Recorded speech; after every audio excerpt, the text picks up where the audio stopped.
want me to do the pledge, guys? Correct.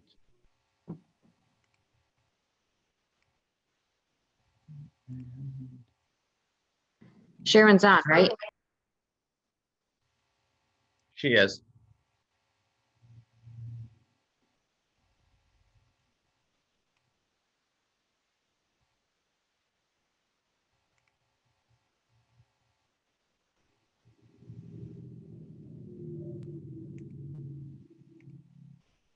Good morning, everyone, and welcome to the Newington Town Council special meeting of April 25th. If you would all please begin by starting with the Pledge of Allegiance.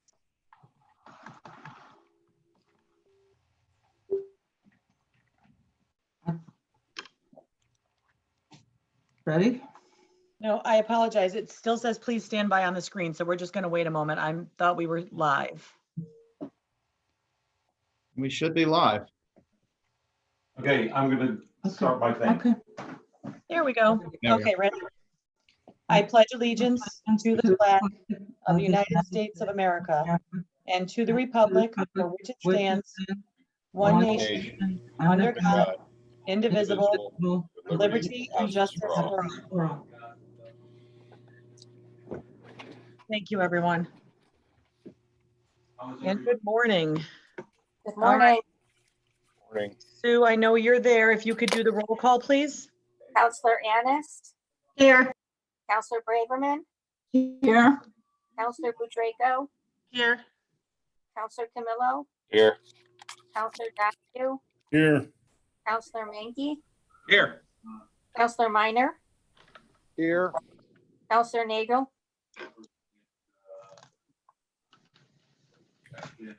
Eric Buno. Here. I didn't hear Counselor Nagel. He's not showing on. It doesn't appear that he's in the meeting yet. I just texted him. I'm not sure if he's having technical problems or not. Okay, Okay, so 8 of us are here. Counselor Negro is not with us yet. He'll be joining shortly. We're going to start. The first item on the agenda after roll call is approval of agenda. Motion to approve, please. So moved. So moved by Counselor Anist. Second by And- Mankey then. All right, and seconded by Counselor Menke. Are there any discussion or adjustments needed? I'm just trying to pull up my, give me 1 second, my attendees thing so I can see if anybody's raising their hand because I did not have that function on. Okay. So counselors, just a refresher from the other evening, if you do want to be acknowledged for a motion, I would say, please do the raise your hand feature so that we know who's doing it. Otherwise, as we're discussing, we can just try to be a little more free today if we can, if it works out that way. So approval for agenda is on the table, no discussion. Seeing none, all those in favor say aye. Aye. Any opposed? Motion passes. The first item on our agenda is public participation. So I'm going to look at the attendees. Right now we have 4 members of the public joining us. For the members of the public, if you would like to be acknowledged, please use the raise your hand feature. James, where is that located? Can you give more information? Sure. If they are in the application at the lower part of the participants window, if they click on that feature, it will indicate raise your hand. We can lower that ourselves. Or if they are using a cell phone or telephone, they can dial *9 on it and we will that shall come through. I'm blank. I have no video. Yeah, at this point, I don't. I'll be turning back and forth to the computer. Because when they want me to look.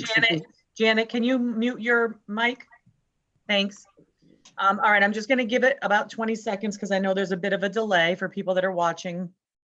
I just want to make sure we give them enough time to find the raise their hand feature if they would like to be acknowledged.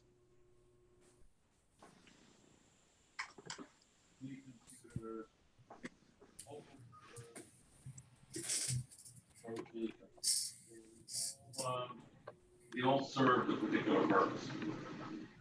So, Okay, so no one is raising their hand currently, so we're going to move on to the next item, which is remarks by counselors on public participation. Since we had none, we will move on to consideration of old business. So we will be doing a review of the town department budgets. Just for the public's knowledge, Parks and Recreation is not listed today because we did review theirs prior to this meeting at the public hearing meeting. Mr. Chapman reviewed their budget as well as the Board of Education's budget. The Board of Ed budget is back on today because there have been some changes that need to be reviewed. But Parks and Rec was already reviewed. Look at asking that. I wanted to make sure there was no confusion. That being said, I'm going to turn the presentation over to Mr. Chapman, who's going to take us through these departments and with the help of Ms. Murphy. And certainly, guys, if you have questions, feel free to just acknowledge that your name first and then ask your question. So it'll probably make this one a little more smoothly if we do it a little less formally today. Okay, Mr. Chapman, you're on. You hear me? Yes. Okay, what I'm gonna do is, we're sharing an office, so I'm gonna turn it right over to Janet. And I'm turning off my mic. Perfect. Thank you. Okay. Can you guys hear me? Yes. Yes. Okay. I sent out the changes list. So what I'm kind of gonna do is go through each one. And if you guys have any questions, stop, ask. The first page you're seeing is the library.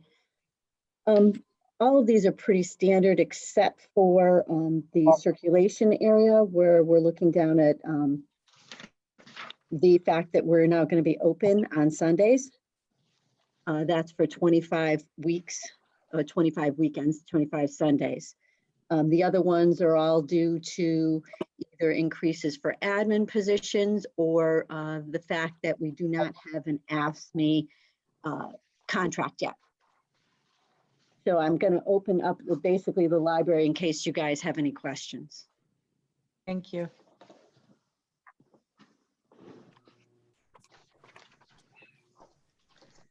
Yeah, this is going to be a little more challenging just to manage watching the screen and watching our books and having time to respond. So if we could just take it a little slowly, at least to begin with. Yep. To allow people a chance to chime in, I'd appreciate that. I'm trying to find my library tab first. All right, folks, anybody have any questions or comments regarding the library budget? Yeah, could you just go over the circulation, the part-time salary, that's for being open on Sundays? Circulation, part-time salaries. No, that one is not for that. That Okay. one is actually, it's a change in personnel and a rate due to minimum wage changes. For the part-time, Yes, for the part-time. okay. So And then that the- one is not.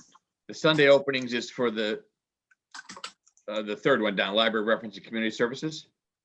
Yeah, you're correct. That's referencing community services. That's a full-time. That's the openings for Sunday. Sorry.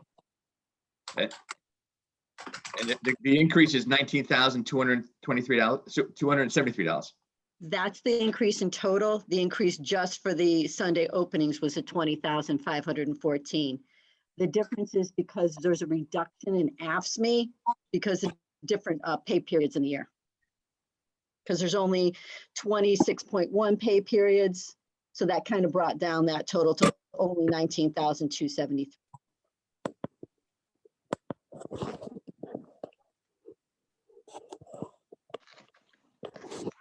Any other questions, guys, or comments? Yeah, I'm trying, how am I raising my hand? I can't, where the heck?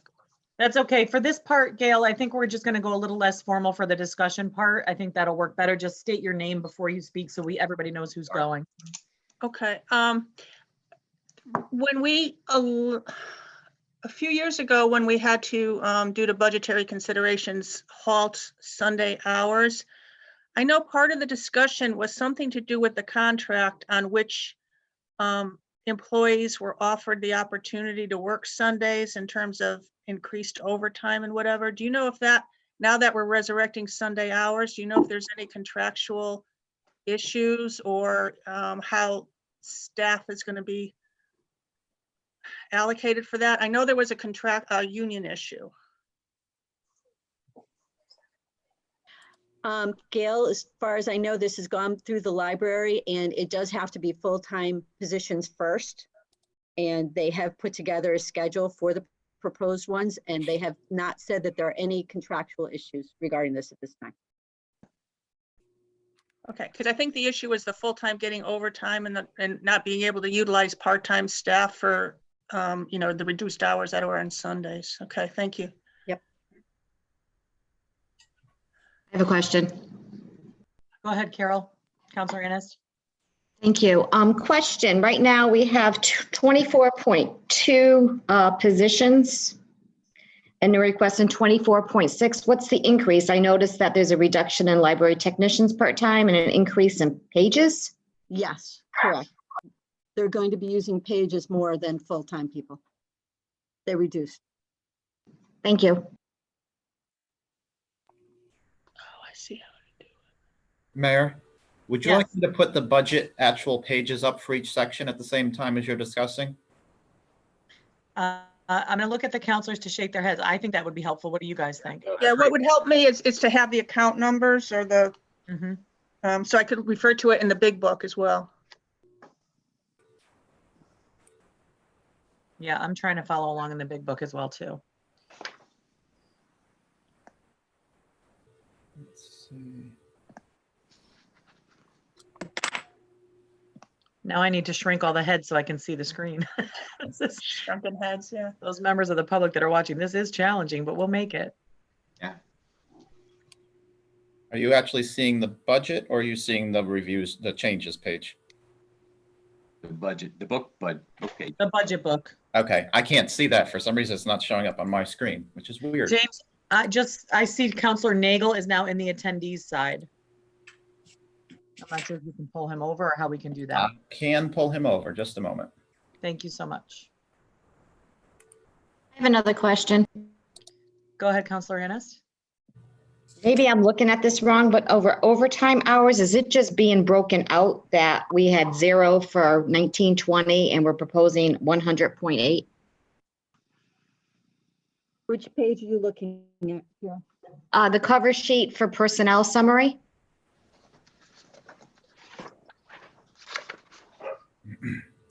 No, you're not reading that wrong. I believe that is for the openings on Sundays.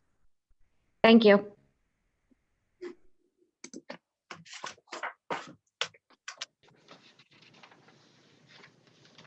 And so the openings on Sundays, right now we're open all Sundays and we're decreasing that so that I'm sorry, I'm lost on the Sundays piece. I missed what you said. We're not open at all on Sundays right now, and they are proposing opening for 25 Sundays. Okay, that's what I thought. I wanted to make sure. I thought I heard it wrong. Thank you. And just so you know, we budgeted all in one budget line because we weren't sure who was going to be staffing it. Mhm. And that's why you only see it one place. We'll move it around as they start to schedule. Okay, thank you for clarifying. Any other questions related to library? Just wanted to know if you could hear me. Now we can. Great, Dave. Thanks for Right. joining. Thanks. Yes, Counselor Menke. I couldn't find the wave thing, sorry. Sundays is only for 3 hours, right? I believe it's 4. My note says Sunday openings for 3 hours per day, 25 Sundays. Okay, you're right. We did bring it down to 3. They did bring it down to 3. Okay. It was originally proposed at 4. Thank you. Do we know what those hours are? No. Okay. I'm curious, bringing it down to 4, I mean, from 4 to 3, how much did that save? Is that, they requested 4 hours per Sunday? It saved probably like $5,000-6,000.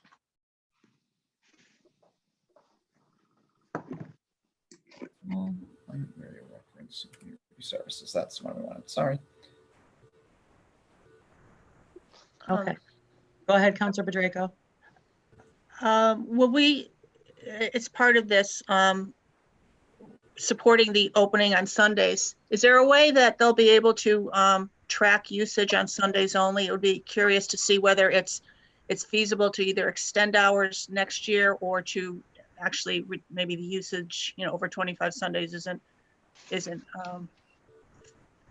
isn't needed. So if they can, they'll be asked to track the Sunday hours attendance, it would be helpful for next year. We can ask them if they can do that. It's a good suggestion. Anyone else for library questions or discussion? Yes, Counselor Braverman. Oh, Sharon, you're on mute. Hold your space bar down. There you go. Nope. We can't hear you. You need to either hold it down or we need to unmute you. Okay, how's that? That's better. Okay. For the, I guess we'll need to be very public on when the library is open and when it isn't, so we get accurate usage pictures. Otherwise, people might assume it's always closed now on Sunday. That's been a popular day for the library. Every other is always tricky because people don't know if it is or it isn't, and they may not try. So I just don't want to see them, the hours be reduced because we didn't advertise it properly, or they didn't, or whoever. Right. That's all. Thank you. Nice to see everyone, whatever form this is. Thank you, Counselor Braverman. Any further questions regarding the library? Beth, Yes, Counselor Nagel. I just want to let you know that it was at the, maybe you said this before I joined, that the town manager had suggested this to the library board. And I know if it's something that is included and we do, that they will be very vocal in terms of advertising what the hours are and putting it out. They always have in the past, whether the hours were reduced or not. Okay, great. Thank you. Okay. If we're all set with library, we'll move on to the next item, which is the budget review of public works. And it looks like we're starting with engineering. Yep, And you're gonna for go to James 310. and Janet, if we need to jump around at all, just let me know. Yep, just go to 310. Okay, hang on a second. Great, thanks.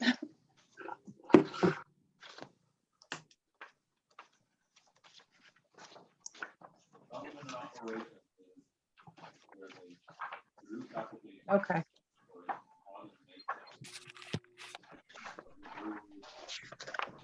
Side of sewer building, it has development and then they have operations, just like this office has a cubicle and there's a wall. Somebody's mic is on. I'm thinking it might be Paul.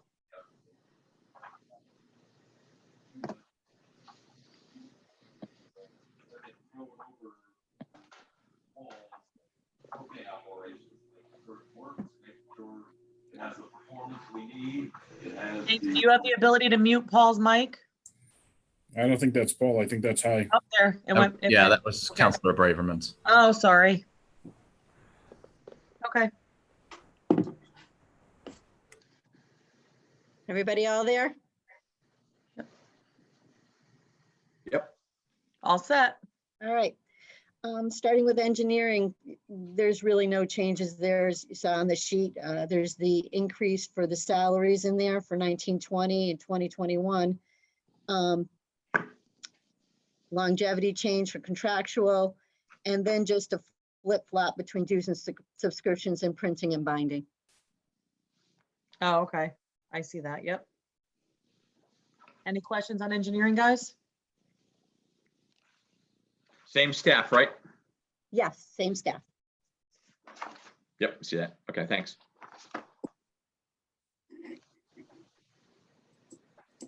If everybody's good with that one, the next one is the highway department. Admin. You got the increase for the salaries once again. Longevity went down because we had some retirements. Just a small increase for conferences and meetings. And the office equipment, it's actually flat to the prior year's adopted budget. They had a transfer that they had to do this year for a new copier that we of course won't have next year. Okay. And counselors, just in case, I know sometimes we're rifling through our papers and trying to catch up. So if you have a question about something that passed, don't be shy and just go ahead and ask. We can always flip back if we need to. Any questions regarding engineering? Highway. Highway admin. We're moving on to highway administration, correct? Or we're already on there, sorry. We already on that? Yep. Next item is Highway operation. operations. Okay, go ahead, Janet. Really no change on here at all, except for the full-time salary. This is, once again, I mentioned prior, the ASME contract is still in negotiations. So last year, this is they're at the same pay rate, but different amount of pay periods. This year we had 26.2 and next year is only 26.1. Any other questions on highway operations?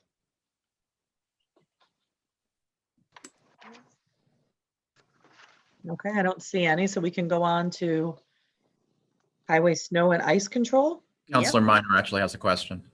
Oh, sorry. No, I'll wait for snow and ice control first. Go ahead, Janet. Okay. No changes at all to snow and ice. All right, with that one, I have a question, and this may be, I'm not sure if it's going to be Janet or Keith. With the lack of winter whatsoever this year, how do we do an adjustment or offset for next year to try to compensate what we didn't have to spend this year? Just in light of everything going on right now. The plan is to budget what we have budgeted this year for next year in anticipation of a normal winter. If we have a mild winter like we have this year, then we'll have money left at the end of next year. So monies will be returned to the budget this year for what has not been spent on the snow and ice program. Okay, thanks, Keith. So is that to the general fund? Yes. Okay. Do we know how much we're returning at this point? No, not at this point. We just had snow last week, so we're not sure the snow is over yet, but Trust me, the snow better be over by now. Probably in another couple of weeks. Go ahead. I don't know, we seem to be having an increasing number of wind events, and would that would come under the highway department because they're charged sometime with clearing the streets and whatever. Would that come under this part of the budget, or because I have a feeling that the summer is going to be, increasingly there's going to be more storms that aren't wind and that aren't ice or snow related, but are going to require the highway department's support. Well, both highway and parks will respond to wind events if trees come down. And we will utilize the snow and ice account if we have no other funds available for trees coming down. Okay, thank you. James, just so you know, because I'm not a co-host, I'm not able to take Counselor Minor's raised hand down. So if we want to keep track of raised hands, I need you to do that or make me a host, one or the other. I can do both of those. Also, just a reminder to just make sure everybody identifies themselves for anybody who may be on a telephone only. Thank you for that reminder. All right, Janet, we can move on to traffic. Okay, no change to traffic. Well, that's an easy discussion. Any questions about traffic, guys? All right, I don't see anyone's raised hands and I see no one asking, so we can move on to vehicles and equipment. Yep. Okay, so we had an increase in technical supplies. This was for the software updates and fuel facility yearly maintenance. There's an increase in equipment parts. We do find throughout the year we're consistently having to transfer money over to this line, so we just brought it up to what historically we spent. And the increase to diesel fuel contract rates, I'm going to tell you right now that this can actually be reduced to flat if needed, because we got a new contract in just recently that the budget wasn't prepared based on the new rates. Well, that's good news. And those were the only changes. So did everybody highlight that one? Yep. Any questions for Janet on those? All right, seeing none, we'll move on to, I see highway leaf collection. It says no change. No change. Any questions, even though there's no change, guys? All right, I do, I'm sorry. go ahead, Counselor Ernest. I just have a suggestion. Is there a way going in the future for next year that we publish on our Facebook, on our website, where the trucks are going to be, like exactly like 2 days ahead of time so people can get their leaves raked? Because I have noticed in several neighborhoods that there are a pile of leaves still on people's front lawns because they raked after the last collection. So this way, if people know when they're coming out, they can get out there and rake the leaves and not after the fact. Yes, I wasn't here for last fall, but certainly that's something we should be doing to alert everyone at least prior to the weekend. And hopefully for a weekly schedule, but you know, weather really dictates it. But yeah, I think we can, if we haven't been doing a good job, we can do a better job. Yes. Thank you. I see Counselor Minor has his hand up as well. Thank you. This is just very quick. Chris Minor. On the fuel contract, Janet, what's the term of the contract? The term of the contract for the diesel is until, I believe, December. And the unleaded one is until, I think that one might be a 2-year. Let me just look up here. Okay. I was just curious as to where it ended up marking with the fuel continuing to drop. Yeah, I think the diesel was only till December, but the other one was for a 2-year contract starting July 1st. Okay, thank you. Yeah, it's a good question. I hadn't thought about that with the costs kind of flying downward. Okay, I'm looking to May see. be very temporary. Well, very true. Yep. Any other questions? Okay, we can continue on.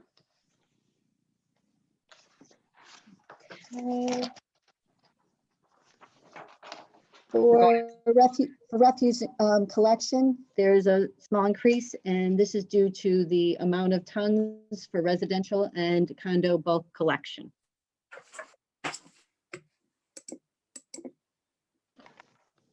Any questions on that one? Deputy Mayor Bedrejko?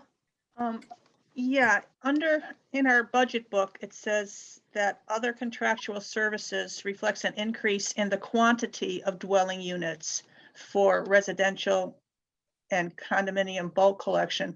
I mean, there weren't any new big housing developments built last year. I don't know what that means in the quantity of dwelling units. Did we take on new condominiums? It should have been the amount, basically, the quantity being tons. Oh, quantity and ton. Okay. Yep.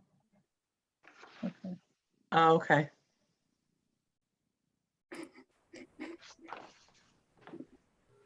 All right, I don't see any other questions, so we'll move on to refuse disposal.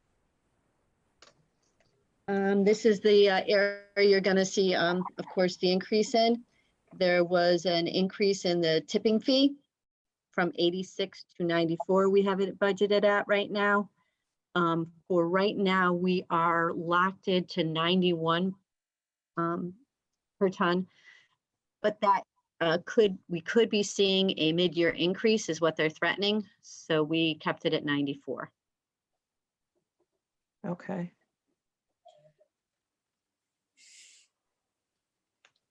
Counselor Minor?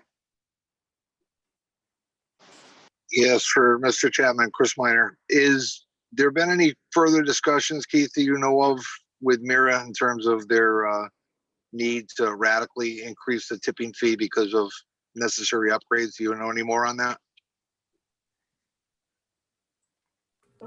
I have not heard anything from Mira at this point recently. However, I anticipate that we're going to be advised over the next year and several beyond that their costs continue to rise, and they're going to be looking for upwards of a fee of close to 150 a ton in probably 3 or 4 years. Okay, that's what I had heard. Okay, thank you.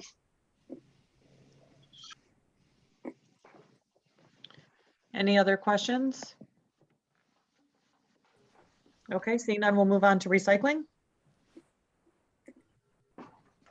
Under recycling, we had a reduction of the 21,720, and that was to bring it down to more historically what we've seen. We've had 3 or 4 years at this rate, and we decided the time we brought it down to actuals.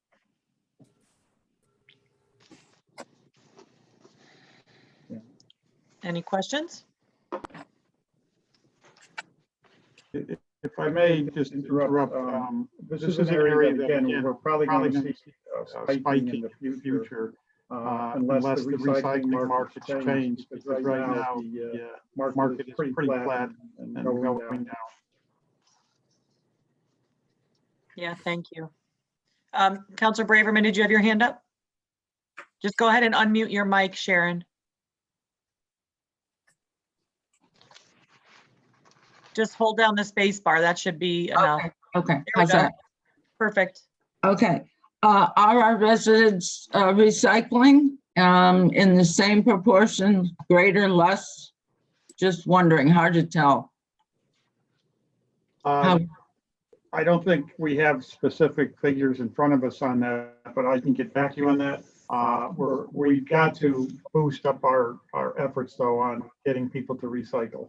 We'll be looking at that over the next month or so. It's probably a good time to do it with what's going on with the other challenges that we're facing. So recycling is something that we'll focus in on to get more and more accomplished. But we're not at the standards that we should be in comparison to other communities in other states. Okay, good to know. Thank you. I know one of our attendees is Miss Foley, and that's near and dear to her heart. I'm sure she's happy to hear that. That we'll be working on that. Anyone else with questions or I have a comments? question. Yep, go ahead, Counselor Ennis. If that is the fact and we do increase our recycling, would there be any thought to having collections every week rather than every other week? Because I do know my recycling bin is overflowing every other week.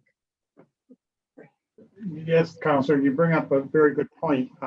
As we increase our recycling, our needs for refuse will reduce. But yeah, it may be that we go to a once a week recycling program if we're successful, along with keeping the once a week refuse collection. Counselor Mankey? I agree. I'd like to see some figures on what the recycling rate is and how we compare to other communities. I think that would be pretty educational. Thank you. Great. Any other questions or comments? Okay, seeing none, it looks like the next item we're going to be moving into is budget review of our public safety. And the first item on our agenda is fire. I believe. Mr. Schroeder is on. Thank you. Chief Schroeder, you're with us? I'm just getting him unmuted right now. Thank you.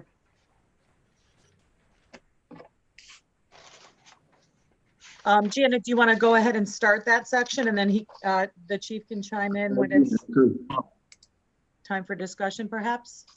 I think he wants to discuss it himself. I mean, I can if he wants me to.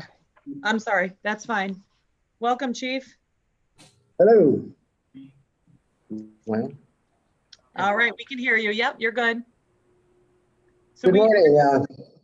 Go ahead. Morning, everyone. I'd like to start off by thanking you for the opportunity to get together this morning and share some information.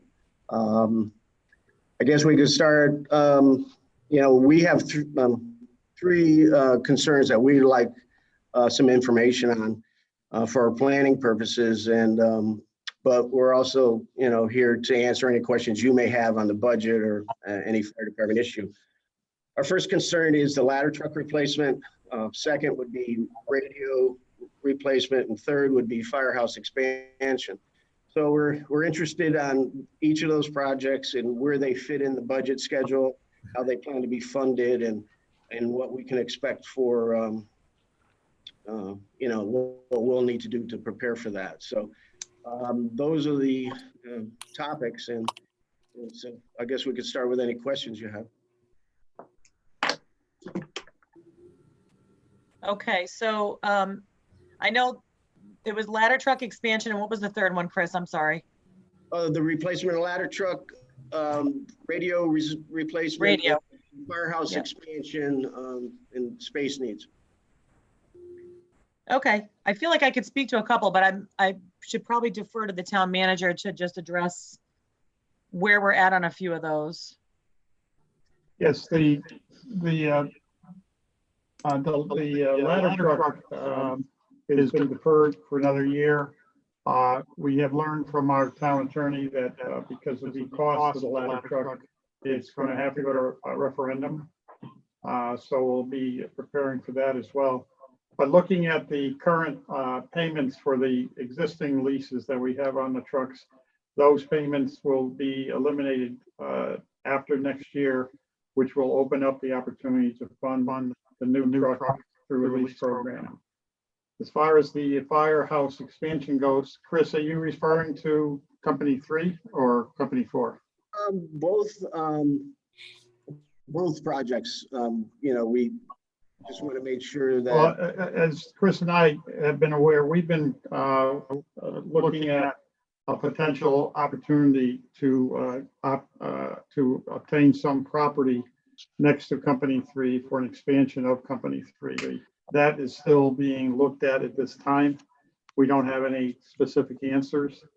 As far as company 4 goes, that's still a remaining issue. We're hoping that the study of the facilities will bring some light onto that subject once we get the reports back from the facilities consultant. As far as the radio replacement goes, I think I've advised the council that we've moved all of the equipment from the Cedar Crest Hospital over to the Callahan Tower. We're going to be forming a committee of fire, police, EMS, and others to determine what direction we want to go and how we're going to get there in the future for enhancing all of the radio systems. But right now, the situation in Cedar Crest has been resolved. And so we'll be moving on, setting up that committee in the near future. Okay, thanks. I'm also here with Assistant Chief Lapierre, Deputy Chiefs Trummer, Regina, and Stegmeyer. I think we'd just like to make a few comments on the ladder truck replacement. And if Chief Trummer could come up and just discuss some safety concerns that we have. As you know, the truck was originally scheduled to be replaced in 2017, so it's been pushed off already. And this is Chief Trummer. How is everybody today? I appreciate you guys coming. Thank you. In discussions about the ladder truck, yes, it was supposed to be replaced in 2017, and it's been pushed out for about 3 years now. So we're on a 23, 24-year old apparatus. And the concern is that we have been working on a spec for this truck for about 10 months now.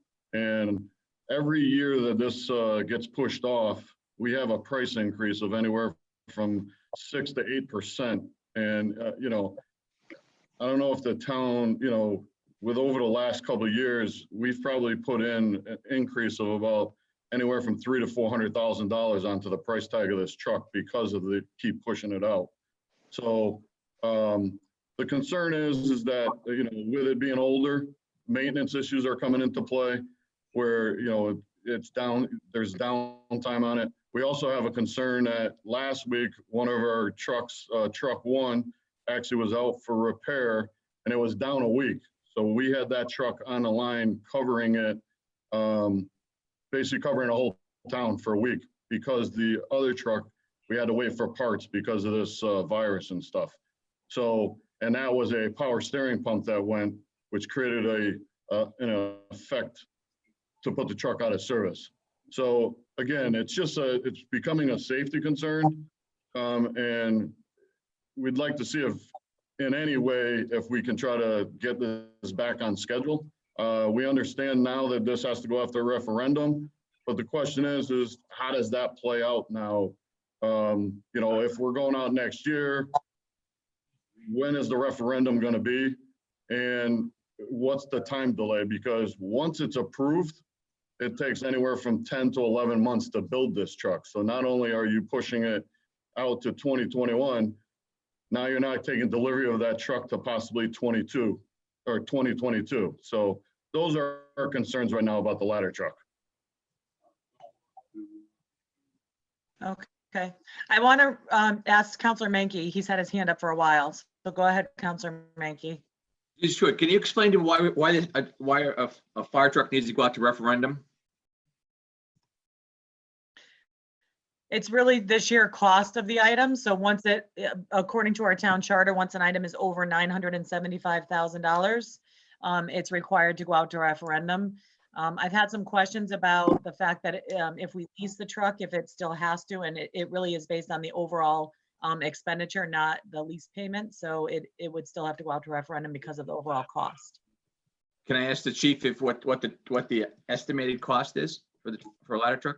The estimated cost with the truck and equipment is about $1.5 million. But we're also looking to sell the old ladder truck. And unfortunately, we won't know the climate until we actually put it out to sell it. But we're probably going to be anywhere from the $100,000 to $150,000 to sell the truck. Right, but I assume that goes into another fund, doesn't come off the top of the cost, right? That's correct. That actually comes back to the general fund for the town. It doesn't come back to the equipment reserve. I don't believe.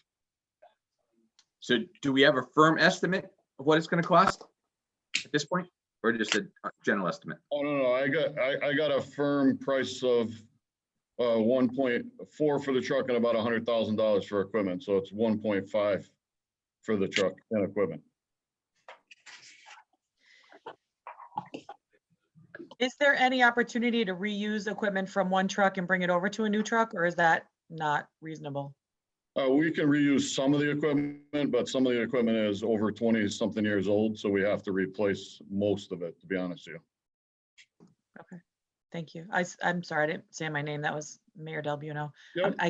You guys have to remind me to use my name too, because I forget too. No problem. Anyone else? Counselor Bedrejko? Yeah, Chief, I was wondering, are there any other trucks in the fleet that are nearing the need for replacement at this time? Yes, we actually have a second truck that is due to replace. It was supposed to be replaced in 2023, which is engine number 2. But that looks like on the schedule, it's been pushed out to 2026 now. We were on going back to the CIP budgets or the equipment reserve. In 2010, all of our trucks were on a 20-year replacement plan, and slowly over the last 10 years, they've been pushed out anywhere from 3 to 5 years, which kind of puts a strain on all of our apparatus because now you're putting more years and more, maintenance on the vehicles. So our concern is that we have no input on the actual when the truck gets replaced or not. It just seems like, unfortunately, it gets, we're on a 20-year replacement plan and then it just gets pushed out and we have no input on that sometimes. Thank you. Counselor Menke? So my question, we have a fire truck. I'm sorry, this is Counselor Menke. I'm sorry, you cut out. Can you restate your question, Tim? I guess how soon would this be ready to go to a referendum? I mean, this could be out as soon as possible. I mean, the spec is pretty much all set, ready to go. It's just when you guys could put it out to referendum. So this is Mayor Del Buono. I'm wondering, Ms. Murphy, I think I muted you a bit ago, but Jana, if you could just let us know, when are the lease payments up on the other truck? Because I know that is a concern to kind of be double paying for 2 trucks at one time. Sure. If you look at page 35 in your CIP book. Wow. Another book. Sorry, I'm flipping you around. The last payment for one of the trucks that we're currently paying a lease on will be in 2021. And then the last payment, one payment that we'll have on the other truck will be in 21, 22. We're already currently paying on 2 trucks. Correct. I have a question. I know someone said that. Oh, Counselor Minor has his hand raised in the chat box. So go ahead, Counselor Minor, and then Counselor Annis. Yes, thank you, Chris Minor. Concern I have of waiting to push this out for another year to go to referendum. Again, we're going to be facing an increase of 6 to 8% just by historicals over the last 4 years. Since this was supposed to be replaced in 2017, we've also got an increase almost of 25 to 30%. That would just continue to increase if we delay it.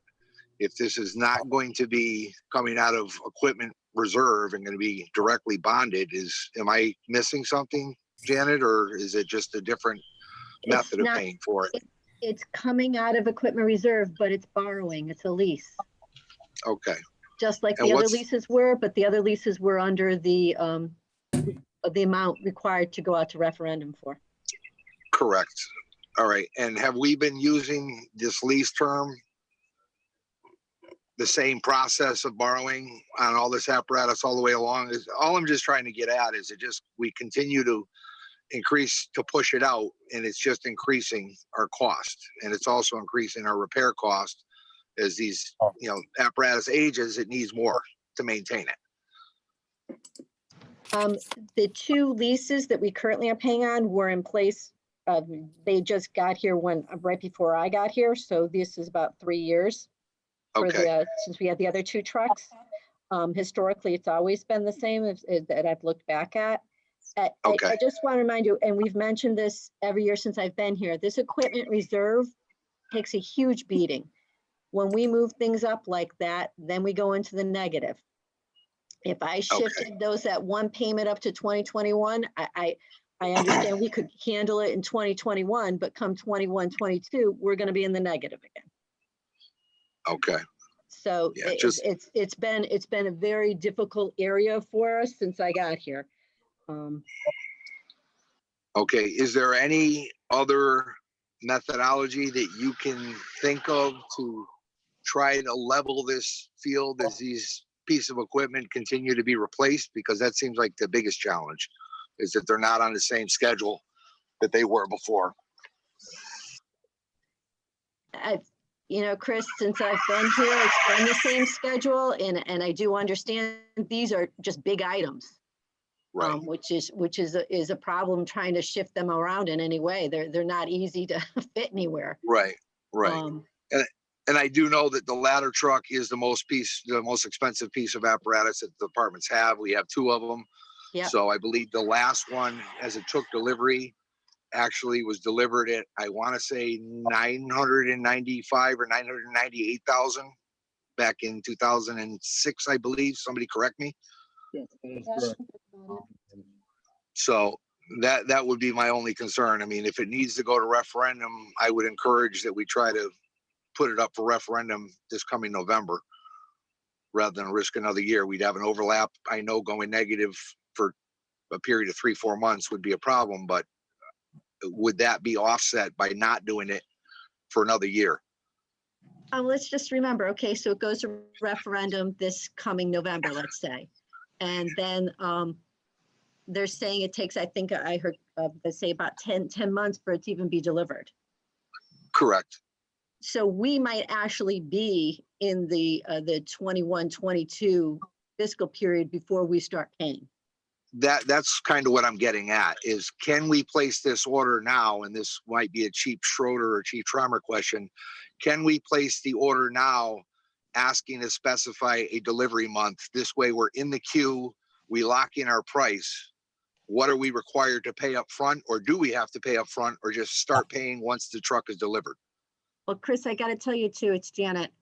You have to remember, they can't put any order yet until it goes to referendum and gets approved. No. I understand that. Yeah. But let's just say we were to go to a referendum in November, the referendum were to pass.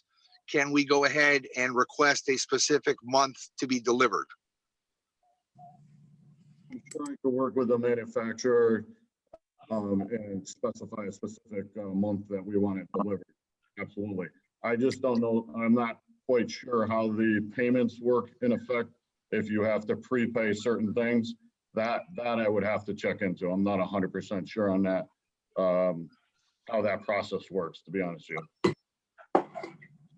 Okay, go back over to Keith. Keith, does that make any sense to explore that as an option? This way it would still keep relatively close to on schedule as well as taking delivery during the 21-22, or actually it'd be 2021.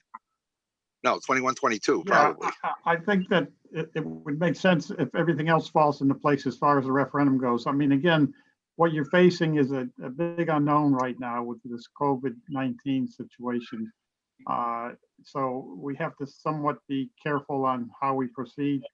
But I believe, based on my experience with working with vendors, that yes, if we had our money in place, the referendum was passed, then we place the order. I think that we can determine when we want delivery, and if delivery is held back for a couple months to help us with the funding through the CIP, that probably is achievable. Yes. Okay, if I could encourage everybody to think about that as a possibility, I think that makes the most sense, and also to reach out to the vendor to see how far out they can forecast a budgeted amount before they need to physically have a specification for it. Okay. Counselor Andis, oh, go ahead, sorry. Oh, I'm sorry.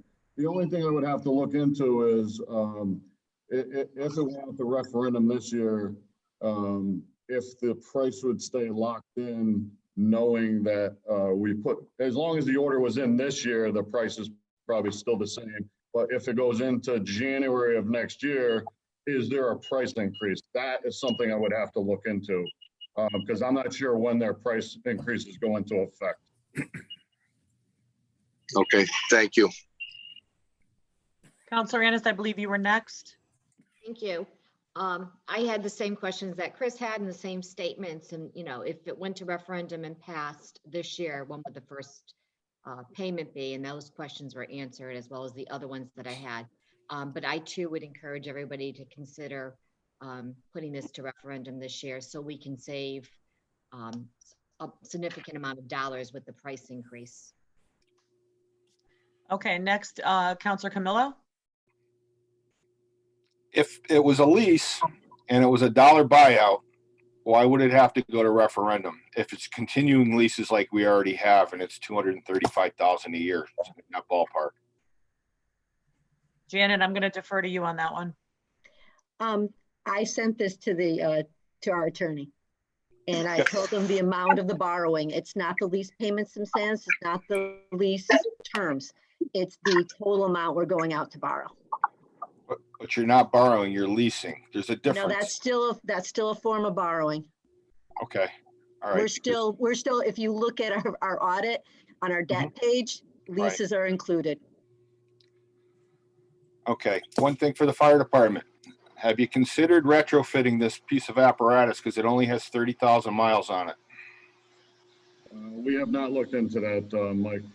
You'd probably save about $600,000 to $700,000 just putting a new aerial on. The truck is in great shape and only has 30,000 miles. You will never get another truck like it. They don't build them like this today.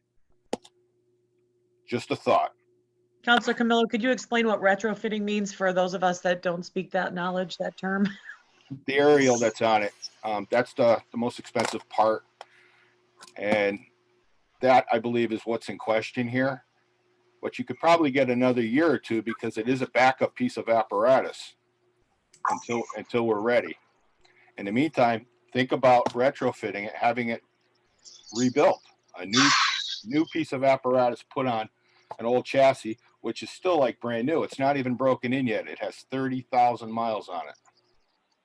Just to step in, that is our truck 2 is not a spare piece. It's actually a line piece of apparatus. So both of our trucks are both line pieces of apparatus. We do not have a spare in town. Those are both line pieces. Okay, I was told different. I was told that it was a backup piece. So, and it is a first line, but it's there to back up the other one when that one's down. Actually, track 2 and truck 2 are assigned their first due response in the south end of town. So it's a line piece of apparatus. Our ISO rating, as you know, we have a rating of a 3, which we just achieved a couple years ago. It's the best rating a volunteer fire department can have. And that's based on our apparatus and firehouse placement. So any changes in that could affect our ISO rating. As far as refurbishing the truck, that is not an option that we've considered because you really aren't getting a new truck. And we have a program in place that is proven to be effective for the fire service. And, you know, we're talking about a 40-ton vehicle that responds to emergencies. It's 24 years old, 23 years old. I don't know, you know, I'm concerned with firefighter safety. I'm also concerned with firefighter morale. We have a very large volunteer fire department, and we have excellent firefighters. The men and women of our department go above and beyond. And, you know, there's a lot to take into consideration when you divert funds or projects that we have. We've been very responsive in planning for our future, the community's needs, and you know, we're asking for your support.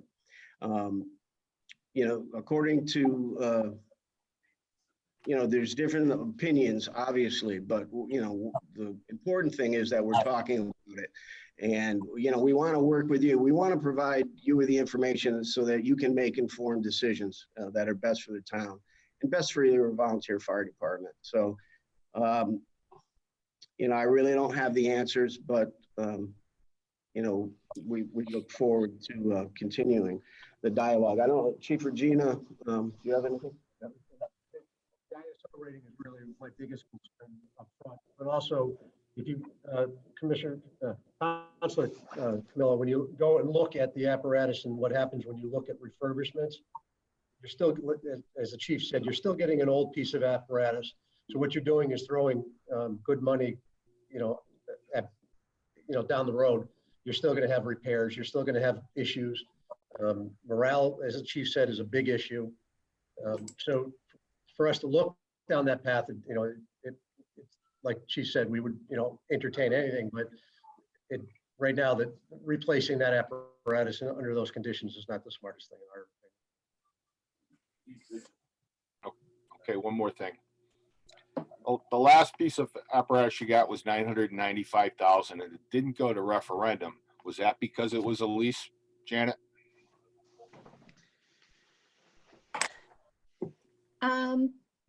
It wasn't 995,000, the last one that I have. Which one are you looking at? The one from 06? I wasn't here in 06, so I Okay. can't I'm tell you. going- The last two that we got were right before I got here, and they were both below the amount. Okay, I was going by the one that Councilor Minor had said that was 995 and 06.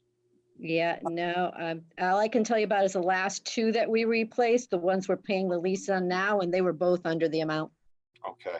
They were rescue, they were in 2017 and 2018, and one was 704, almost 705,000, and the other one was 649. It looks like Anyway- Mr. Chapman might have something to offer. Is that?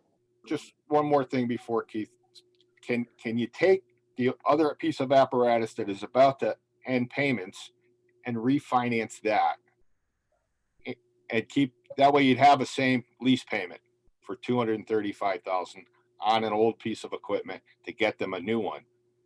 We're playing with numbers, but instead of having to go to referendum, I think we're going to have a problem if you try to put it out to referendum. I would defer to the attorney on that, but it's the total amount of your purchase, the total amount of borrowing. It's not, once again, I'll say it's not the lease or the lease terms. Right. A quick question, also, what happens if the referendum fails?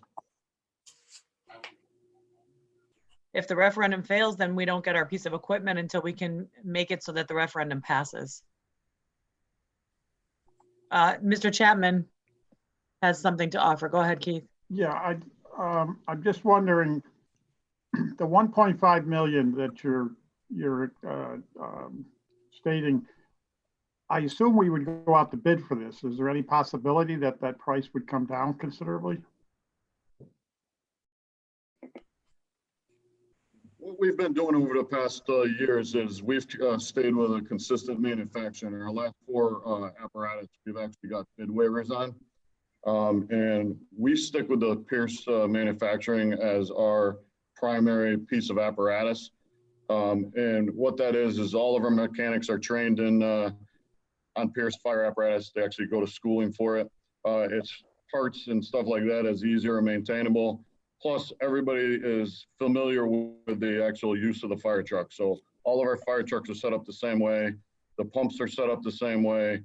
And it's ease of use for the firefighters. That's why we stick with one specific manufacturer. And in fact, a lot of the fire service now is saying that we should implement standardization of our fire apparatus for ease and reliability of the equipment.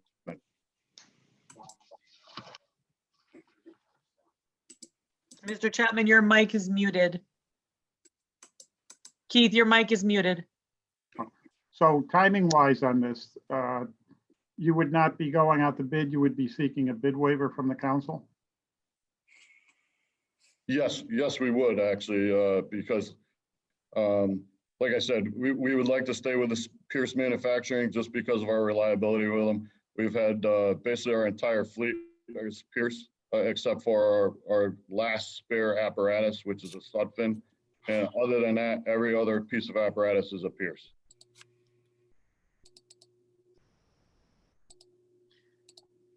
Okay, let me just click back over and see who else. Counselor Mankey, you're next. Yeah, it appears there's no way to get this done without going to a referendum.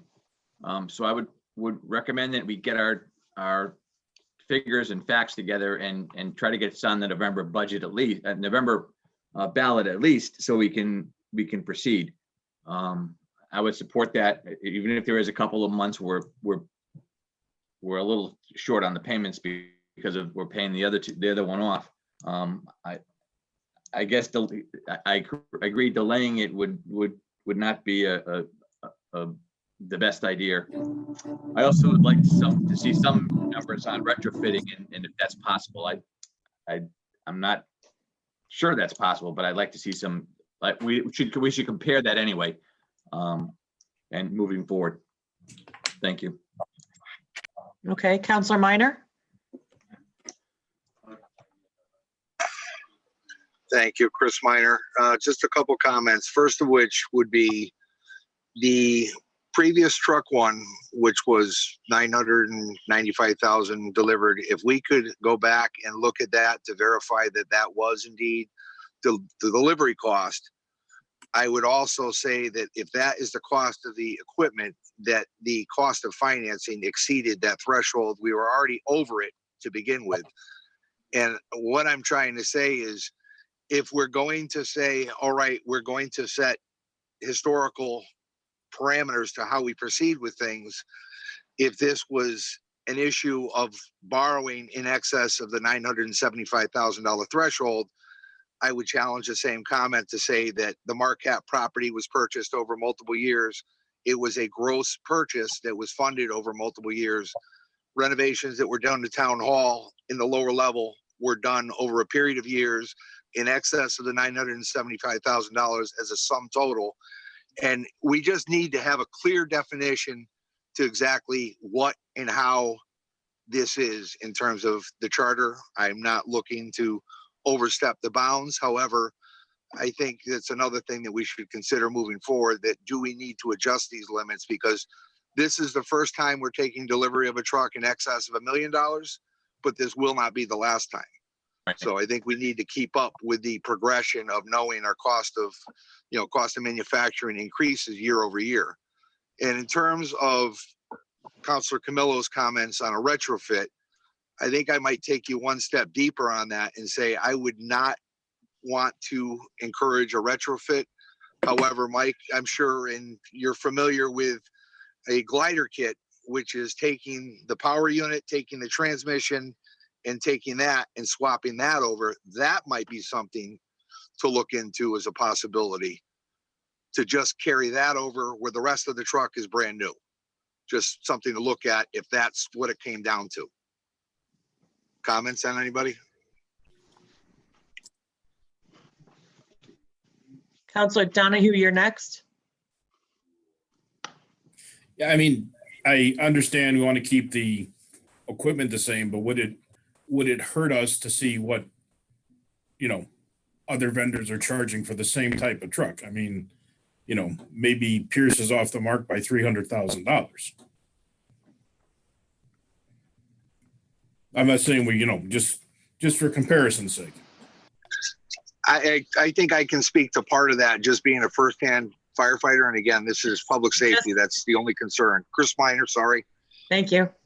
Would be the issue of uniformity. When you're trying to operate multiple pieces of apparatus, you may be trained on one in your own company. However, there may be occasions where you have to jump onto a different piece of apparatus to assist with a different crew.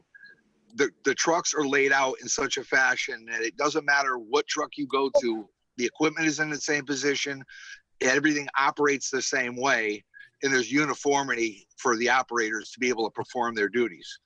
From the mechanical side of it, you have trained technicians that go to school specifically for that manufacturer, and you'll look and see that different municipalities over the years have considered going low bid and going with a lower price piece of equipment. And the long term you're finding is they're not getting the good usage out of it because they can't consistently operate the same way across the board. That would be my only comments to that, John. Yeah, I wasn't saying not to, go with the Pierce. I'm just saying, what are the other, if we have a Pierce and I don't know the other fire apparatus, but if you had two fire apparatuses that were the same, right? One's, 1.1, one's 1.5. I just don't know enough about fire trucks to, make that call. Yeah, it's Chris Minor. It's specific to the operation of the equipment, how the pumps are configured, how, all the lines are set up, how the cab is set up, knowing which switch does what. When you get into physically operating it, it's almost second nature when you just go from one to the other, that everything's the same. You don't want anybody to be delayed in being able to perform their function just because they're not used to working with one piece over another. And you will see big differences. There have been ways that a lot of the manufacturers have tried to basically write their own specification that is so specific to them that all the other manufacturers don't even bother. So what you want is something that you can go ahead and maintain for a period of time where your technicians are comfortable with it, your parts supply is comfortable with it, your service supply is comfortable with it, and you're able to get the most effective use out of the piece of equipment.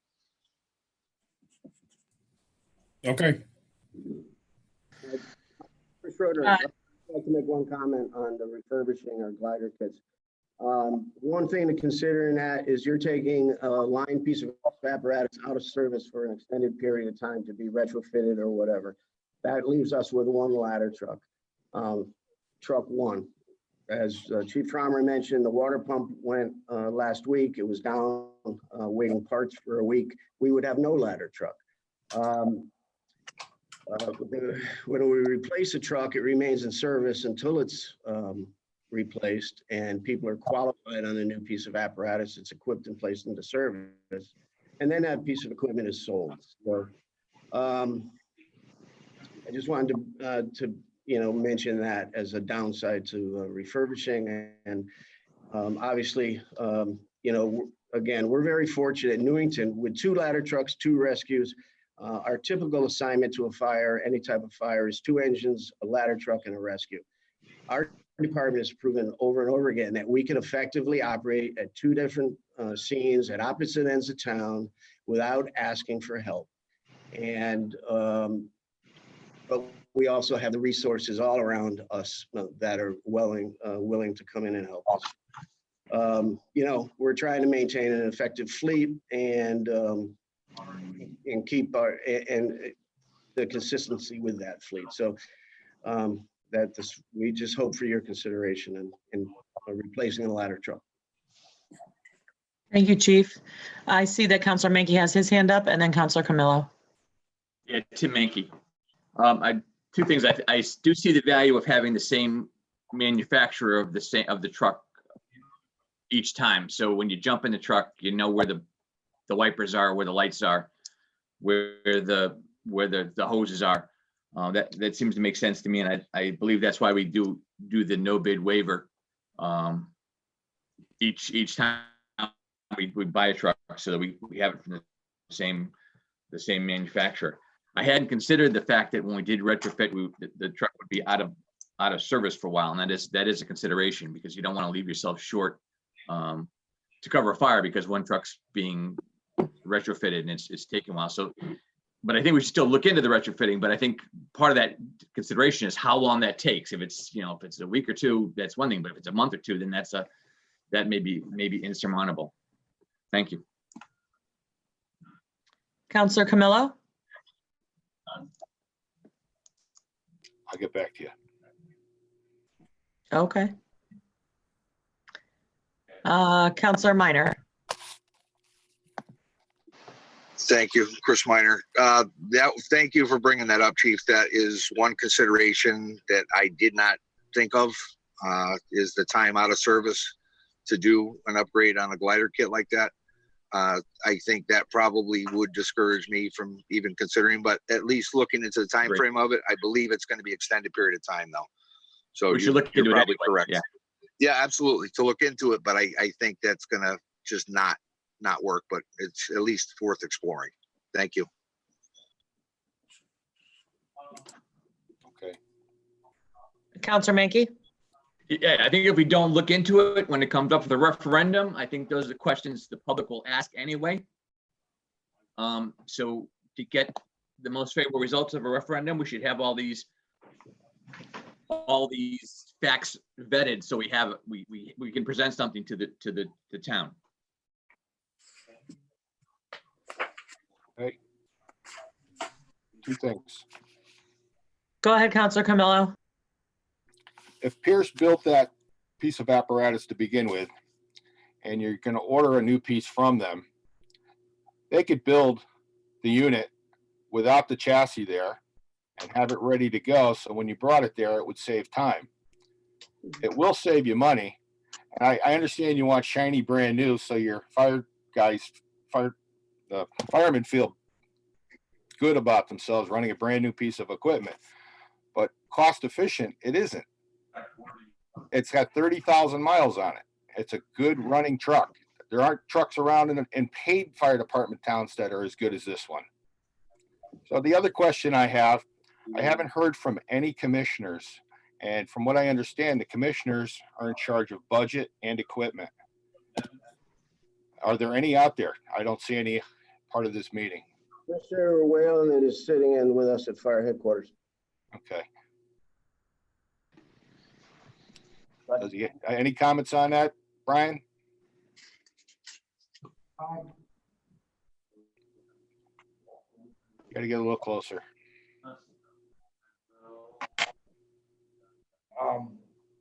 Good morning, everybody.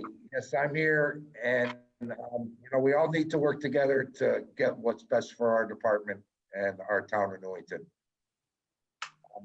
I think it's something maybe we can look into and get a price on it, so that when it does come to referendum, we have all of our ducks in a row.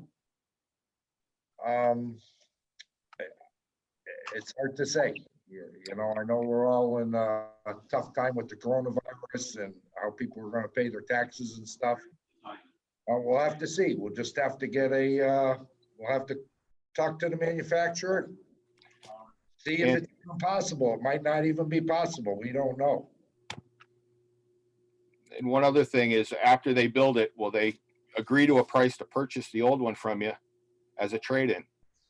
So you don't have to worry about selling it to another town or anything. They can handle all that right then and there and say, hey, I want 300,000 for it instead of the 30 or 40 you'd get in a auction.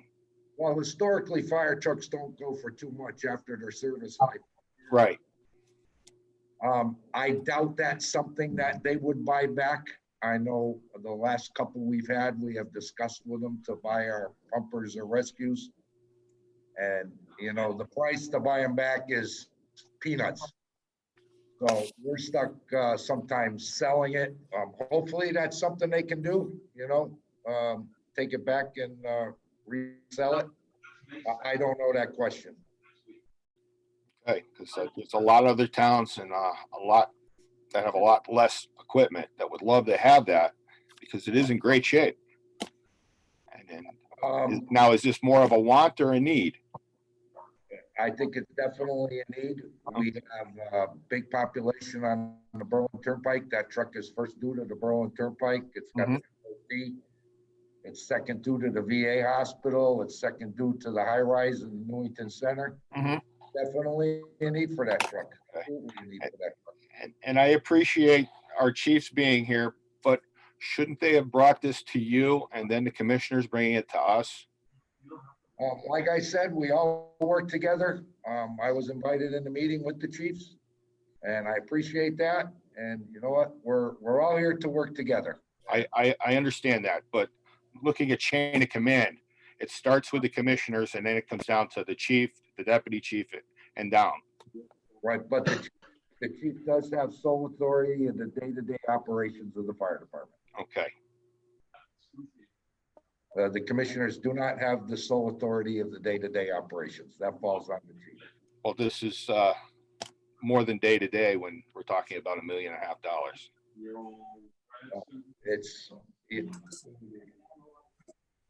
So everything, excuse me, Chris Schroeder. Hi, Chris. Everything comes back to firefighter safety. Everything comes back to firefighter safety. Yeah, career departments don't have apparatus like we do, but Newington doesn't have a $13 million budget to provide fire protection. You know, I don't really think, you know, we're going to resolve this issue. I think we've tossed it around enough. I think we've given you enough information. We need to find a way to get this truck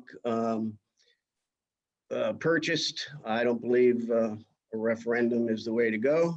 Town hall referendum didn't pass the first time. The police department referendum didn't pass the first time.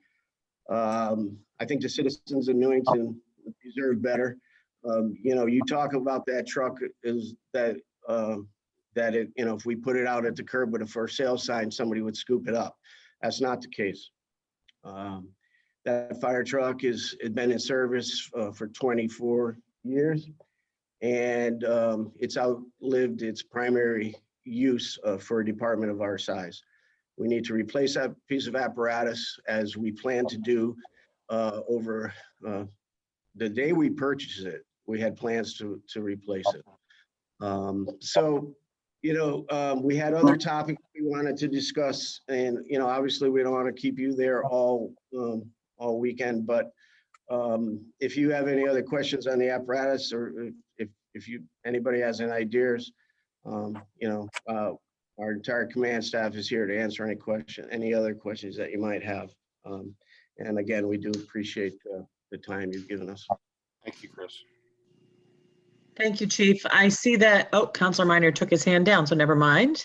I will say we haven't even begun to talk about the actual fire budget at this point, which is part of our charge for today as well.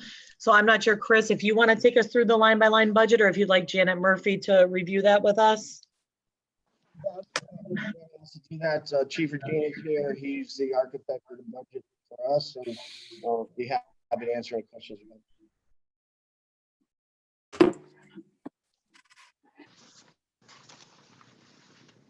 Okay, so I'm looking at the fire department administration budget. We have just the changes in there. I don't know if,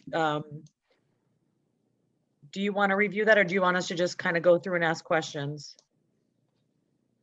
Is Janet going to go through the items? Then are you going to lead it? I'm having trouble hearing you, Chris. It's Deputy Chief Regina.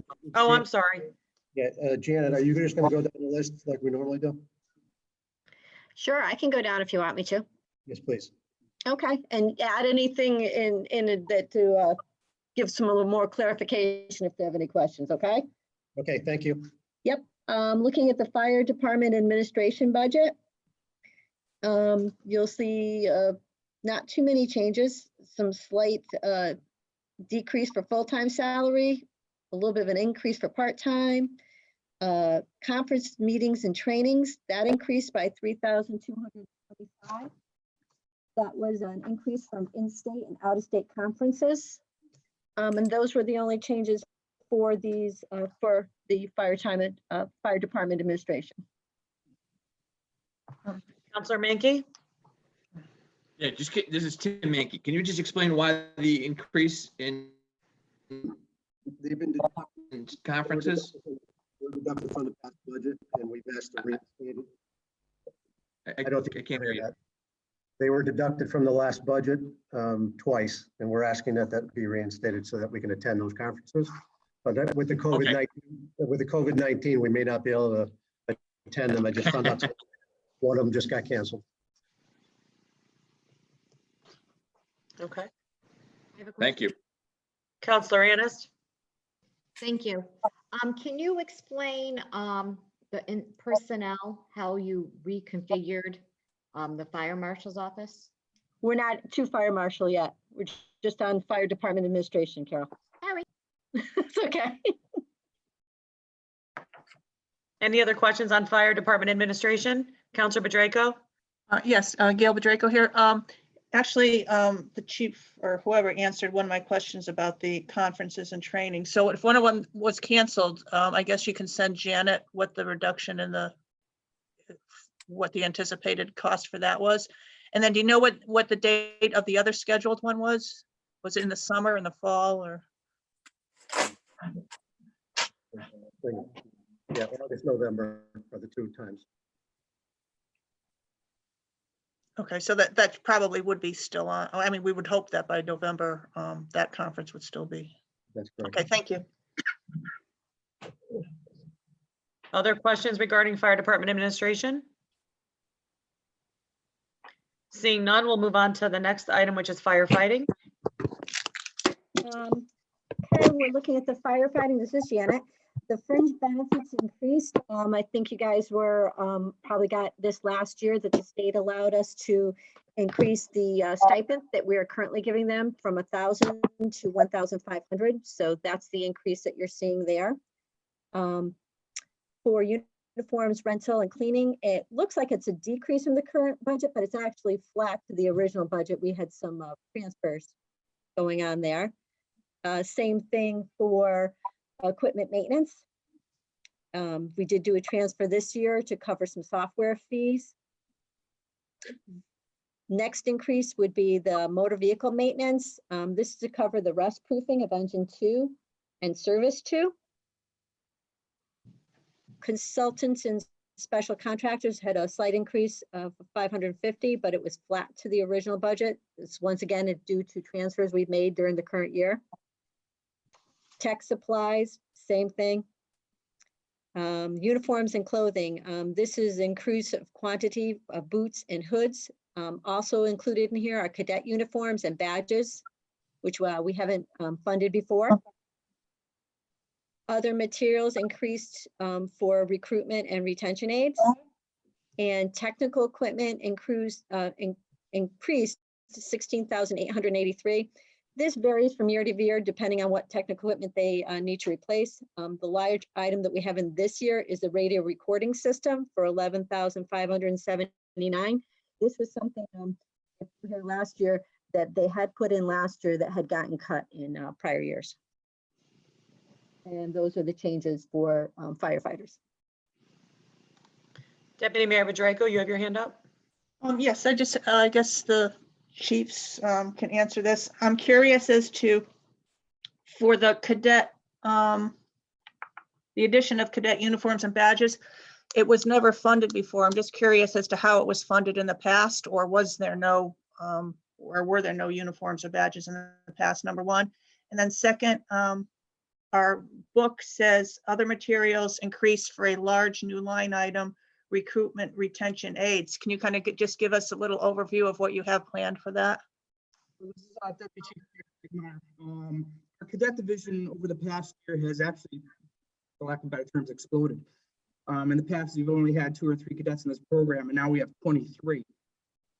We need to invest in this program because actually this is the future of our fire department. You look at surrounding towns, there's a decrease in volunteerism. Cromwell just went to a partially paid department. Plainville's doing the same thing. But we just need to invest in this program because this is the future of our department. We really have to take a good look at where we're going to be in the next 5 years, and hopefully we're going to be able to maintain a volunteer fire department. Okay, thank you. Counselor Minor? Yes, Chris Weiner, real quick. Just if you look at the vehicle maintenance line item with the rust proofing, that's again a unintended consequence of extending the service life cycles of these out. Yes, from the surface they may look great, but if you get underneath them, they're definitely starting to show signs of their age with the corrosive materials that are applied on the roads. And I know Truck 2 had to have some extensive work done last year. And in order to try to mitigate some of that, this was something that was being done. But again, it's an unintended consequence of trying to bump out years of service life that I think needs to be considered again. Thank you. Just a quick question on the increase in stipend that the state allowed. That's an allowance, so it's not required for us to do that, but it is something the state is allowing us to do, correct? Correct. Okay, and I'm glad to see it. I'm just asking for clarification, believe me. Any other questions? Okay, if not, we'll move on to the next item, which is fire training. Well, fire prevention is actually next in your book, but there was no change to that. Oh, thank you. So any questions on fire prevention? Okay, then we'll move on to fire training, hopefully is the next one. Yep, fire training. This is a new initiative. The increase is to send 10 cadets to the Connecticut Fire Academy's Introduction to Fire Service programs, and an increased number of new members to attend Firefighter 1 classes.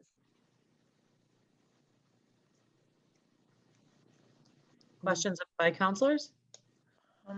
Yeah. Deputy Mayor Bedrejko? Again, just a question or a request that do you have I mean, are the trainings held during the summer, the early part of of our fiscal year, the later part? Because again, it may or may not be canceled or rescheduled. If you can just check into that for us, Chief. Sure.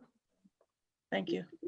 Training is still being held through the state. I actually just completed the class myself at the academy. They're doing it both through Zoom in some cases. There are classes that we can't do in that manner, but the state has still maintained some of the classes we need for the fire service. Great. Okay, thanks. Counselor Mankey? Yeah, Tim Mankey, these are classes that firefighters need to actually be online firefighters, right? That's correct. So even if they're canceled, we would still have to have them eventually to get these firefighters on the apparatus and fighting our fires. That's correct. Thank you. Yes, Mr. Chapman? Yes, I just want to point out that these types of requests that are in the fire department budget are fully supported by the town administration.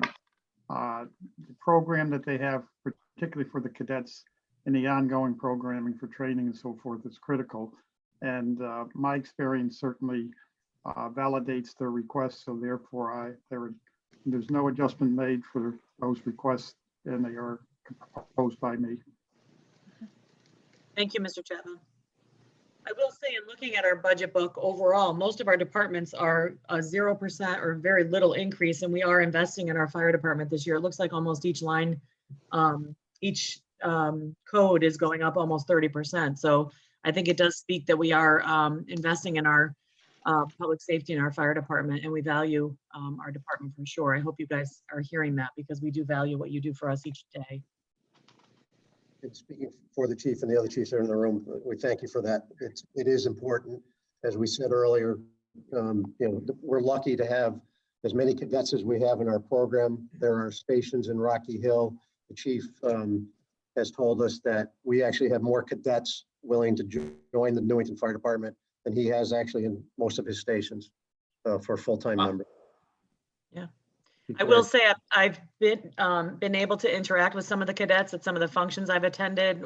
Most recently that I'm thinking of the Iwo Jima event that your department hosted. And I can't tell you how impressed I was with the young cadets that were there helping out that day and how involved they were. And, it really was a nice representation of the department to see them, acting on your behalf that day.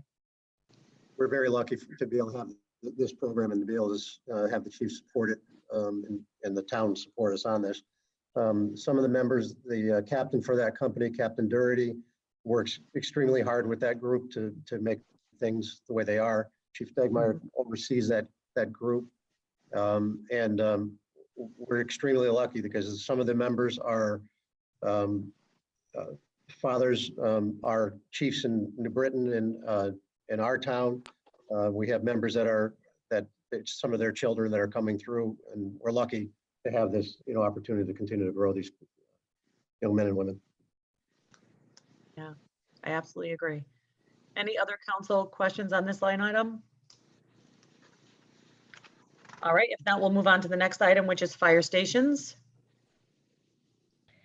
Okay, for fire stations, the building equipment, there is an increase there for 2,658. That varies from year to year, depending on once again, what equipment the buildings need.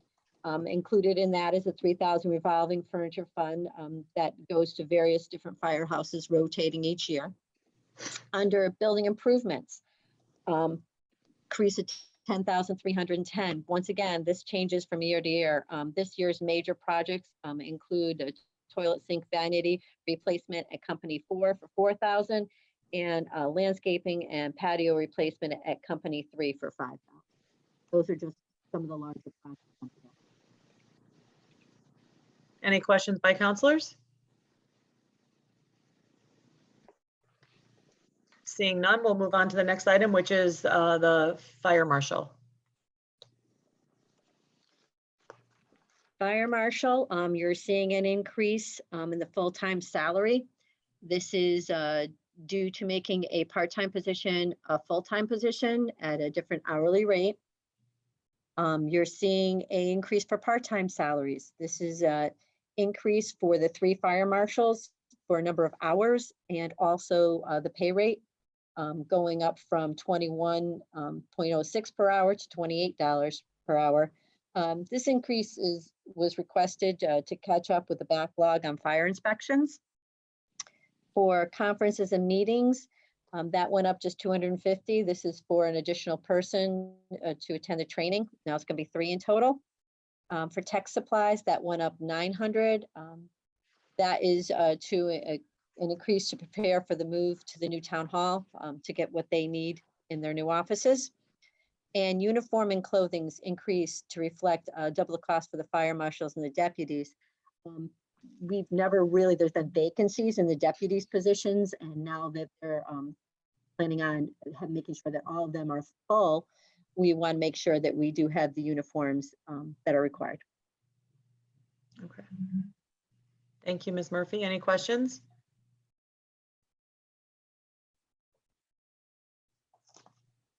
Okay, I just comment, I know that the increase in staffing, if you can correct me if I'm wrong, was to make sure that we're keeping up with inspections and staying on top of the things that need to get done that we were perhaps struggling with a little bit with our previous staffing levels.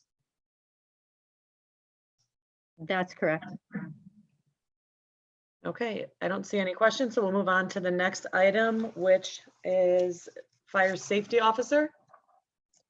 Yep, that's an increase of 2,550, and that's additional quantities of air cylinder, I won't even try to say what it is, and self-containing breathing apparatus flow testing.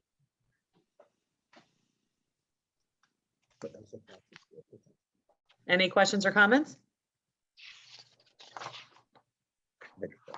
Okay, seeing none, I see the next item in our budget book is the Regional Fire Training Tower. It looks like there's no change in that line item. No change. Okay. And then we move on to street lighting. Is there any other questions you have for the fire I'm sorry. department? Well, Right. then, Thank you. I'm just, Thank you all. any questions, guys? Counselor Menke? Tim Mankey, I just thank you, the chiefs for being online so they can help us through these processes and explain some of these issues. I know you had to give up your Saturday, or at least a Saturday morning, I guess it's still morning. But I appreciate you guys being online with us and helping us out. Okay, well, this is a great opportunity for us and we appreciate you including us.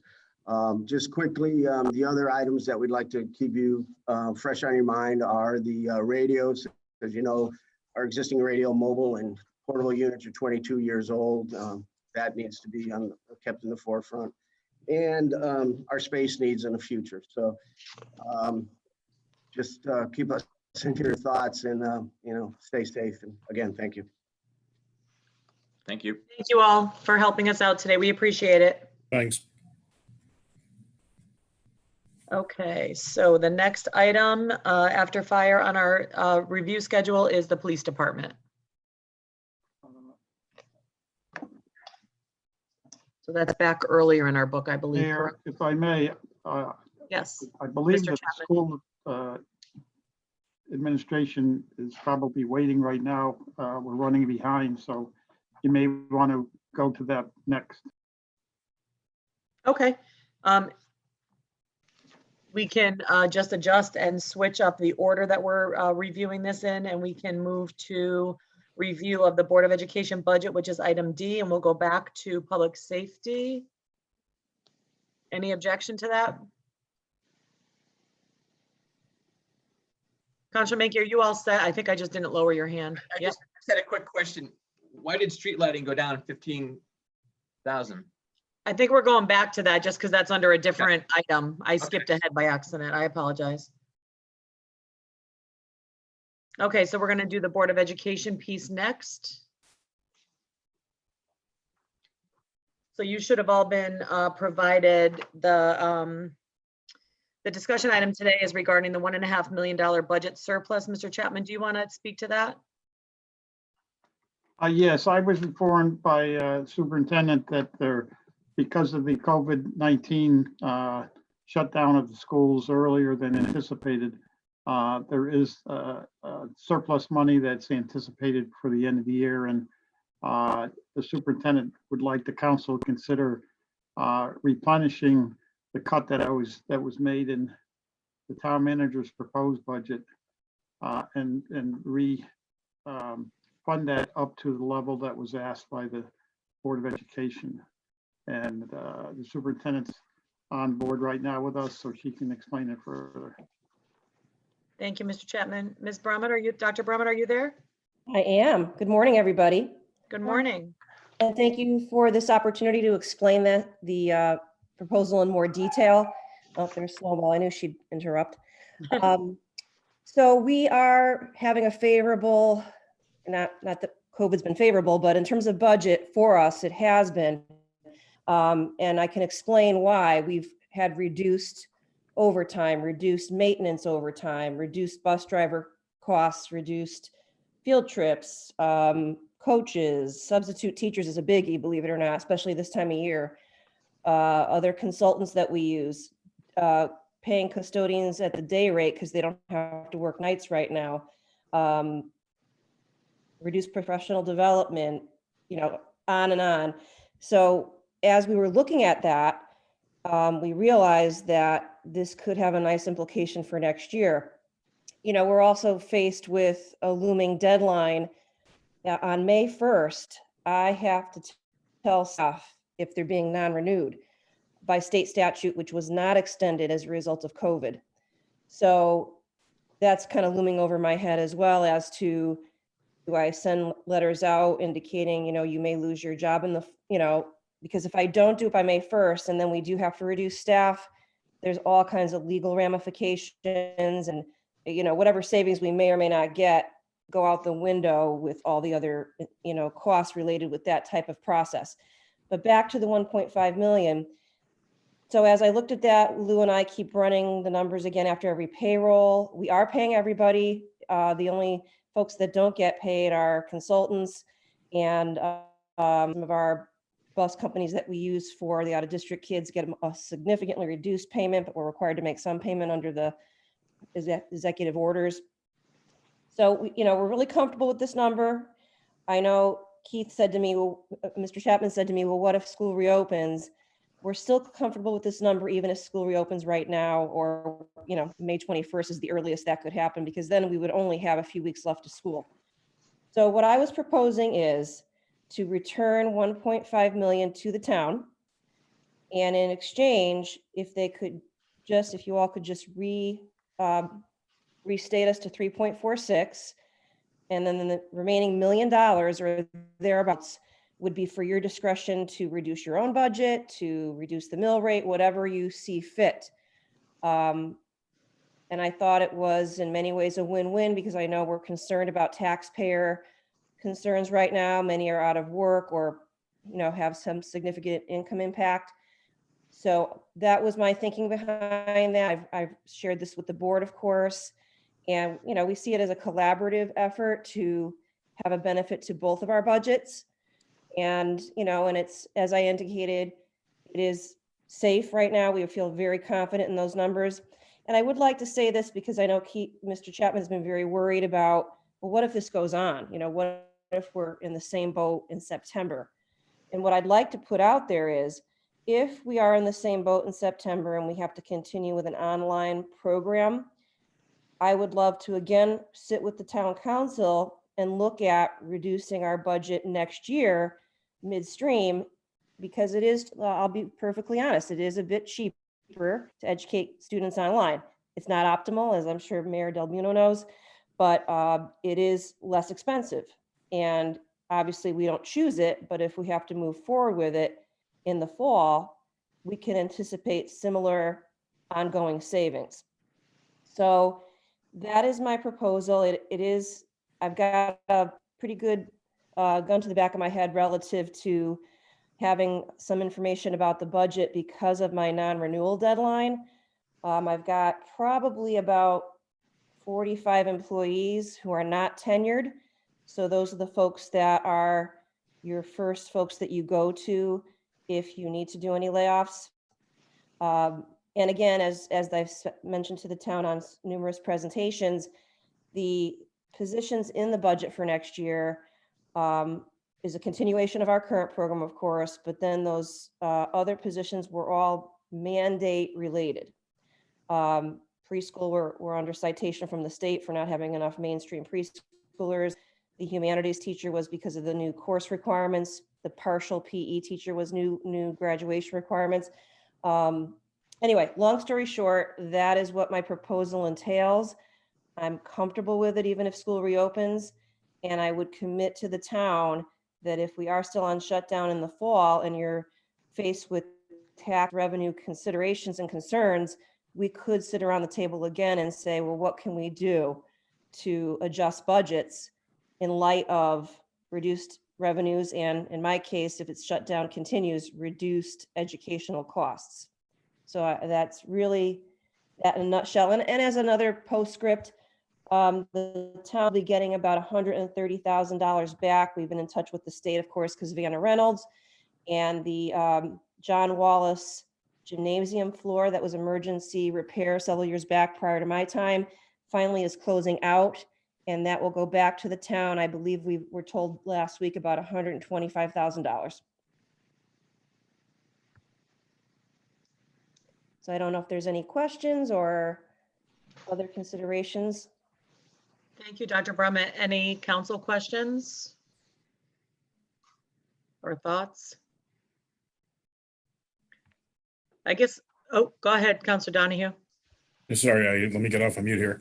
The only question I have is if we put 500,000 back in the budget, right, we're on the hook for that every year going forward from this point in time, correct? Right, it would put our baseline back at 3.46. Now, I don't know if there'll be legislation next year reducing, the requirement for minimum budget requirement, MBR, in light of the fact that I think, talking to colleagues, we're not the only district in this position. Other districts are not. I think some of our inner city districts have other costs that they had to deal with, like a technology, because they didn't have it. But yes, it would put our baseline budget next year at 3.46. And, that would be the start number next year unless the governor adjusts the MBR. Okay, thank you. Counselor Anist? Do you know if there is going to be any discussion regarding extending that May 1st date? I have reached out to our state representative, Gary Turco, to look into it, but I don't know if you knew of any discussions. Well, actually, we got guidance from Commissioner Cardona letting us know that he wasn't going to extend it because I'm not sure the rationale, other than, I suppose, if you're a teacher in that boat, you don't want to find out the last minute that you have no job for the fall. That was what it was designed to protect.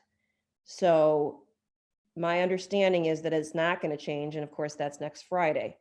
So the bottom line is, if there's any chance our budget would be cut further, we would need to know that, because I would be obligated to tell staff ahead of time. If I don't, like I said, it could be that we take a wait and see approach, but I would be faced with significant legal implications if I non-renew teachers at the last minute after the May 1 cutoff, because they have many, many legal protections if I don't notify them prior to May 1.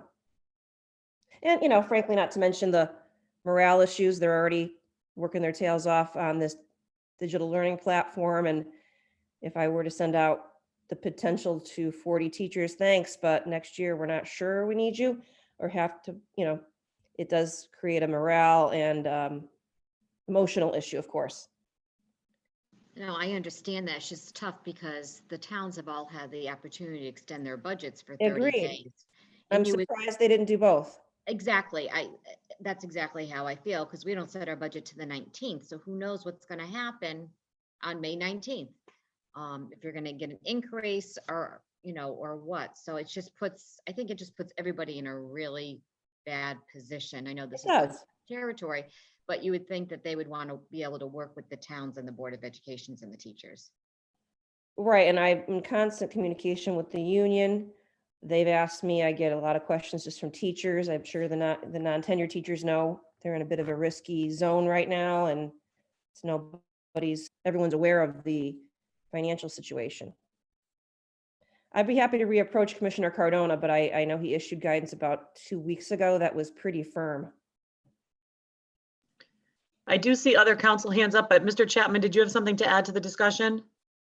Yeah, I just want to ask Maureen, with the cut that I made in your budget, I thought you had indicated that there will have to be layoffs. Is that still the case? If we get the amount that you've allocated in your recommended budget, we would have a status quo budget. I could not add the new positions that were required, in my mind, required by state statutes, but I would not have to cut people at the 267% increase. Lower than that, I would. Thank you.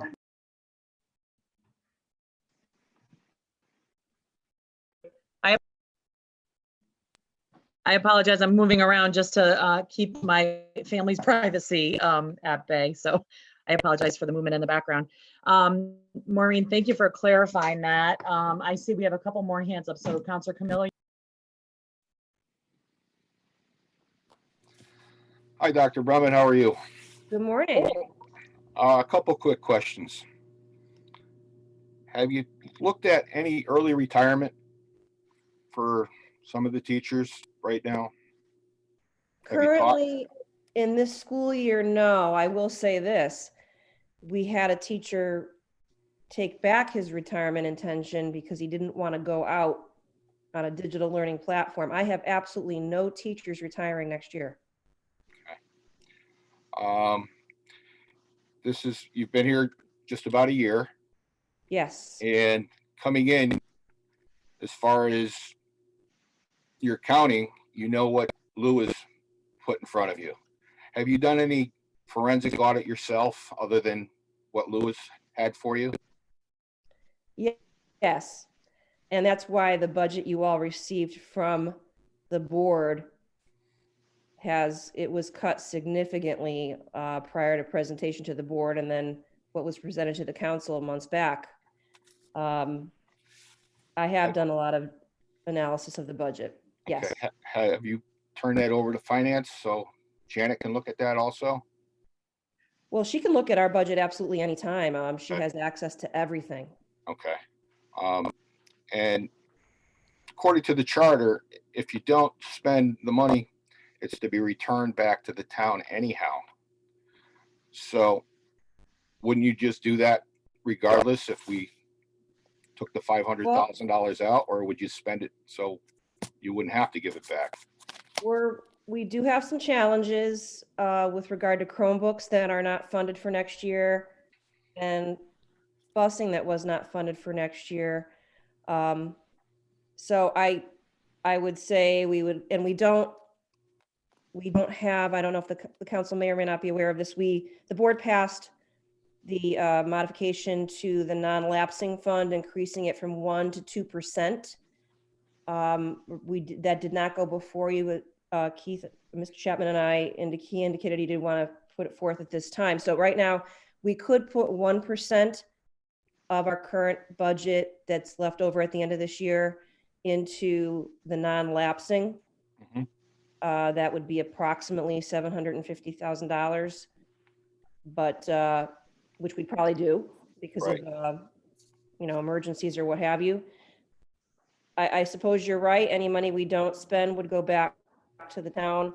I was proposing this more of as a collaborative effort to put my cards on the table that I've got 1.5 million and I'd like us both to benefit from it. And as you know, I can't myself take that money that I need to backfill the board's budget and put it in next year's operating budget. That's not statutorily allowed. So I would need town council to move forward in that direction. Okay. Also, you had mentioned since we didn't have transportation and it's cheaper right now doing it virtual, you don't have lights, heating. So you've got a big savings there that you'd probably see in June what you've saved this past spring and winter. Agreed. That I didn't mention specifically, but projected savings from electricity, air conditioning is part of that 1.5 million. And then if it's still in the fall, we're not back to school in the fall, right? You'd have that again. Exactly. Plus. Right. And that's why I feel compelled to, if we can work collaboratively, then I think we need to continue that in the fall. And if we're in the same boat, I would not need a 3.46% increase next year because we are going to have fewer expenses next year if the shutdown continues. And the other thing is, the other thing is your buses for transportation, what you spend on maintenance with outside vendors, you're not spending that because you're not using the buses, which over 2 school years, you're probably talking another $1 million there, minimum. I would agree. I don't have the exact number in front of me, but I would agree that we would have significant savings going into next year. Absolutely. If we did not have to run buses next year. We use the buses, as many of you know, for some of the meal service, but in terms of wholesale daily runs, we are not obviously using the buses. Trying to see if I have any figures on maintenance, but that is part of the 1.5 million. We have not done projections yet on next year, but I can, just for sake of argument, district-wide HVAC would be about $136,000 saved. Trying to see if I have any facts or figures on maintenance, but you're absolutely correct on the savings that would continue from now into next year should the shutdown continue. Okay, thank you. Counselor Menke?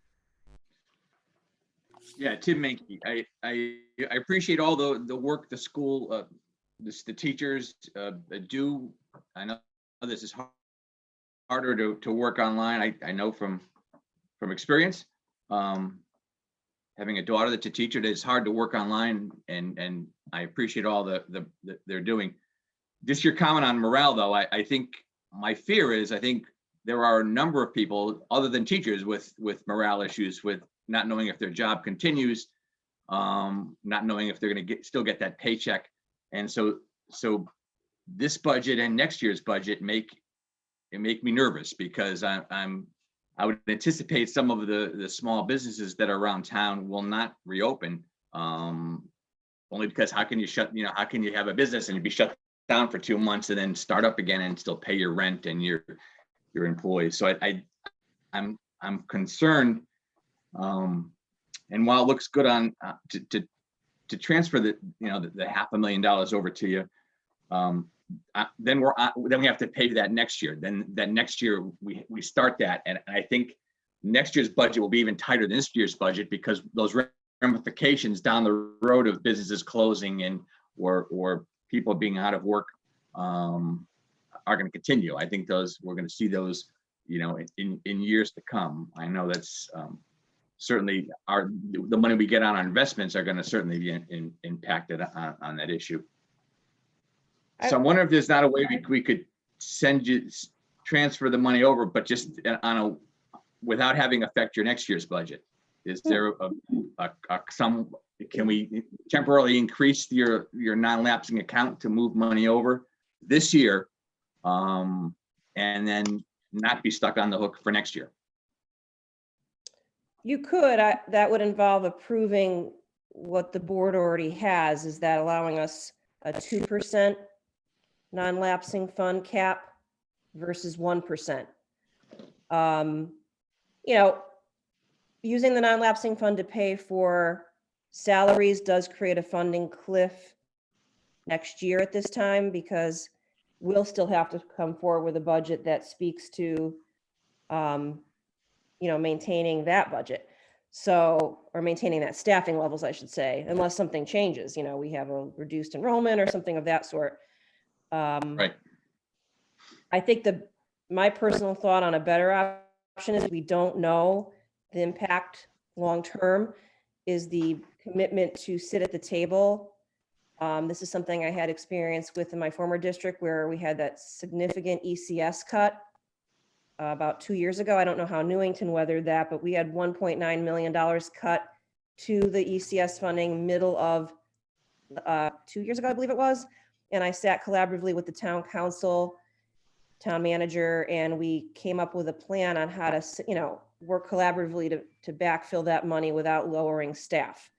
And then I committed to sending them back any monies left over, and I was able to send them back $500,000 at the end of that school year. So I think if we want to work collaboratively and not lay off teachers when we might not need to, as well as make sure we've got the staff we need next year for the mandates, I would think that a collaborative agreement would be in all of our best interests, so that I can send money back mid-year if necessary to backfill any loss of revenue because of the scenarios that many of you have talked about.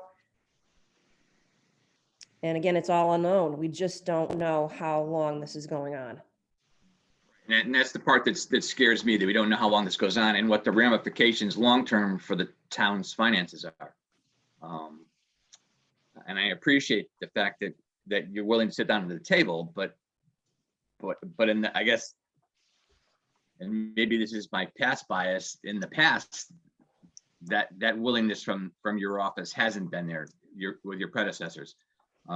So that's what I've heard, but that's, I guess I take you at your word that you're willing to sit at the table, but in the past, that's not been my experience. That it's a kind of a one-way discussion, I guess. Agreed. And as you can imagine, much to what has been discussed by other counselors, putting forward this offer was risky to me, because you're right. At the end of the day, the money goes back to you in a certain way, shape, or form anyway. But I was just trying to put forward some sort of out of the box thinking, given our very unique circumstances. And I totally understand your obligations to the taxpayers and how nervous they must be. And that's why I know it's imperative that the mill rate go down next year.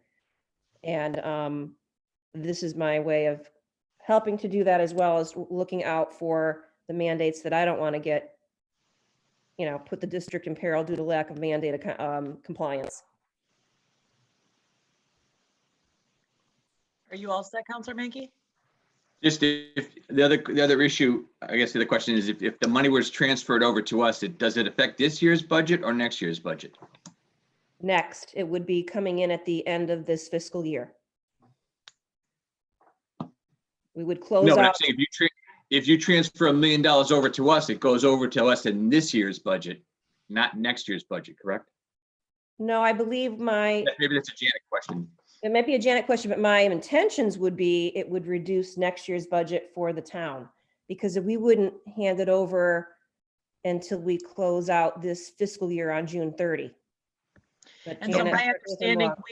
that would go into our general fund, Counselor Menke, and then it would be up to this council to decide if we were to make an additional appropriation of $1 million toward the budget that we're considering out of the general fund. So right now I believe the town manager's budget is using 2.5 million. So then we would have to make the determination as a council to increase that appropriation from the general fund to the budget up to 3.5 million. Did I get that right, Janet? Yes, you did. Whew, okay. Big numbers. Right. Are But you all set? that would mean we're taking $3 million out of our $3.5 million out of our savings to pay next year's budget. Except the 1 million of it would be added and then taken out. So it'd sort of be a net zero. Right. Yeah. I guess Counselor the point is the 1 million comes to us anyway.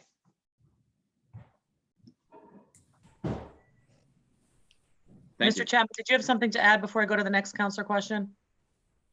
Yes, the idea of the non-lapsing fund that's currently funded at 1%, if you went to 1.75%, that would fill the gap that I created by cutting the budget. That's one approach you could use.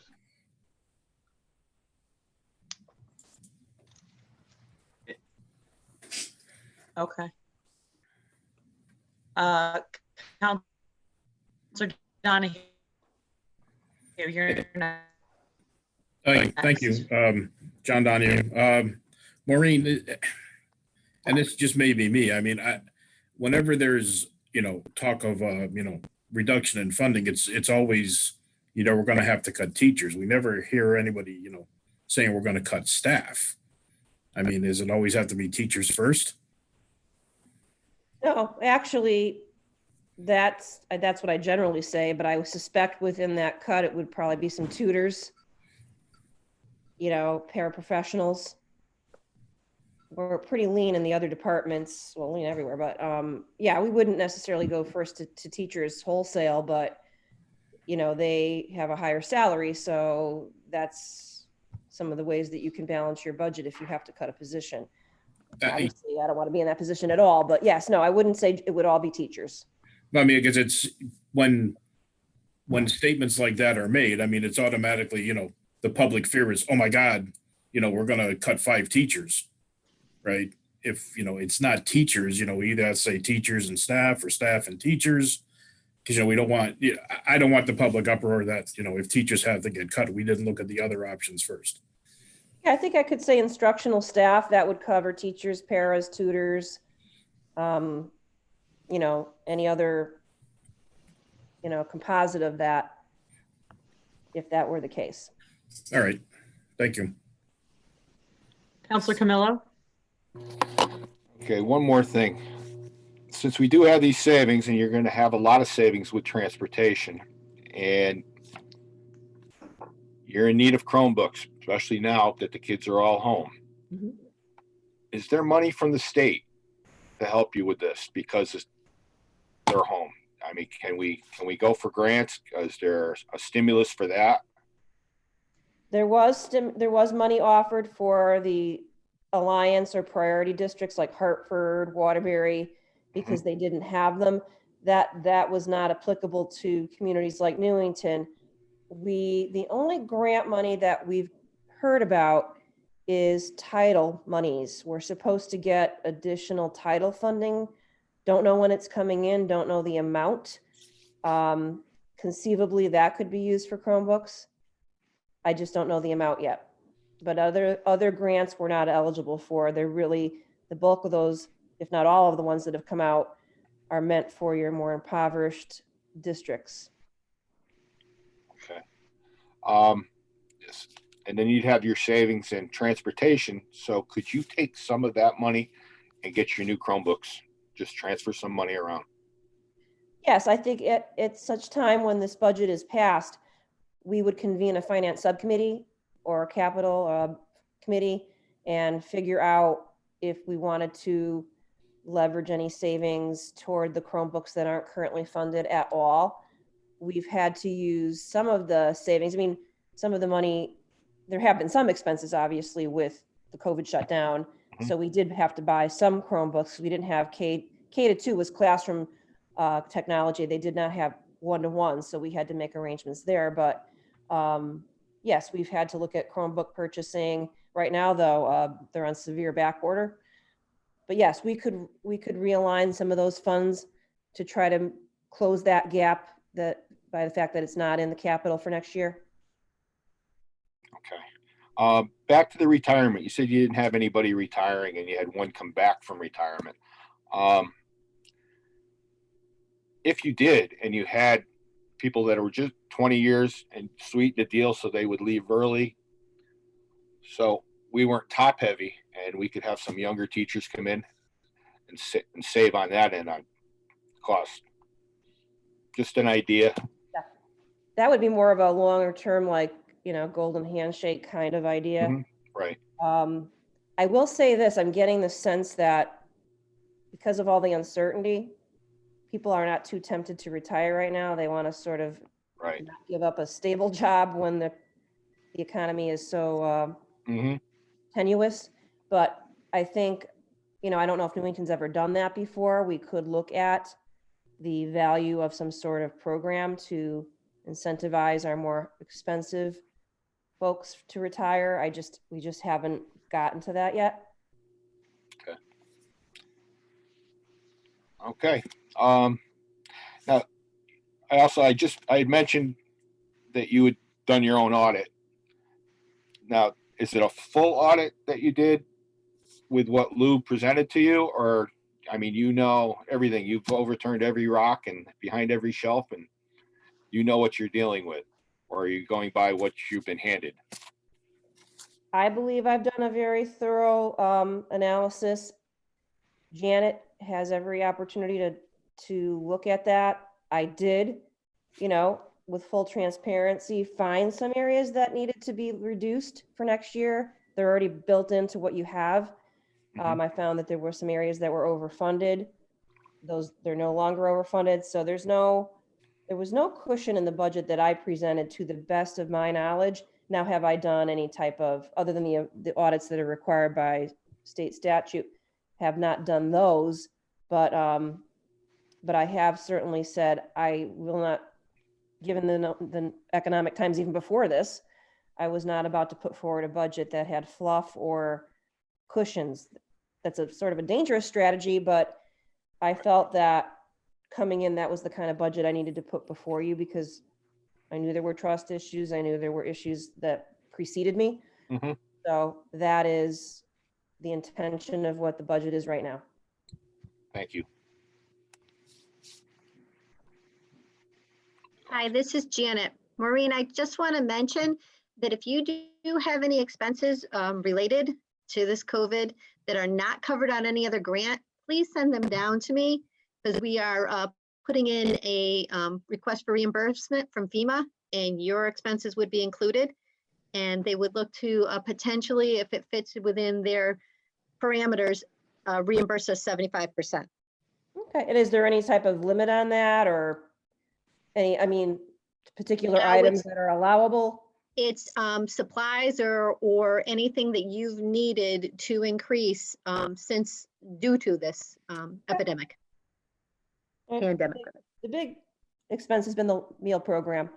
That has, though we get federal grants for that, it's not completely covered by federal grants. So as I said, if it's not covered by another grant, because they were talking about the Chromebooks or anything like that, if you had additional expenses for that, if you have additional expenses for masks, for sanitizer, anything like that, that is included. Okay, very good. Janet, would like software updates or additional Zoom platforms or that kind of thing be covered as well? Yes, it would. Perfect. Counselor Nagel, did you have your hand up prior to these other folks? I thought I saw you. Yeah, I've just been waiting patiently. Well, we've gone beyond where I wanted to ask a question or make a comment. I do agree with what Councilor Mankey and at the beginning of the meeting, of this section, Councilor Zanu said. I'd prefer that there be found another way for those monies to be used or to be given to the Board of Ed other than the option that Dr. Brumman presented to us for the reasons of the additional $800,000 being put into the budget, and then the state would mandate that we would have to go above that 500.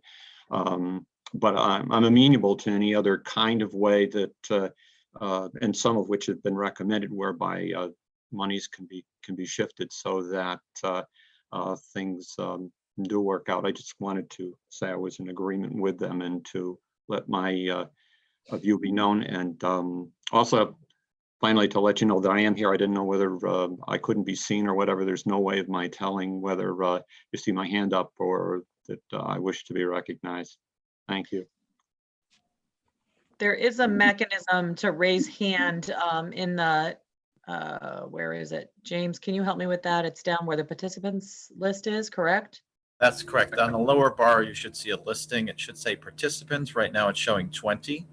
And you would click on that, it would show the bar, and then you would raise your hand with the button at the bottom of it. Okay, thank you for clarifying that. I do see that now. I'll say from my perspective, that's nice and easy because it keeps people in the order they raise their hands. So I know who to go to next. So that's helpful. Councilor I didn't want you to think that I was just sitting out and doing nothing. That's all. Thank you. Deputy Mayor Bedrejko, you're next. Yes, I appreciate, I mean, I think the offer, the proposal put before us is intriguing. But, you know, at this point, it's hard to commit to anything because it really has to be analyzed. And I guess my point is, as others before had said, my concern is the MBR because ultimately the town's funding is the Board of Education's funding in terms of the tax dollars coming in. And it's not just, the impact on it's not going to be for, I mean, I truly believe the impact is not going to be known for like another year because it's not just the taxpayers who may or may not, you know, the residents who may or may not recover a job or go back to work, but it's also the businesses. I mean, I am concerned about our grand list in terms of businesses not being able to reopen, and even more so, businesses that may have anticipated coming in, new businesses, new startups, new stores, new retail, are going to be inhibited or prohibited from any kind of development for a year, 2 years, who knows? So again, that is, our funding is going to go down. I'm convinced of it, meaning the town's funding in terms of, you know, the major source, business taxes or residential taxes. So I just really think caution and a bit of not being overly optimistic, but I think we really need to be cautious into any kind of creative budgeting or type of budgeting we go into, at least for the foreseeable future. And the impact on the MBR really does, right now is where I'm stuck. So I just wanted to throw that out. Thank you. I would be willing to reach out. I think someone mentioned they reached out to, it might have been Councilor Nest, with regard to whether MBR is being looked at. I wouldn't be surprised. given the fact that there's been so many unknowns and uncertainties, but I can do a little bit of a deeper dive into that. And again, with the collaboration of us working together next year, if we want to commit to quarterly meetings where we analyze our finances, because again, this is unprecedented. Normally you wouldn't do that, but this is unprecedented. You know, are we at our budget levels, below, above? You know, can we start making some transfers to make taxpayers whole? You know, I think we should be as creative as possible to make sure we are not overfunded or underfunded, and that, you know, we understand the perils that our community is facing right now. I think both of those suggestions are real appreciated, looking into the MBR and also more meetings discussing the hard issues such as finance. Actually, even despite the crisis, I think, you know, we should probably have more communication that way, but thank you. I think that's a good idea. Absolutely. That's how I do business. And I know it sounds different than maybe what you're used to, but that is how I prefer to do business, because we're all in the same boat. The money comes from the same source, and we all want to do right by the community. We all care about the community. Okay, thank you. Counselor Mankey? Yeah, Tim Mankey. Just one quick question. Did the board make any cuts from your original budget that you presented to them to this point? No, when I presented them the 3.46 and explained all the other cuts I had made, they passed it at 3.46. Okay. I Maureen, guess my other comment is sorry. just, yep, go ahead. No, sorry, Go go ahead. ahead, Counselor Mankey. I thought you were done. Go ahead. That's okay. My other comment is I do, Dr. Brown, I do appreciate the fact that you're willing to come to us and speak. I know sometimes you get saddled with the reputation of your office going past this. So yeah, I think it's refreshing that we're actually talking about this instead of just having something sort of dictated to us. I think that's refreshing. If nothing else, it means that going forward, we're going to have a better communication and a better, maybe trust is a better word, but better trust in each other to do what's best for the community, because education is a big part of the community, but it's also a big expense to the community, and we can't forget one without the other. So I'm encouraged the fact that at least we're having a discussion on a Saturday morning about these issues. I think that's a welcome change. Absolutely. Anytime.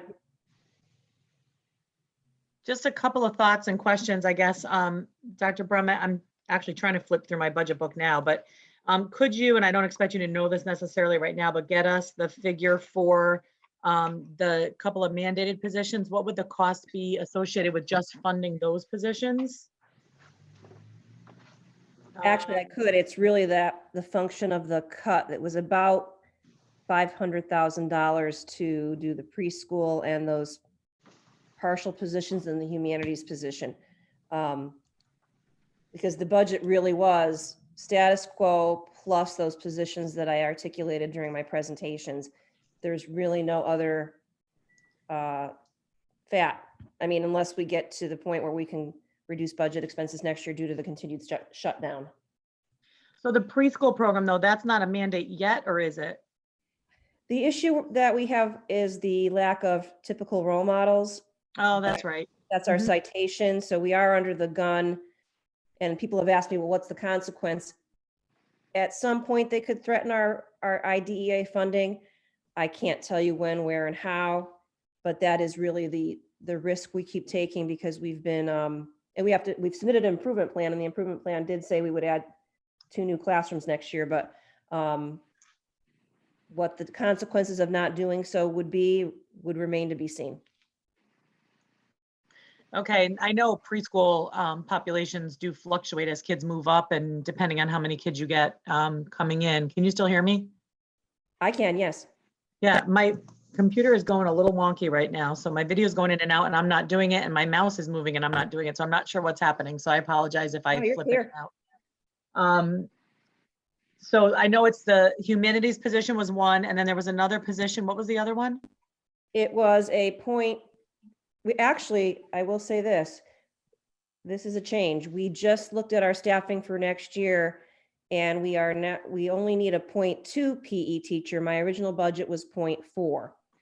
We totally looked at everything and based on current enrollment. So I guess that's about a $10,000 savings. And I'm sorry, what was the other part of that question? I was just looking at it. You said the humanities position and then Oh, another yes. position. And then yeah. there was a 0.6 speech pathologist. We are typically at this time of the year, we have to hire consultants. So this would eliminate the need to do that. And that was it. 2 preschool teachers, a humanities teacher. That was the Black and Latino study mandate, the PE teacher, which is now from 0.4 to 0.2 for the new PE requirements, PE and health requirements, and the 0.6 speech path because of just, and by this time of the year, we have so many students, we're hiring consultants. Okay. Which of course, and we're not doing now, but we normally would be. Right, right. My other thought is just that I think it's supremely unfortunate that while we've extended our budget timeline, we haven't extended that May 1st deadline. Because, you know, we're just beginning, as you know, we're going through our department budgets today. Right. And so we're really just beginning deliberations. So it's going to be difficult. I know I won't speak for anyone else, but for me to commit to a certain amount at this point, with May 1st being just, 6 days away or so. And we don't have another meeting scheduled prior to May 1st. So our next meeting is scheduled, or we have a regular meeting scheduled on the 28th. Agenda set for that already. So our next budget meeting isn't until May 5th, I believe. So I'm concerned, and I guess I don't know that we can commit yet to the 500,000 that you need, even though it sounds like a lot of people are kind of thinking in that direction, that I don't know that we can decide that or make that for sure by May 1st. So I'm concerned because I know you're under the gun to get those notifications out. And so I'm not sure that you're going to have an answer before May 1st from us in terms of what that will look like. The issue for the May 1st deadline really is, can I count on the 2.67? That, if I can count on that, that's the town manager's cut, then I don't have to lay anyone off. Okay. If the 500 reinstatement would allow me to put in those new positions that are mandates that I have to try to adhere to. But if there is a guarantee of a 2.67, then I will not have to lay anyone off. Okay, I got you. That's the status quo scenario. And then one more question about the surplus. Is the 1.5 surplus the total surplus that you're anticipating, or is that 1.5 above the 700,000 or so that you can put in the non-lapsing? So in other words, are you already funding that non-lapsing and then this is an additional 1.5, or how does that work right now? Right now, we are comfortable with the 1.5. I don't know if that will go up once payrolls continue to flourish, move in the right direction. So no, it does not include any allocation to the non-lapsing. Okay. It just simply includes turning over what we believe will be a realized savings or a surplus, whatever nomenclature you want to use, because of the COVID shutdown. And then one more question, the health benefits piece. Have you guys gotten your final figures yet for what you'll be looking at, if there's any kind of an amount coming back for that? Janet, do we have the final number yet? No, we don't get the final settlement number until like September.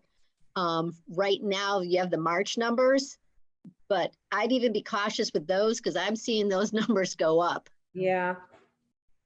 We've had a couple of significant, I can tell you since the shutdown, we've had several staff with significant health issues completely unrelated to COVID.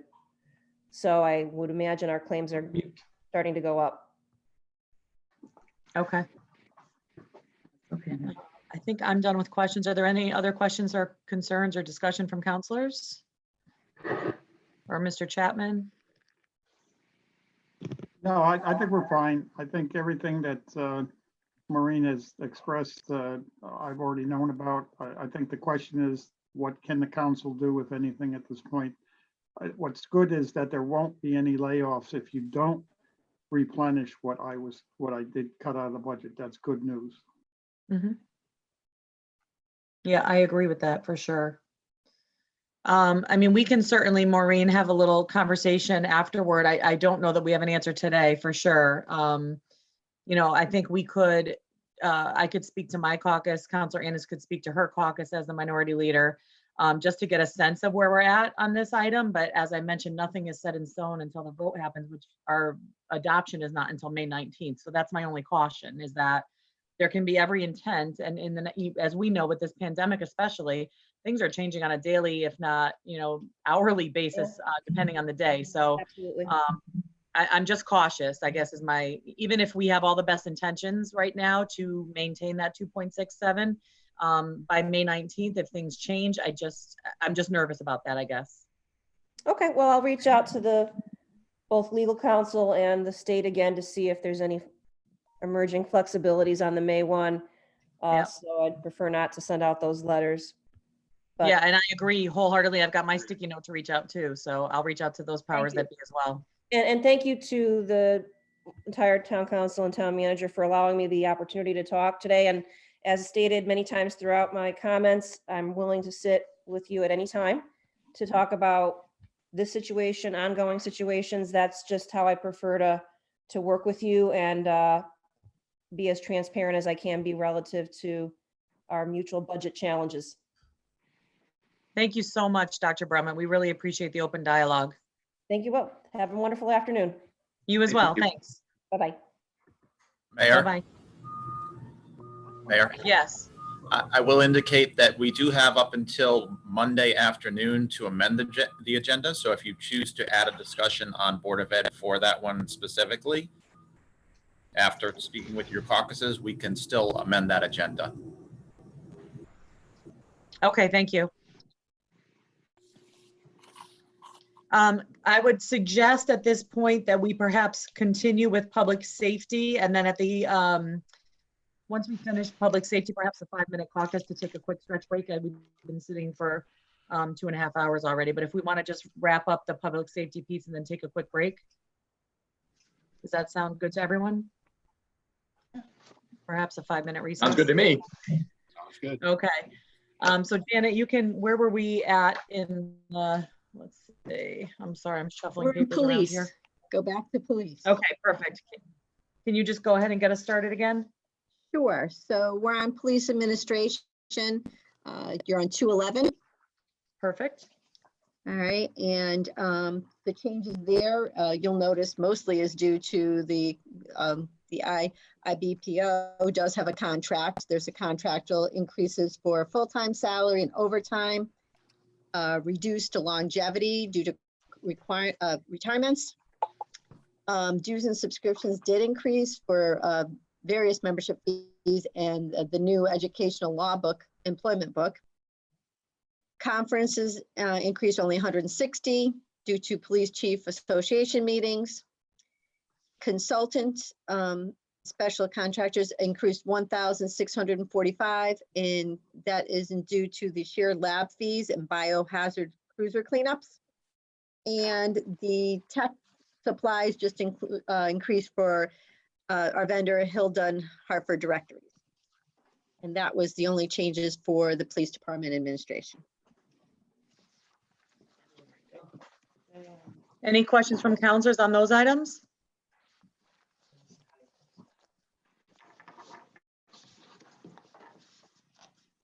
I apologize. I'm walking out. My daughter's turning 21 today. I just walked in, so I haven't wished her a happy birthday yet. So I apologize for the movement again.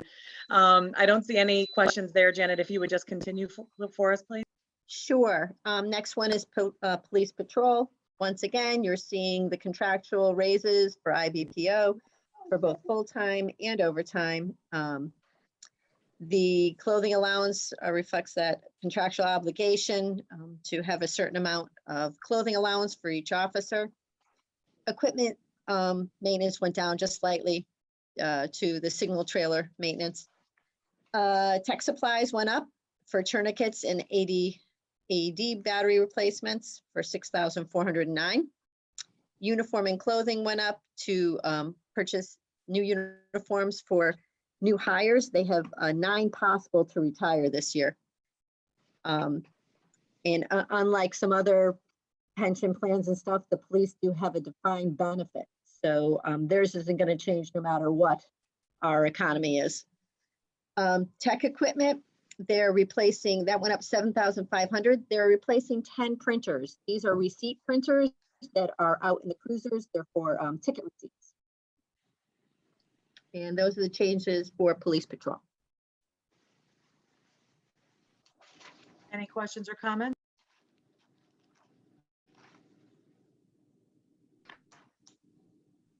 All right, seeing none.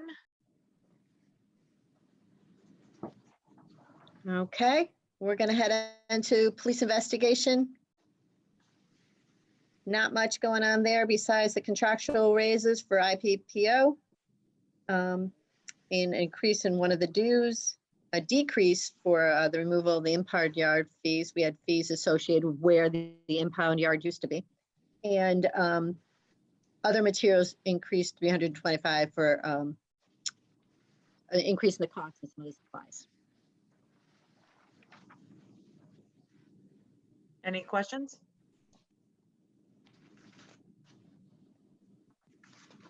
Okay, seeing none, we'll continue. Okay, the next one is police traffic.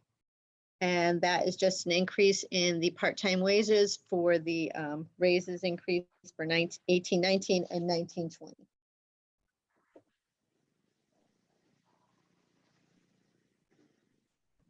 Okay, I don't see any questions. We can keep going. Okay, police communication. Once again, the increases for the contracts under full-time salary and overtime. Under equipment maintenance, there was an increase for next gen program and maintenance, and there was an addition of the watch guard. Now, I've been actually emailing back and forth with Paul Boutat during this meeting because I remembered seeing a purchase order form from watch guard. I'm going to follow up on this, but I believe that according to Paul and everything, that this watch guard fee has been paid by IT and shouldn't be included in the PD's budget.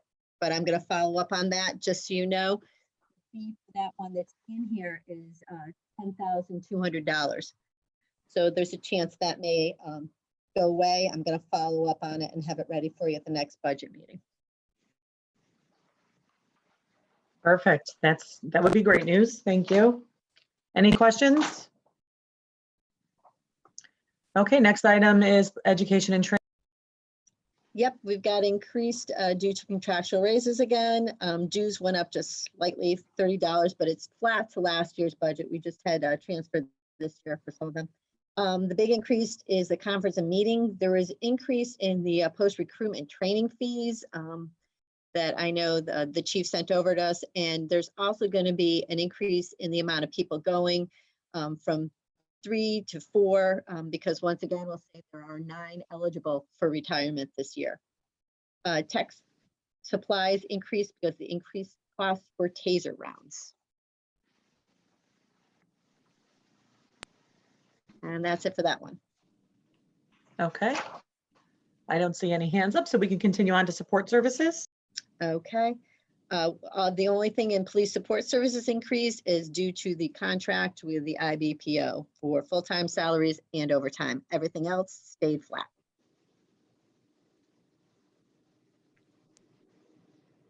Okay, thank you. No hands up, so we'll move on to police vehicles.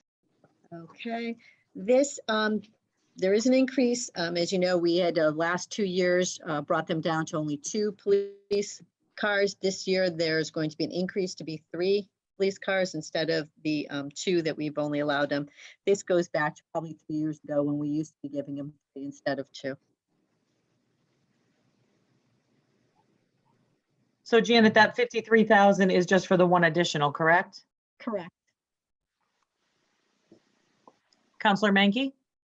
Just to be clear, so we're buying 3 police cruisers this year, right? This year, no. This year, we're only doing 2. Not next year. Next year, yes. Next year, I'm sorry, I'm opening it up. They have 3 SUV patrol cars down here. Okay. And how many did we buy this fiscal year? 2. Two? There was an increase for fees on these. They were, used to be at 38,000 apiece, they're now up to 40,000 apiece. So there was a little bit of shift in that, and there's also an increase for the amount for the overhead light bar and siren, along with some of the other equipment that needs to be put on the vehicles.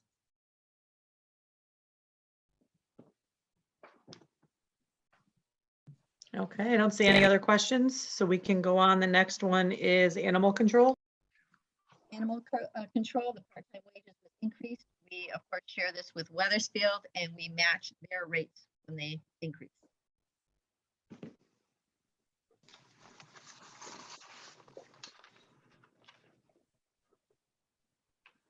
Okay, any questions for Janet on the police budget?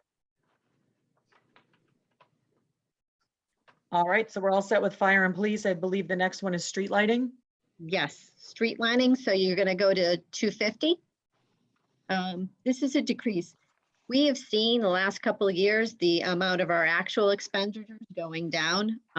This is due to the fact that we did replace them with some, I think, some energy efficient lighting out there. So we brought down our budget to what we're seeing for more actuals. Okay, perfect. Any questions? Seeing none, we'll go on to the next item, which is emergency management. There was no change to emergency management. All right, next, emergency medical service. This has an increase of $10,000. This is added to cover a portion of the CMed fees. We've heard, and I'm going to let Mr. Chapman follow up on this, that they are seeing a reduction in the revenue that they're receiving, and they've asked for our assistance. This hasn't been in our budget before, but we put in there to cover at least $10,000 for this. So are you indicating that they may need more than that 10,000? The 10,000 is part of the cost for their CMed program. What's happened is the revenues that they received or receive for their services that they provide has been diminished and continues to diminish. And they're basically in need of funding from the town to keep the operation going to the same level that they're doing it. They're hopeful that someday they're going to do it 24 hours a day, but we're still a ways away from that. So this $10,000 is being requested, and I consider it to be a good logical request at this point.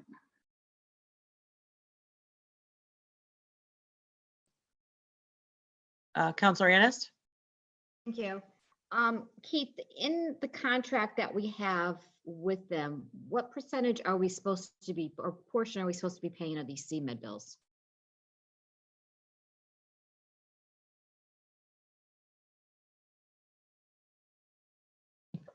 They're up until now, you haven't been paying any. This is not a requirement through the contract. This is a request that they and I discussed, and I felt it should be put in at this point because the revenue side is just dropping off for them.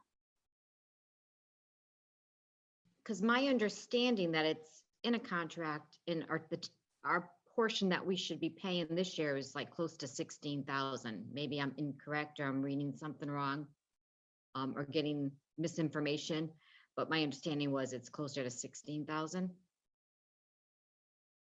Okay, I'd have to look at the contract to see exactly what you're referring to, but if you're saying that our obligation is at 16,000, that I was unaware of.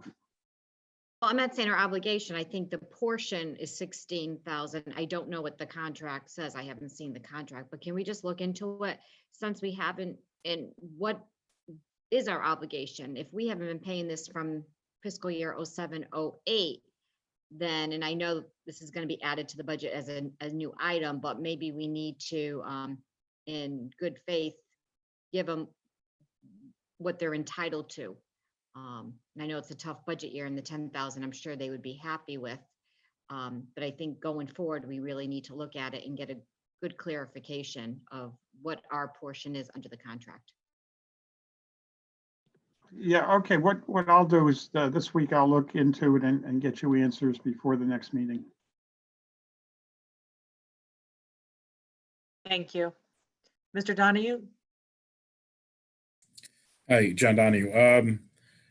The revenues are down because of the insurance reimbursements that they get for rides, and if their revenue returns, when I guess people are riding the ambulance more, does this line item go away?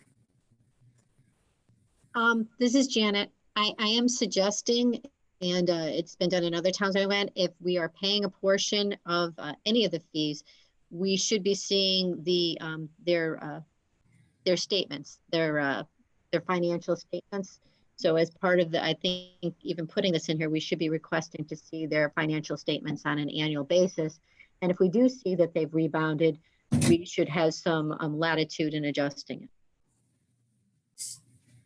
All right, excellent. How do we verify, how do we get their annual statements? You ask for them. If they want the funds, they should be willing to supply you, just like Indian Hill has to send me theirs. They should too. All right. Counselor Thank you. Donahue, are you asking Ms. Murphy to request those, or how would you like to proceed? I don't know who should request them, I guess is the question. Janet, do you think that would come from you or from Mr. Chapman, perhaps? I think between the two of us, one of us will request it from them. Perfect, thank you. I don't see any other, oh, are you all set, Counselor Donahue? I am. Okay. I don't see any other hands up, so we'll move on to the next item and last item under this area, which is hydrants. Okay, the hydrants here, as you can see, they're increased. MDC once again increased our fee from 125 to 135 per hydrant. We have 728 hydrants. And also included, just so you know, under this line item is Newington Water for their hydrants, 24 hydrants, and we haven't seen a change in their fee, and that's $368 a year. Okay, perfect. Any questions? Okay, so I'm going to suggest what do we want, guys? 5-minute recess? Does that sound good? Good for me. Works for me. Okay, so I would like to, I'll call a recess at 11:41 for 5 minutes. We'll re-meet at 11:46 and we'll take up item E when we return. Good. Thank you.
That was a very quick 5 minutes, so I'll give it another minute or two until everybody's back at their spots.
All right, I'm just gonna see who's here and who's not.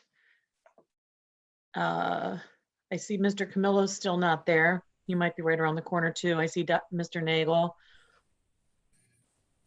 Mr. Minor, are you present? I am present. Perfect.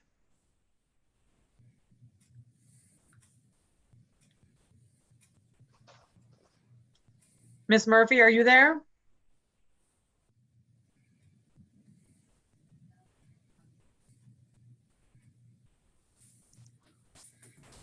Her Right, we're and gonna the town manager will be back momentarily. Okay, I'm gonna just pause my video until they return and then we'll get started. Sounds good.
Okay, are we almost set, guys? Who's still Out and about. Who are we waiting for?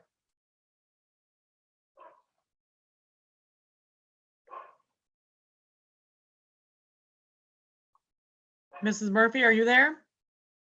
I'm here. Keith's not back yet, but I'm here. Okay. Should we give him another minute? Yeah, I think he just went next door.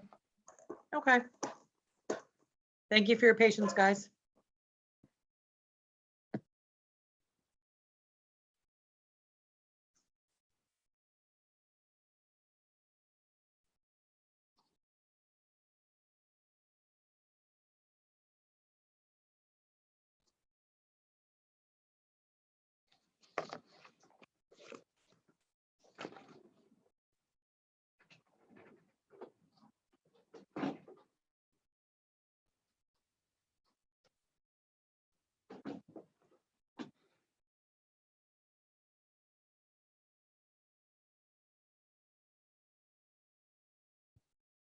Keith is back, so whenever you're ready.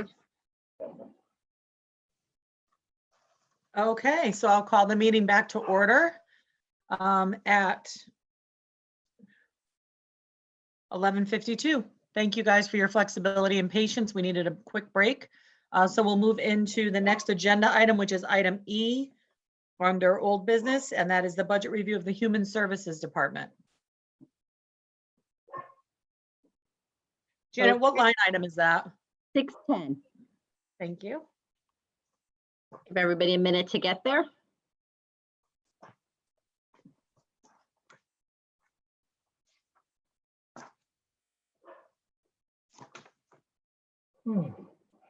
Everybody set? Okay. Okay, if you're all good. Under Human Services, you have the increase to full-time salary and part-time salary. This is for the 2018-19 and 19-20 increases that were not in the prior year's budget. And we have a decrease for special needs. This is a grant, a United Way grant that we thought would be best moved over to the miscellaneous grants funds. What ends up happening is we sent them out for them to spend, and then if they get more than that, you can't adjust it as easily. So in the miscellaneous grants, what ends up happening is the funds go in, we establish their budget over there, and they can spend each year what they receive. So that was a reason for moving that one over. Okay, any questions? Go ahead, Counselor Mankey. Oh, you're muted, Tim. You have to unmute your mic. Can't hear you, Tim, you're muted. Yeah, somebody muted me. Okay, so it's really not a savings, it's just moving from one fund to another? Correct. We're moving that. We're moving the expense side and the revenue side that you would have seen under the general fund over into the miscellaneous. Okay, thank you. Any other questions? Okay, seeing none, we'll move on to the next item, which is the item F, the Senior and Disabled Center. Okay, on this one, all we're seeing for increases is the full-time salaries, part-time salaries, and the longevities. This, once again, the longevity is a contractual issue, and the other two are due to increases for 2018-19 and 19-20.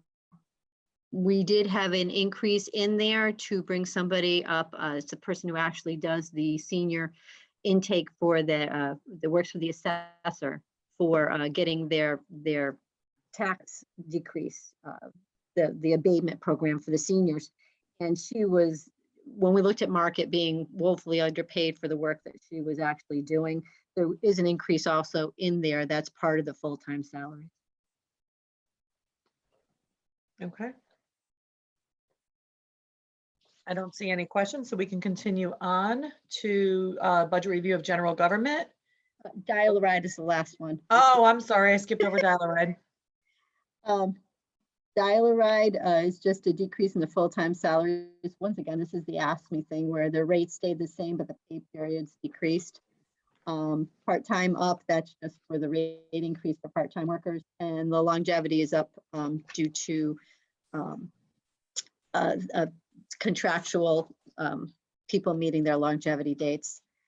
There's no questions on that. I did want to mention to you under boards and commissions, I said no changes. Right. But when I was reviewing it last night, if you look under the Youth Adult Council, you'll see that that's now negative. That's department, it's code 674. It's the last one in this section. That is another one of the grants that we moved over into the miscellaneous grant to better realize she would get more money than we'd actual budget, and she'd have to spend it to the year, and we couldn't adjust it. Okay. In the miscellaneous grants, we can. So that one has also been moved. You'll see it on the revenue side also. Okay.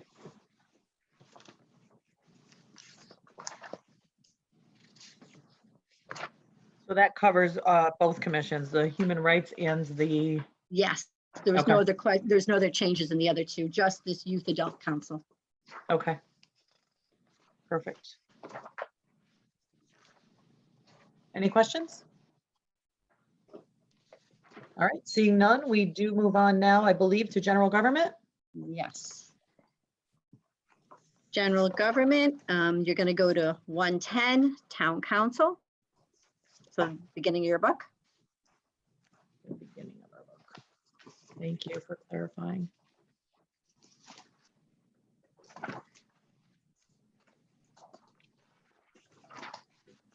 Okay.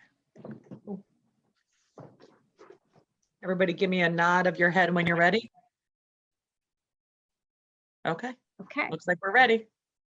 So under town council, you'll see a part-time increase. That's just hourly rate increase for the part-time workers.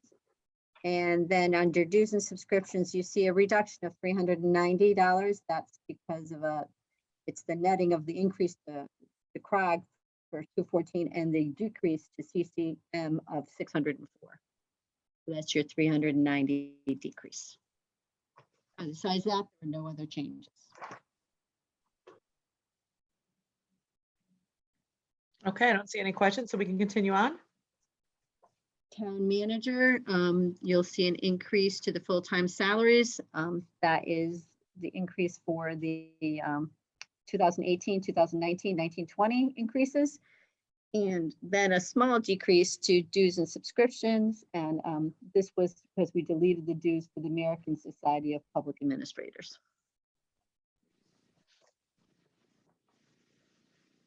I'm just checking to see if anybody's raising their hand. Seeing none, we can continue on. We have probate courts, which is our next one. That had no change. Okay.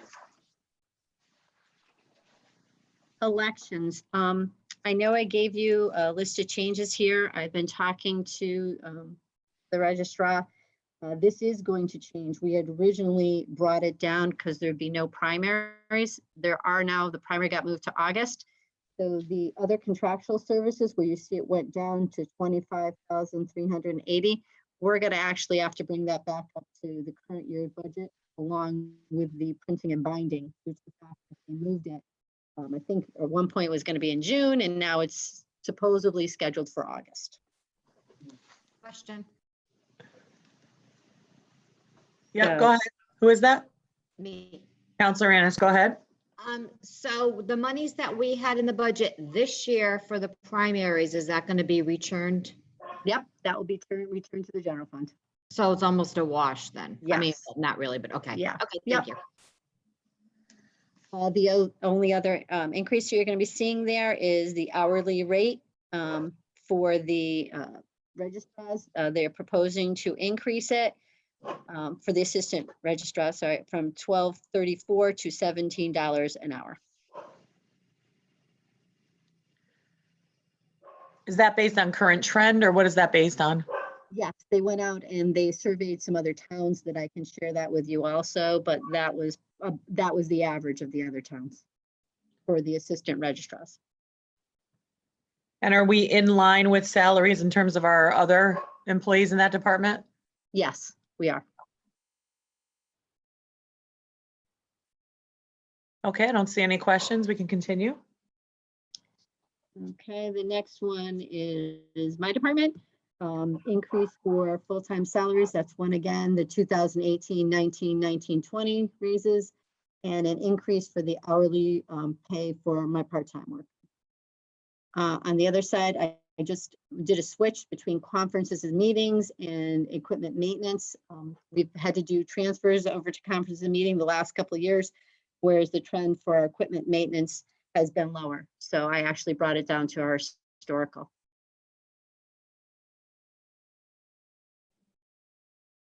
Okay, there's no questions. We can continue. The assessors department, full-time salaries, once again, this is the increase for 18, 19, 19, 20.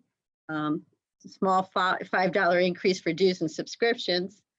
Conferences and meetings, they did increase $540. This is Yukon training. It's a Connecticut state mandate for research of the assessor and the staff.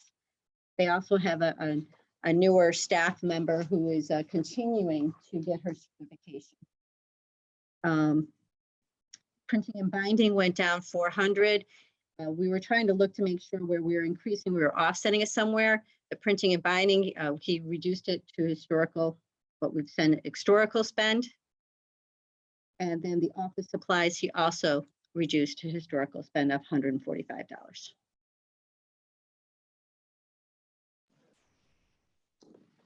Okay, no questions. I see the next one is Board of Assessment Appeals. Looks like no change there. No change.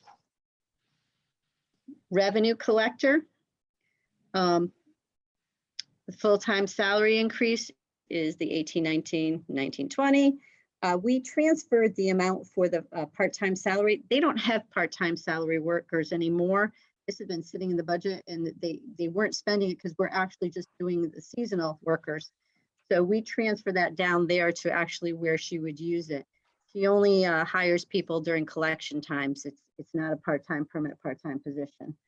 The difference to use to offset the some of her other increases for consultant and special contractors. That is an estimate for the next year regarding accurate and quality fees.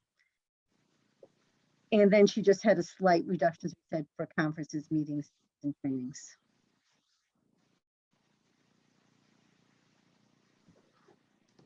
Okay, no questions there. We can continue on.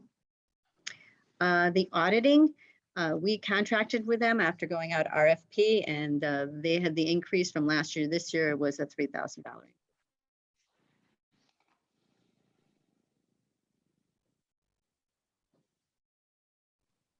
Okay, all set. No questions.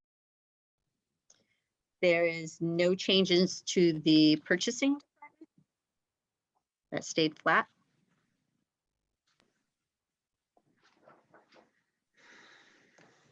Okay, and then I see town attorney, no change as well. No changes to the town attorney.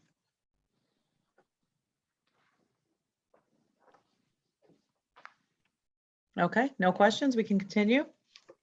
Okay, town clerk and records admin, full-time salary. Once again, this is an increase for 18, 19, 19, 20. There's a small $10 dues and subscription increase. Another $14 increase for microfilm storage for land records and maps. Equipment, there is $413,000 increase. This is for A&A office systems, increase for copies for commission members, minutes archives projects.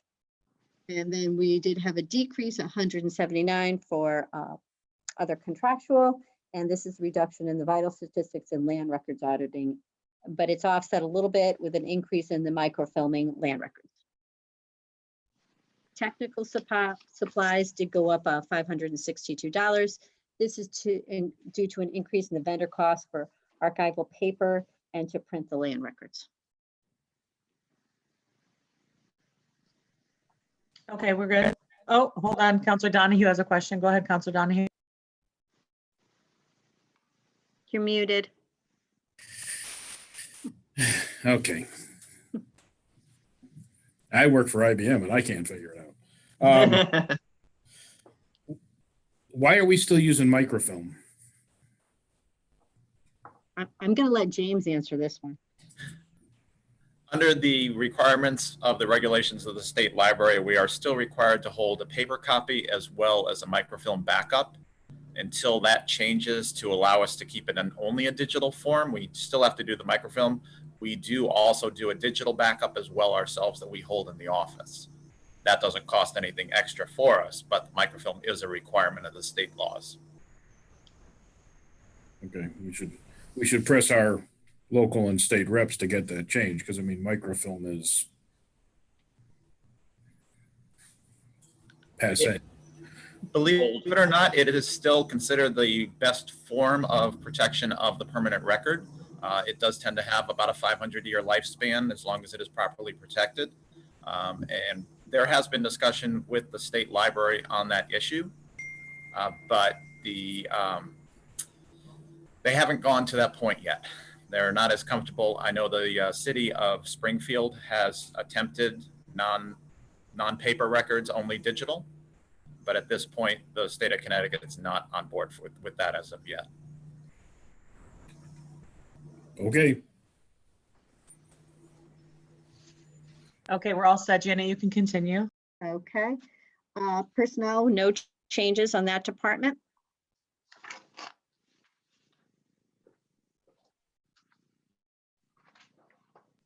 So now we're going down to facilities management, where there was a number of changes. The first one being full-time salaries. That's for the reduction in the facilities manager's position. The overtime increase we put in there, if you look across and you see the actuals from 18-19, we were like at the $10,000 range. We didn't put it that high, but we did believe that we needed to bring it back up to historical. So that increased by 2,575. Longevity increased by 100. That's contractual. Dues and subscriptions and conferences and meetings, both of those were reduced. Those were paid for the facility manager position that we eliminated. Utilities, we did increase that. This is going to reflect the current estimated spend for electricity, also increase in the MDC charges and consumptions. I always say as we start doing more irrigation projects, you're going to see more usage. Uniform rental and cleaning went up 250. That's an increase from the vendor. Facility maintenance went down 3,000. This is just historical spend. We're finding at the end of the year we have left. We reduced it down. Other contractuals were reduced 1,000. There was a reduction to the current rate charge from stormwater sampling and testing. Constructions and maintenance are reduced 2,000. This was reduced because of the planned repairs for the park building. We won't be doing them again next year. We only had them planned this year. And heating fuel, reduction to the historical actual spend of 30,000. We usually always come in at the end of the year with a little bit left in, considerably left in heating fuel, and with the current prices, we brought that down. And those are the changes for facility management. Counselor Minor?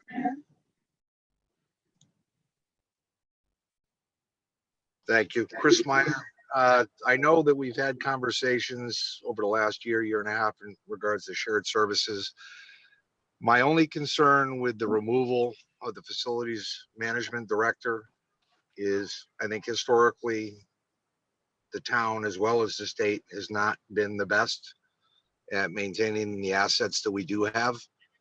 And I think that should be a focus moving forward, regardless of shared services or not, that there really needs to be somebody held responsible and accountable for maintaining the assets that we do have in terms of the buildings.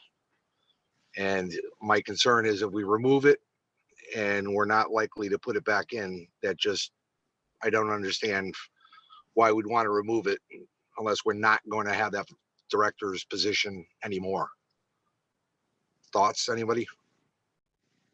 I would ask Mr. Chapman to comment on that, please. Yes, in reviewing how the facilities maintenance operation has been conducted over the last several years, as you point out, we've not been well. We've not done well. Our facilities are less than perfect, that's for sure. And historically, we have not had good luck with facilities management and facilities directors. And I want to find out what exactly is going on and why, and not fund something that's unnecessary. The facilities manager position is something that came about, we'll say 20 years ago. Prior to that, there was no facilities manager or director. It was done by the town manager's office with responsibilities delegated to the various building, we'll say owners, such as Public Works or Parks and Grounds and so forth. We're going to look at that again. I think that's a better approach than having a director. Now, if the Board of Ed and the town were at some point to join forces in this area, following the study, the facility study that is underway, then I think we would, reconsider this mid-year or whatever. But right now, I don't see us hiring a facilities manager or director at this time.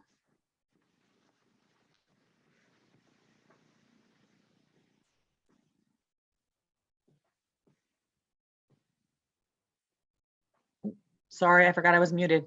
Any further council comment or question? Okay, I don't see any, so we can continue on, Janet. All right, central services, a small decrease for equipment rental. That's due to the reduction of photocopier lease expense, and a small increase in equipment maintenance, and that's for the postage machine and maintenance charges for copies.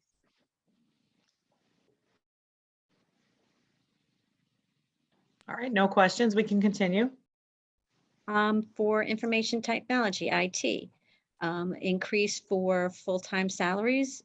This is for the 18-19, 19-20, that's 13,655. A reduction to telephone for 34,700. I think we had anticipated at one point adding more lines than we needed to, and we went back to the historical cost that we've been seeing. Maintenance equipment, that's an increase for 64,100. This is an increase for vendor costs. This is a lot of the software that we have, such as Munis that I use in my office, filters for any spam or any kind of firewall issues that we have. They all increase every year. I know that Munis increases at least 5% a year for every year. Other contractual decrease is reduced to the actual spend for that line. And equipment parts increased for 6,000 for some of the anticipated expense that we have once we go over into the new town hall. Mr. Chapman, you have something to add? Yes, this is an area that, depending on what happens with the COVID-19 situation, we may have to look at beefing up, at least temporarily, some of the personnel services. The staff right now is really putting in excessive amount of hours, trying to get everything up to date as much as possible. Now, as you know, on Monday, we're meeting as a group to look at the new town hall and how that's all going to function in relation to NCTV. But what we're finding is that right now, the demands are very, very high on this particular division or department. So we may need to adjust that depending on what happens with COVID-19. We don't have an answer, so we don't know, but maybe we just want to put that on the record that it may have to be adjusted. Thank you. There's certainly a lot of question around this COVID-19 in a lot of budget items. I think I was grateful when they gave us the 30-day extension, but I almost wish we could have more at this point. It's just so uncertain and unsure, but I know we need, we were elected to do this and get it done and make sure we make the best decisions we can with the information we have. And to some extent, every year we're behind the 8 ball when the state budget hasn't been passed and we're making our decisions based on, our best guesstimates, so to speak. So we're doing our best, but you're right, there's a lot of uncertainty for sure. Janet, I don't see any questions, so we can continue. All right, we're moving over. Let's switch books. You're gonna head into your CIP book that you all should have gotten this past week. And I'm just gonna go over what projects are in there, and There are several members from the council who are on this committee who can add, I'm sure, to any information that I give you. So right now, as you know, the CIP fluctuates depending on which projects we're doing. This year, under general government, we are proposing for information technology reserve, 600,000. For the town hall community center audio visual, 450,000. James, it's on page 7 if you're looking. General property improvements is 90,000. The town building sidewalk replacement repair was 25,000. Town hall furnitures, fixtures and equipment was 80,000 and the revaluation was 168,000 for a total of 1.4 million under general fund. If you go to page 9, you'll see under public safety, we have down there proposed 40,000 for the radio replacement reserve. That is offset directly by the tower rental money that we receive. 60,000 for the fire department PPE and 25,000 for the fire department thermal imaging camera replacement. This is to replace 2 cameras.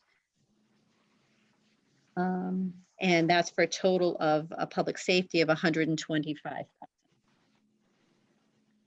Under public works engineering, it has down here, we have 25,000 to do the local bridge and dam inspection and maintenance, 900,000 to do road resurfacing and reconstruction. That 900,000 is offset by money that we receive from both Town Road Aid and LoCIP, totaling 600,000. So the amount that actually comes from the general fund would be 300,000. And lastly on the list, the traffic signal repair and replacement reserve for 50,000.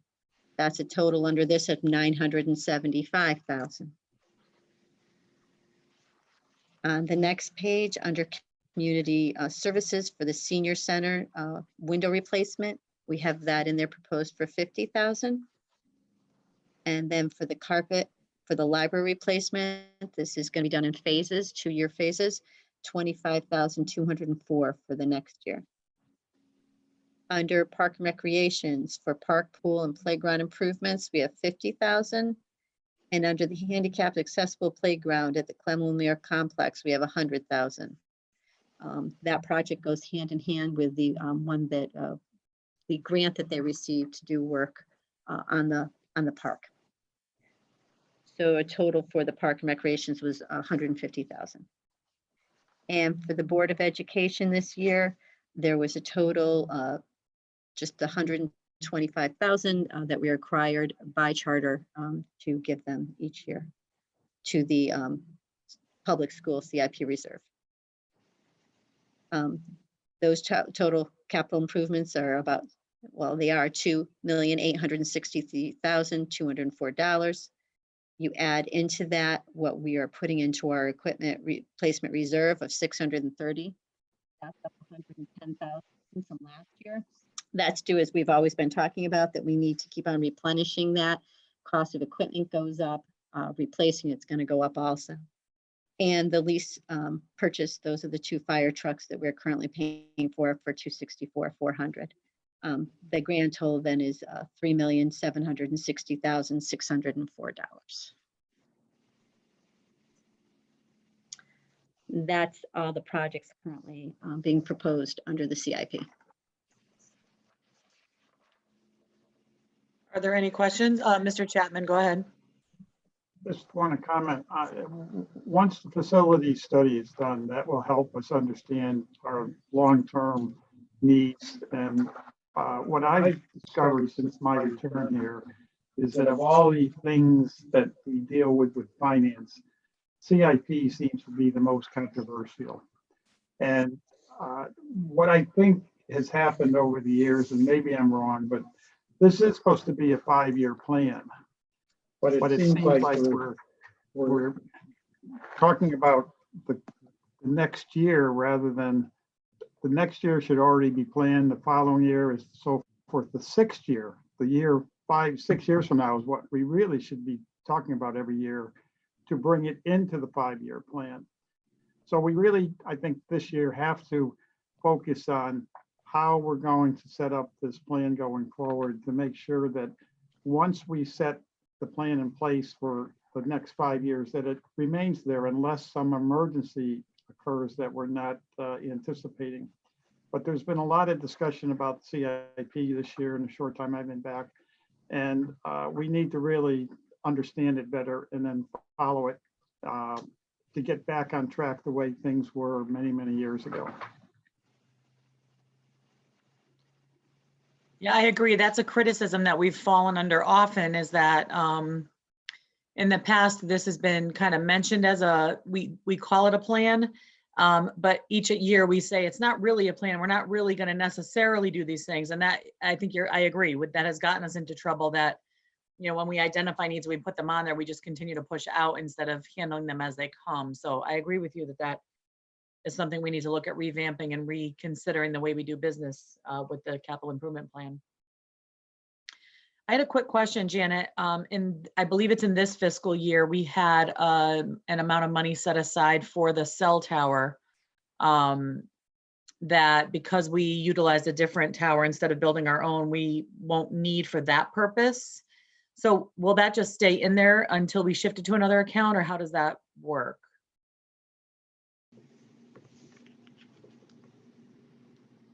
Oh, Janet, hold on. I muted you when Keith was talking. Hold on. Sorry. That's okay.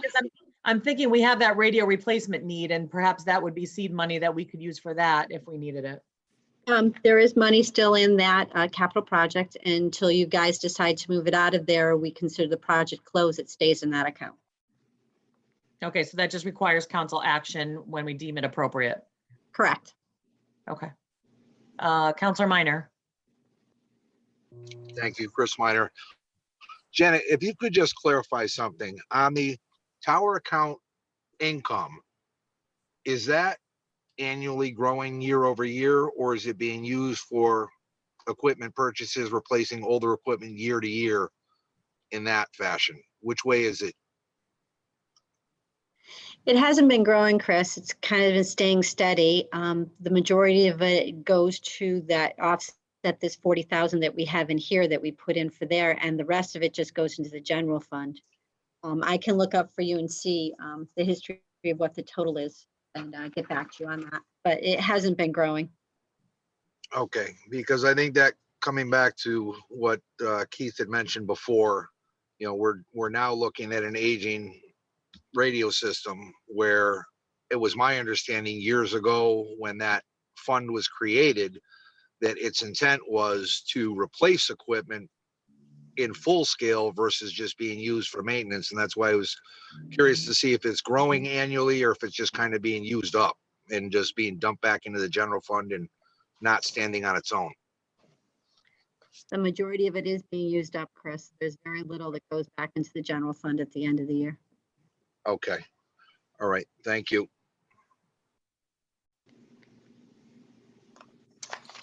Councilor Nagel. Thank you. Can you hear me? Yes. Having served on the CIP, I would agree with Mr. Chapman in terms of what the committee has been done.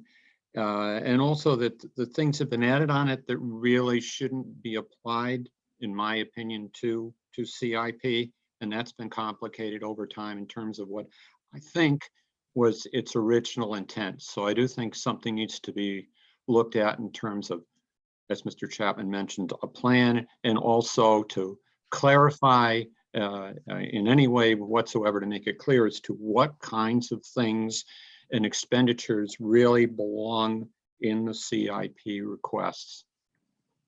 Thanks. Thank you. Councilor Camillo. I agree with Keith and Dave, being on a CIP. Some of these things are just putting out fires rather than planning for the 5 years. And we need to look back and change things. The radios for fire and police, we really need to look into that in the future. And thank you, Keith, for a great job.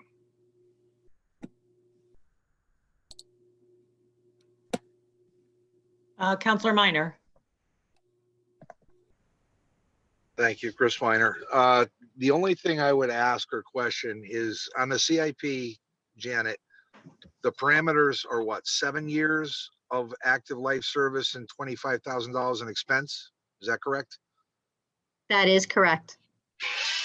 I think what the bigger question would be to me is maybe that should be raised to a more realistic level of larger scale, quote unquote, capital improvement projects versus small items that maybe should be in operations versus capital improvements. Keith, do you have any thoughts on that? Well, I think you're absolutely right. I'm glad you're thinking that direction, because that's the same direction I'm thinking.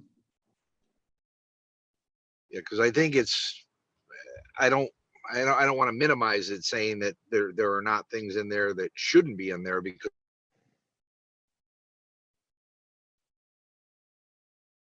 additionally,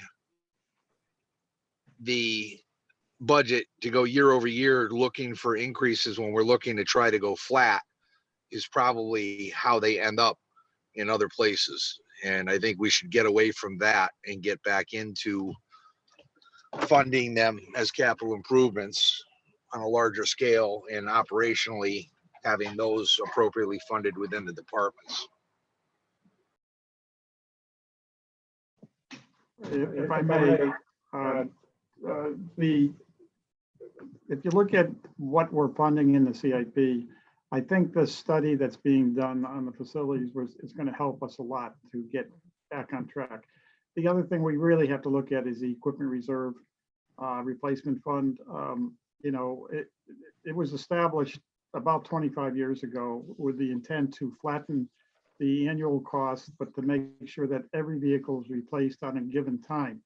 As was talked about this morning, you know, the fire truck that's being requested was scheduled to be replaced after 20 years, which would have made it 2017 or something, but everything's being delayed. So we have to get back on track. Yes, it's going to be a little bit costly initially, but over the long run, I think we'll save money. Yeah, my only fear is that we fund that fund balance to the maximum amount allowable and not try to take from it to, you know, artificially lower any potential impact we'd have year over year. That's where our economic development has to come into play and build the grand list and get revenues from that rather than hitting the applied surplus, we'll say. All right, thank you.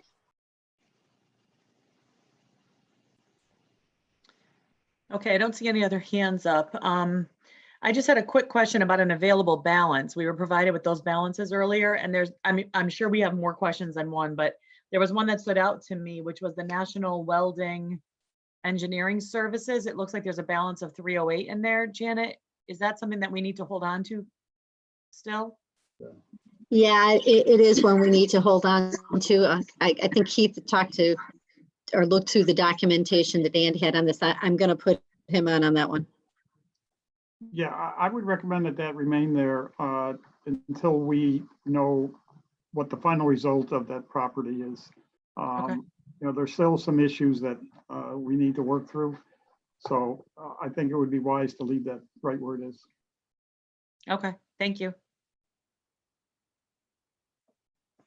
Okay, I don't see any other hands up. So that concludes CIP. We'll move on to a budget review of equipment reserve. We've talked a little bit already about the equipment reserve when we were talking about the fire trucks and stuff, but if you go to the back of your book, starting on page 35, this is of your CIP book.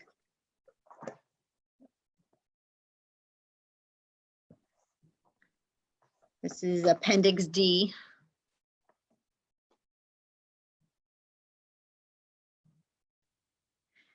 You'll see the schedule that we currently have for equipment replacement. It's based on the annual depreciation funding and any lease payments that we need to make.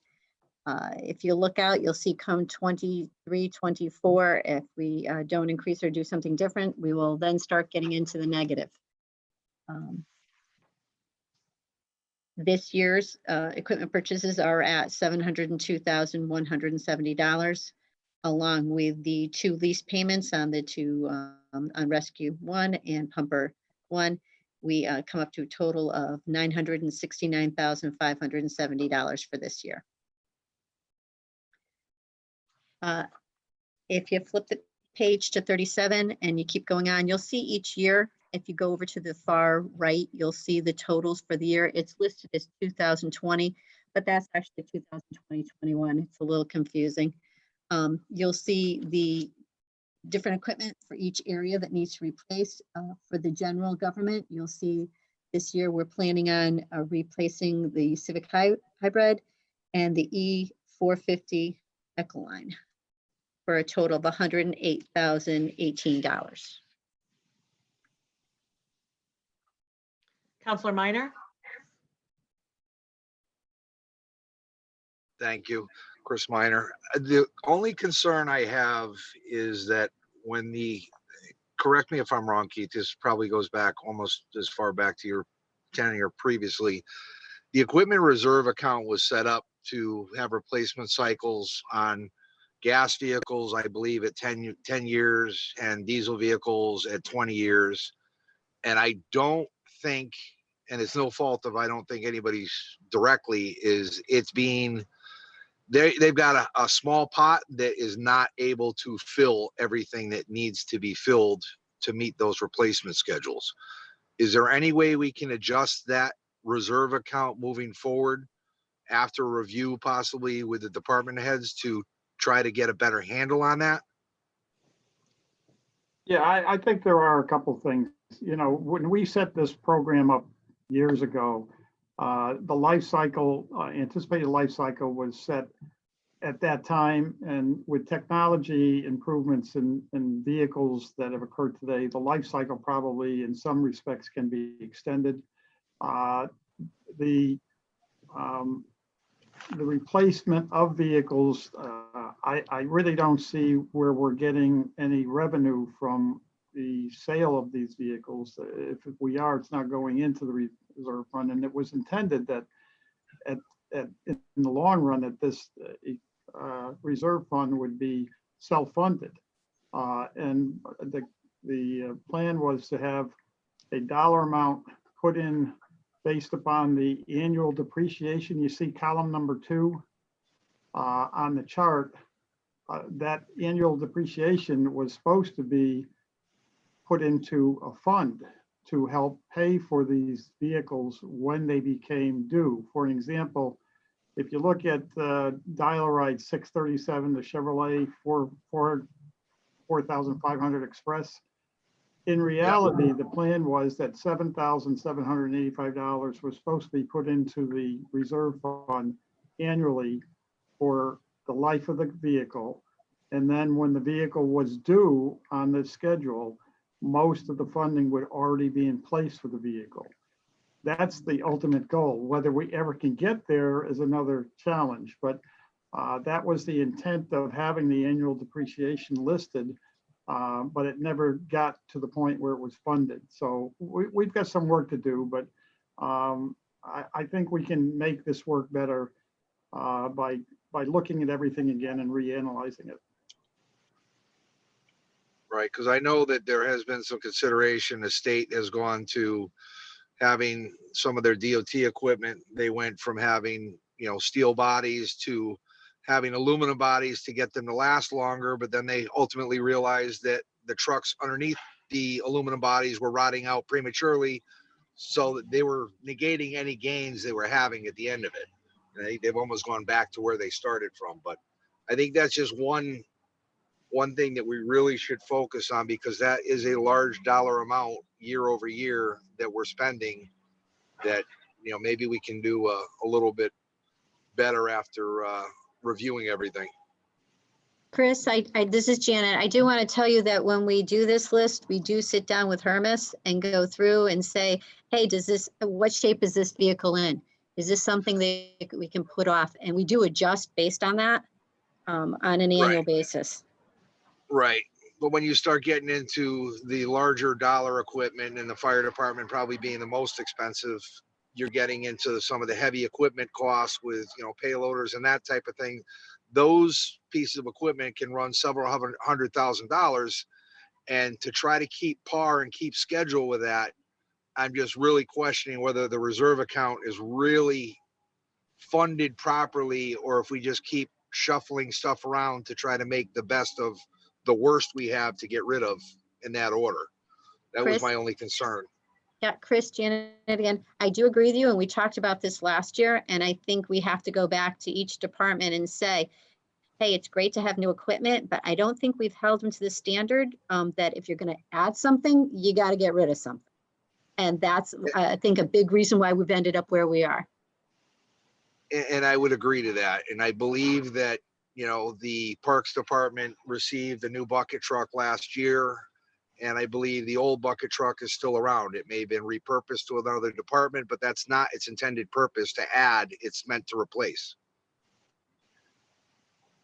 Totally agree with you, Chris. What I will say also is that the departments have a different view on what their needs are versus what we'll say the town manager's office has.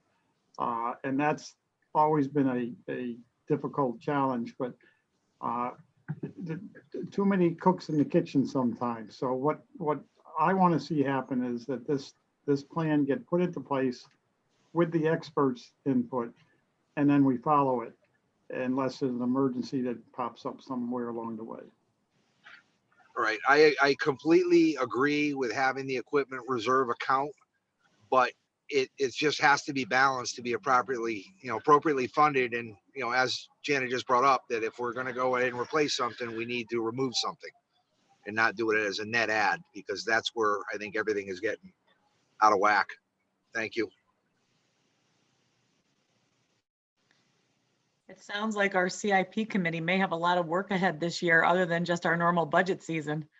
That committee typically only meets for a few meetings to nail this booklet down for us, but it sounds like it might be a good idea to call some regular meetings to try and revamp things a little bit as we move forward. And certainly with the help of Mr. Chapman. So you can laugh in that screen over there, Keith, but you're going to be heavily involved in those meetings as well. Okay, Janet, we can continue on. There's no one raising their hand right now. So we're moving on to, it looks like community development and improvements. Sure. So if you guys are okay with the. Oh, I'm sorry. Did I skip debt? I'm sorry. No, equipment reserve, and no, actually, where is debt? I don't see it on our list, but yeah, we should talk that. I know it's your guys' favorite subject. Your eyes all glaze over.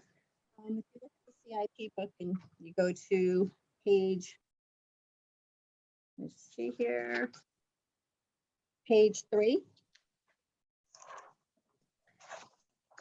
You'll see the debt there. Right now, we've got down what we've already gone out to. You'll see the first 3 columns of what we already currently have is outstanding, our first 4 columns. This is all the current debt that we have. This is last year's when we went out to bonding for the town hall for the 9 million, and the 2 other projects we had for the refunding of the police station and the refunding of some educational facilities. That is our current debt. If you flip the page to page 5, you'll see, once again, you'll see that first, well, the 3rd column in is the existing long-term debt service. Those were all the ones from the prior page. We have down there next is the Town Hall Community Center, the proposed bonding, future bonding on this. Now we're planning to go out the end of May for the 15 million for the second bonding for this. This will pay off the current note that we have outstanding in the middle amount of 6 million and give us some additional funding for the rest of the project. Next year, we will go out at the end of May, receive the funds beginning of June for the remainder, the last part of the bonding for this. That may fluctuate depending on what the state is, because I really don't want to go out to bond the last portion of this project. We know what the state's going to reimburse us for the Board of Ed. So that will determine the amount at the end. I right now have down as 3 million. So that may fluctuate depending on what the state reimburses us. The next two columns are the amount we have down for undesignated building projects. We have proposed to go out in 2021 for 12 million, and then in 2022 for 13 million. And those would be for any projects, of course, that get through referendum. There are a list of projects on the bottom in alphabetical order that were up for consideration. I'm sorry, I did not put in there the radio tower that the fire department, that was a new one this year. I believe that was for about 1.2, 1.3 they were originally saying, but I think, yeah, radio system. I believe Keith's going to be putting together a committee regarding that anyways. But that one is one of the few projects not on here. And when we did do this book, I hadn't spoke to our attorney, and it wouldn't apply here because this is for bonded debt. But we also keep in mind the lease for the new fire truck if we have to go out for referendum for that. So my concern is, and I just want to make it known that we reduced the amount that we've gotten for CIP for projects this year. Applauded, I think it's great, but we have to be very careful because it's only going to have to go higher next year as we look and see that our debt's going to increase. We're kind of projected, look out here in the 2024 fiscal year, that we're going to see, well, 24 actually, before that 23, that we're going to see our debt payments go to, if we go with the plan that we have here, go to 4.9 million.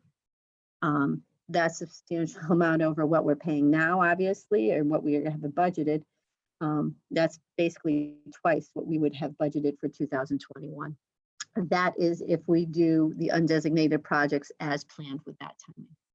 So I just want to make you guys very aware of where we're heading. It's going to peak in a few years if we keep with this plan. It will go down, but just to keep that as consideration as we see all these new projects start to come forward.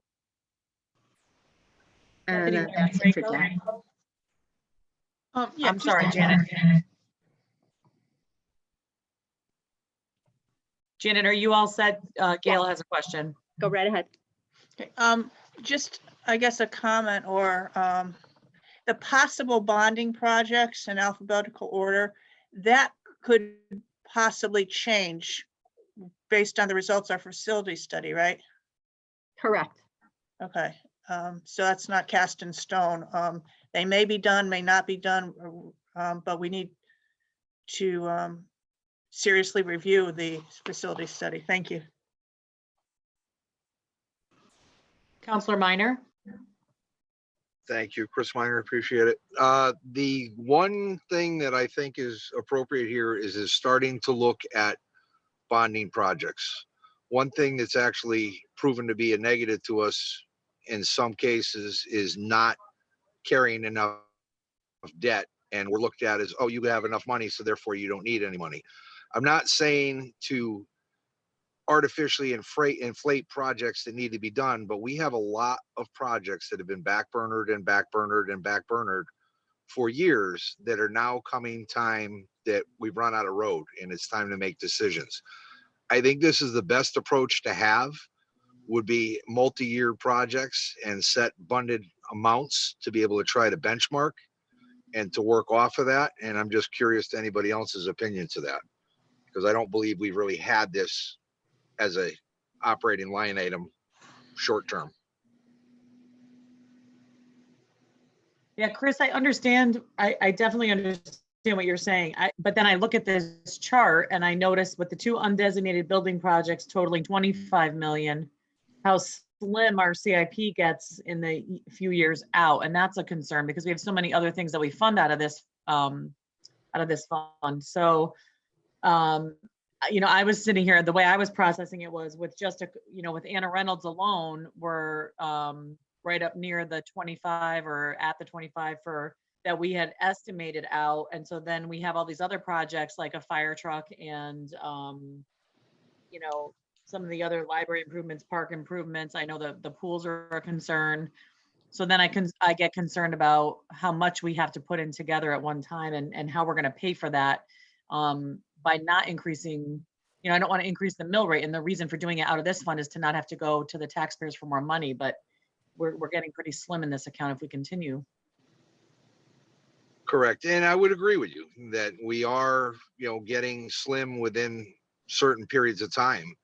But I think also the other thing that needs to be considered is, we really don't have a good handle on the cost of van rentals to benchmark it, to try to put an estimated value on it. And then again, whether or not we have the reimbursement through the state educational cost reimbursement, which could be potentially 50, 58%, that allows you and affords you the opportunity to use that on other projects after that point. But I think without establishing a real plan of what the current council is willing to start to look to long-term as being year one for us, and hopefully, to continue that same project trajectory that, if we as a current council can agree to, I would hope that, future councils would recognize the fact of why we did what we did and when. Right. It's another example of why the CIP committee needs to start meeting more. Sorry, guys. But I think that's a piece of this too, right? Counselor Menke, you have your hand up. Yeah, I did. I'm not gonna go back to this, but this facility study will go a long way to determining what our needs are long-term. And hopefully it doesn't say we need to replace everything all at once, but it's going to tell us what we need to replace now and what we can replace, a couple of years down the road. But I think it's vital that we have a study of all our facilities and not just kind of take it, from emergency to emergency. We need a long-term plan. We can't continue just funding things because it broke yesterday and we got to fix it today. We got to look at it long-term. And I think this is one the facilities study committee or review. Go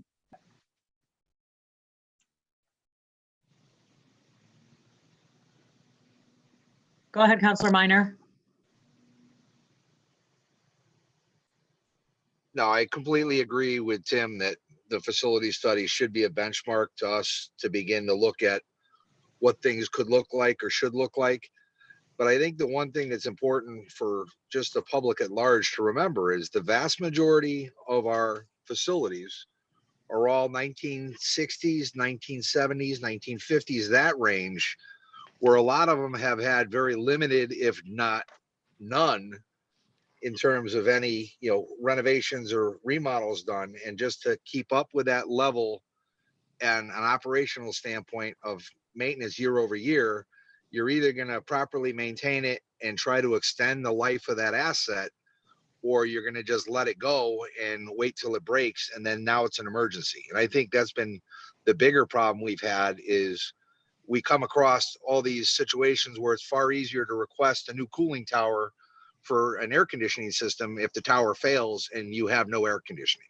And I think we need to get away from that, maintain the assets to try to extend them, and try to focus on a long-term plan in terms of how we're going to proceed with this, because I don't want to fall behind, because I think we have. Thank you. Thank you, Counselor Minor. Any other discussion on these items? Okay, seeing none, we can move on, Janet, to our next item. It's, I think, community development and improvements. Yep, switch over to, back to your budget book, 420.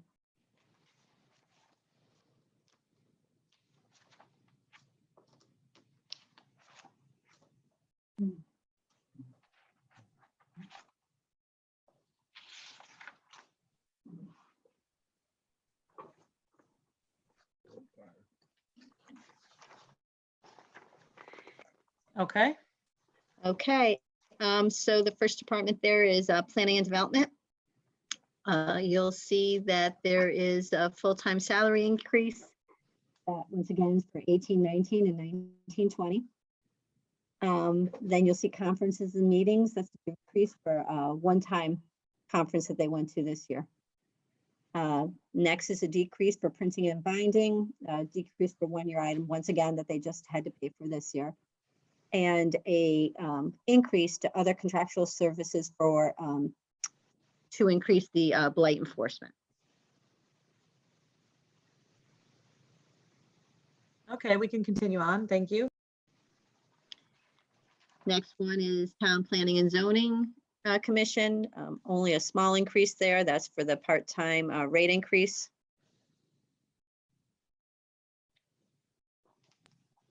Okay, we're good. Okay. Zoning Board of Appeals, next one, once again, small increase for a part-time rate increase, $15.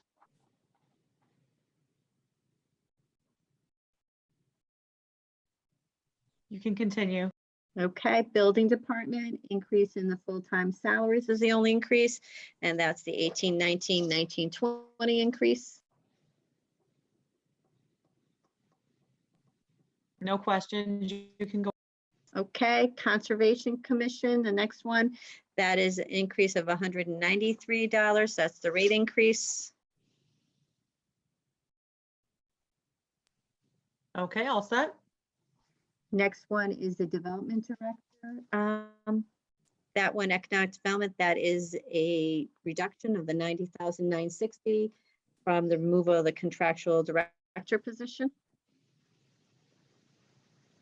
I'm going to just pause here for a quick second. So we had talked about creating a full-time position in this department. I know Mr. Chapman, since he's joined us, has some different thoughts on the subject. So I wanted him to speak to this as well. Well, basically, the approach that I'm familiar with in economic development is that it's not a one-person show by any means. It's actually everybody that works for this town as well as all of you as elected officials. But the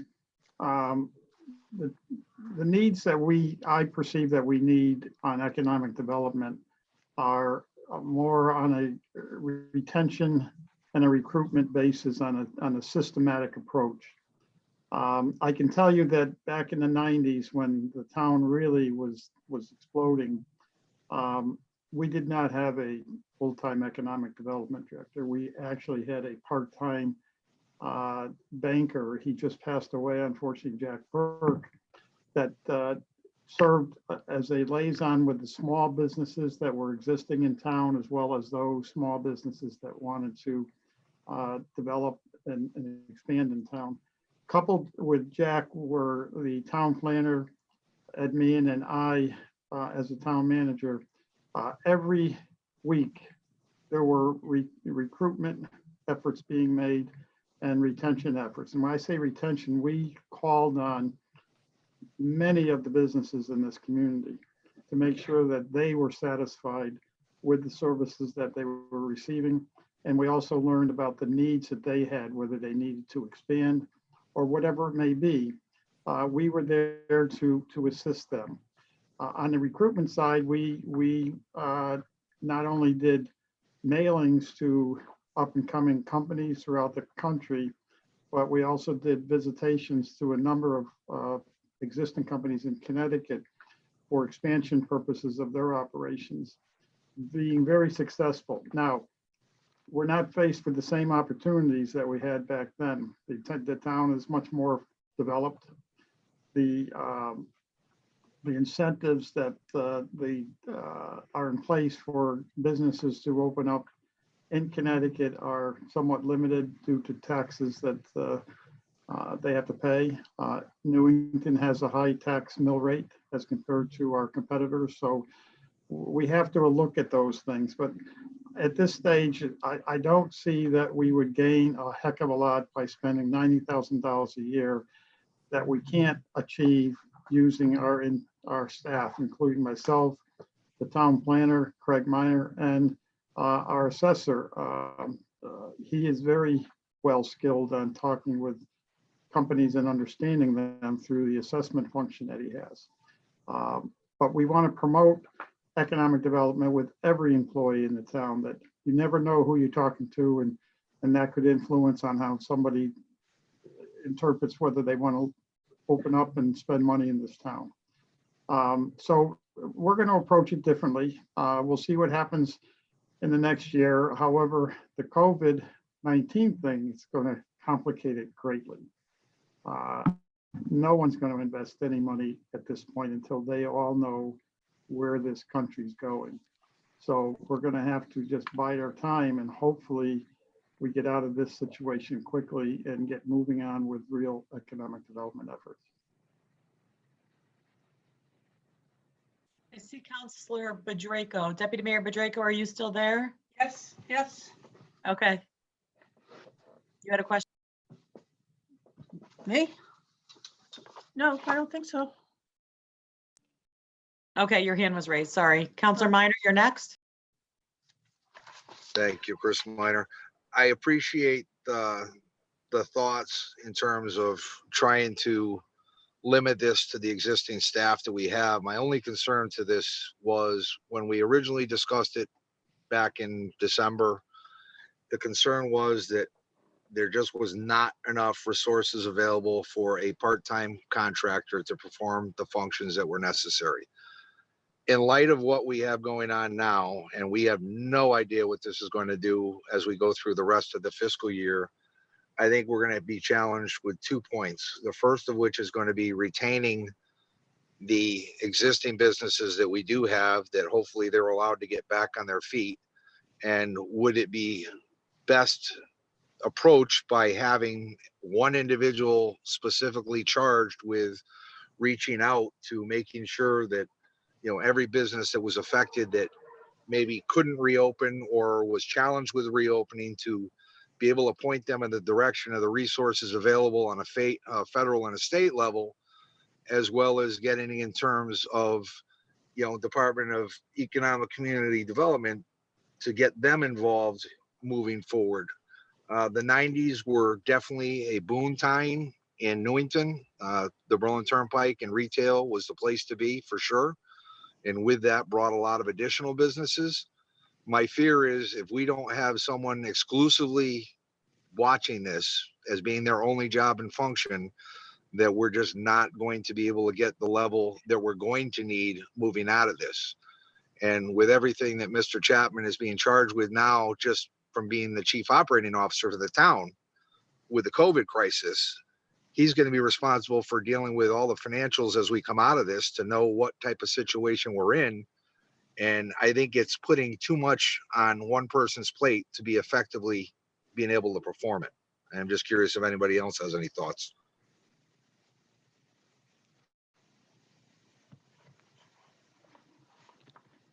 I don't see any hands raised right now. Mr. Chapman, do you have any response to that? No, I understand what Chris is saying. I think that he's on target. The unknown here is what's going to happen with the COVID-19 situation. And until we know that, it's tough to know what direction we're going to go. I will tell you though, just based upon my short term here so far, what I've heard from a number of property owners and developers is that Newington's mill rate is one of the highest in the area. And when the mill rate is high, as it is in Newington, and then you compare ourselves with our neighboring towns, or we'll say the ring around, or the second ring around Newington, as a developer or a property owner, we'll say that that's leasing a strip mall. The cost for rental in that strip mall in Newington, because of the taxes, is higher per square foot than the cost of renting a strip mall maybe in another town because of their mill rate being lower. And, you know, we're not going to solve this issue of grand list growth unless we look at all aspects of it. And I think that that's not what has been occurring over the last 20 years. I think, you know, there have been people that have been focused on one aspect or another, but we need to focus on all of it. And I think it's best done with the staff that we have and the knowledge that the department heads have from their own experiences. And I don't believe that challenging our department heads in this regard is going to be overtaxing. I think that they need to be challenged. I think we're going to set the bar higher and expect that we get productivity that has not been expected in the past from all of our employees. And I think that that's the flavor of the message that I'm sending and have been sending for the last 3 months. And I think that people are on board with that. So I think the team we're putting together is excited about doing this. And again, we'll deal with the challenges as they come up. I mean, I'm not in disagreement. If you want to fund a full-timer, you have that ability.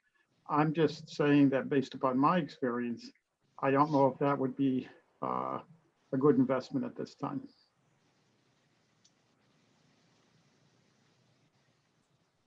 Madam Mayor, if I can respond? Yep, go ahead, sorry.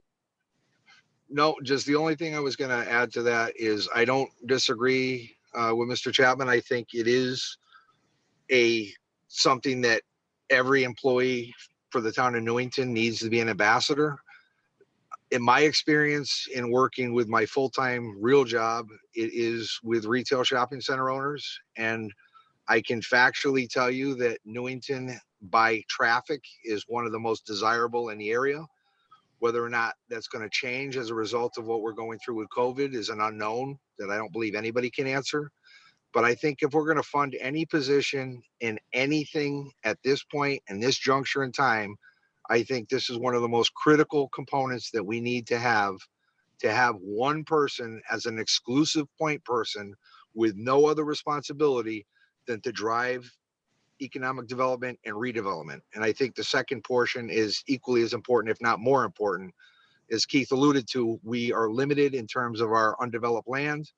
And I think a big emphasis needs to be placed on working with tax abatements and encouraging existing owners to go ahead and reinvest in their properties, especially as we start to come out of this, very uncertain time. Thank you. Thank you. Deputy Mayor Bedrejko? Yes. I definitely, economic development has been a bone of contention, has been a need, but it's not just Newington, it's throughout the state. I mean, I don't think our situation is any more unique than any of the surrounding communities, except like, as Keith alluded to, we do have, our mill rate is higher. We have some unique opportunities and yet some, we have the Berlin Turnpike, we have National Welding, we have opportunity sites, but we also are pretty much built out, 94% developed. So it is a unique challenge, but the thing is, we did not, in my opinion, we did not force this on the new town manager. We did not say, oh, and by the way, you're also going to be the economic development director. He looked at the situation, saw what we had planned or anticipated, and he said, no, wait a second, let's try something different. I think, I've got experience in it. I think I can handle it, or I want to give it a try. I've done it before. I've got qualified staff in town that need to be more in our town that need to be more engaged in this, which were not engaged in the past. I don't think the Economic Development Commission was utilized to the extent that they probably could be in terms of doing some of this outreach and development. So I think that having had someone who was dedicated to economic development, for the past 5 whatever years, I don't think we saw impressive gains, shall we say. So I don't see how at least trying this is going to be any more or less detrimental to the growth than what we've had in the past 5 to 6 years. And also a full-time employee would not be $90,000. We would be talking, more. So I think at least for the short term, when we know the COVID is going to stifle any kind of development for a while. I mean, we have to see how many stores can rebound, how many restaurants can rebound, if new investors are going to be looking anywhere in Connecticut, or even if new investors are going to be willing to take a chance. So I think this is a good opportunity to see whether Keith and the existing staff and the Economic Development Commission can do it. And if not, then we could rethink things. Thank you, Ms. Bedrejko. Councilor Camillo? I agree with Gail. More has been done in the past 3 months than the past 5 years. More people have been contacted. There's more people looking at Newington than they ever have before. And I think we just leave it the way it is right now and let Keith take the reins. And thank you.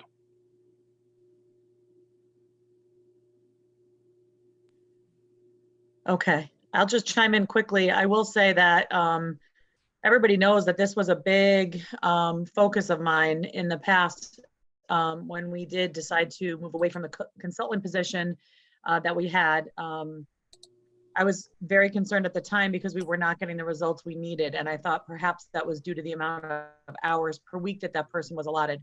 But I agree with what Councilor Camillo just said. The last 3 months under Mr. Chapman's reign, we have seen strides in this area, and the updates that we've gotten have been more than we had in a year's time, never mind in 3 months' time. So far, I'm extremely pleased to see what Mr. Chapman's been able to accomplish. And by that, I mean with his staff, certainly, because as he's alluded to, he's utilizing our staff in ways that they weren't necessarily utilized before. So I'm comfortable right now with the caveat that if we see that we need to add in this area, that's certainly an area to keep an eye on.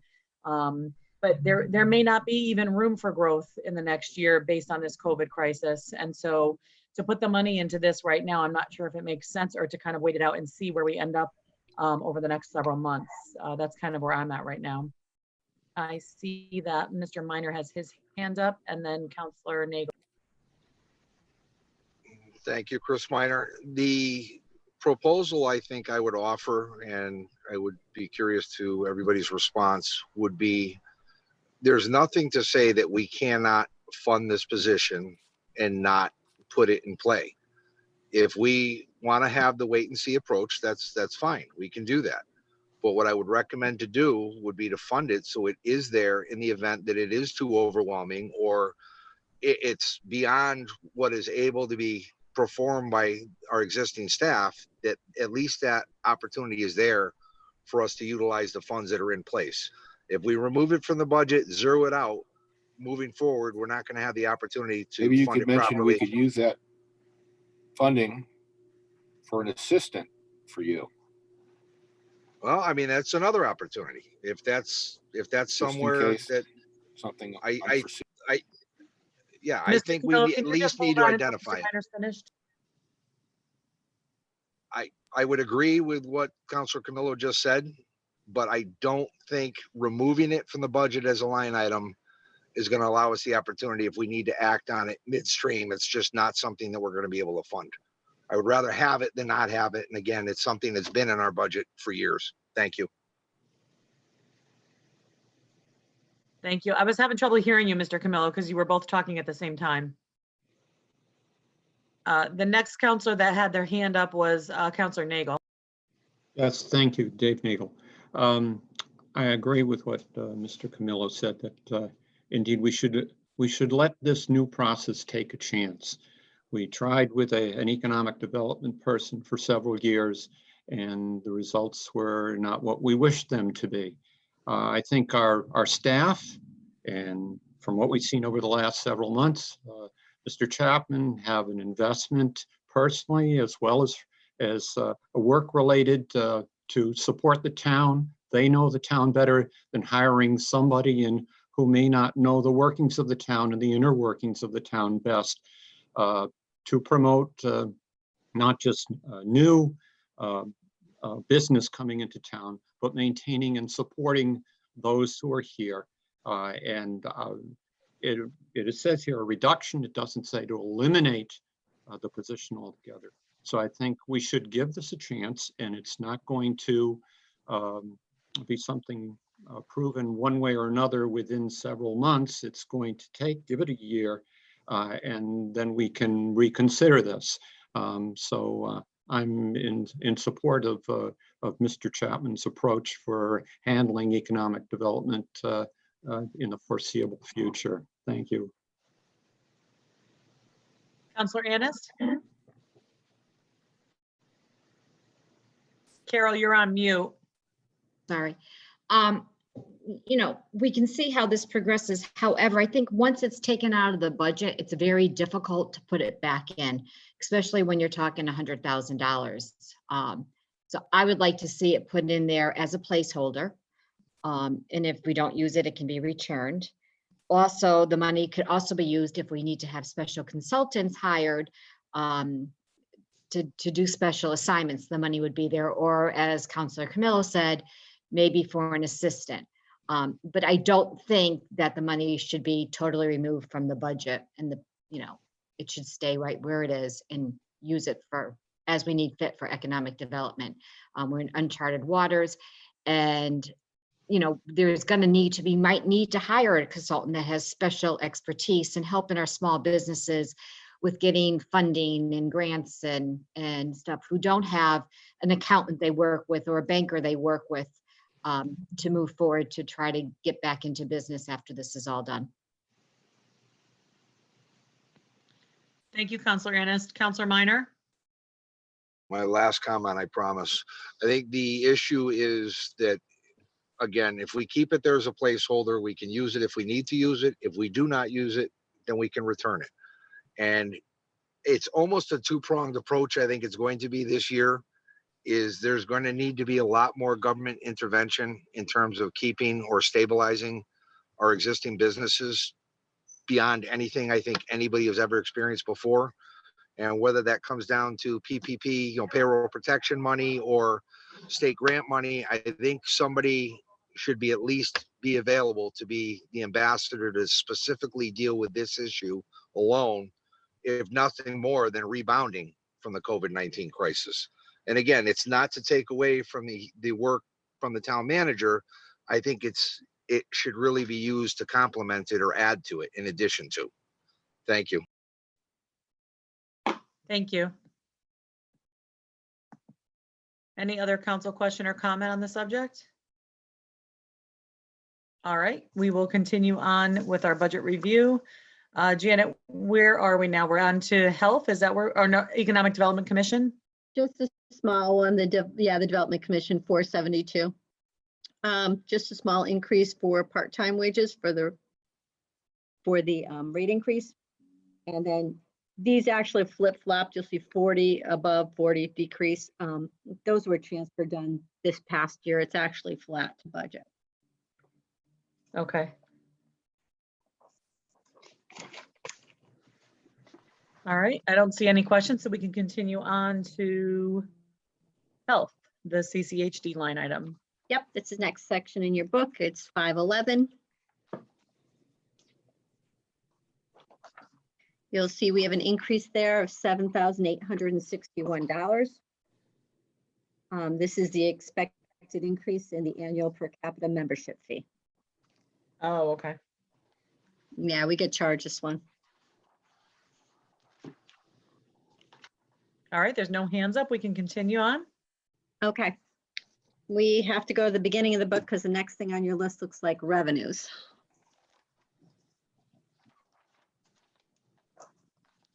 So if you go to the front where it does have a tab for revenues.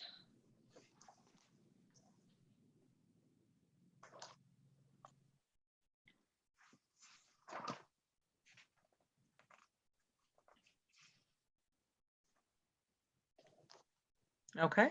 Okay. I just want to, let you know that there has been a couple of changes to this since we originally sent it out. We passed the deferment that we all agreed on regarding the taxes and sent that to the state. Due to that, I am looking to reduce probably the interest and liens line that we have down there for 345, 150,000. I wanted to make you aware of that. And the other line that I wanted to propose that will need to be changed is the interest earnings. The first time I took I'm always usually very conservative in this line, and the first time I decided to start putting it back up to 475, all of a sudden my interest rates go from 2% to maybe 0.5%. So we kind of lost all that income. I am looking to actually bring that back down to 300,000 instead of the 425. Those were just a few things I wanted to mention before I start going through the rest. The tax portion you see is based on what we have right now as the mill rate. That will change, of course. The current levy will change with any changes that you guys make. The next section showing pilots, all those numbers you see from the state are the numbers that they originally estimated numbers that they gave us. Those, of course, are up to debate. License and permits, if you go to the next page, the New Meadow Housing, sorry, stayed the same. All the licensing and permits did not change. The rentals just had a small decrease for the town hall rentals to put it more like what we're actually seeing. We talked about interest earnings.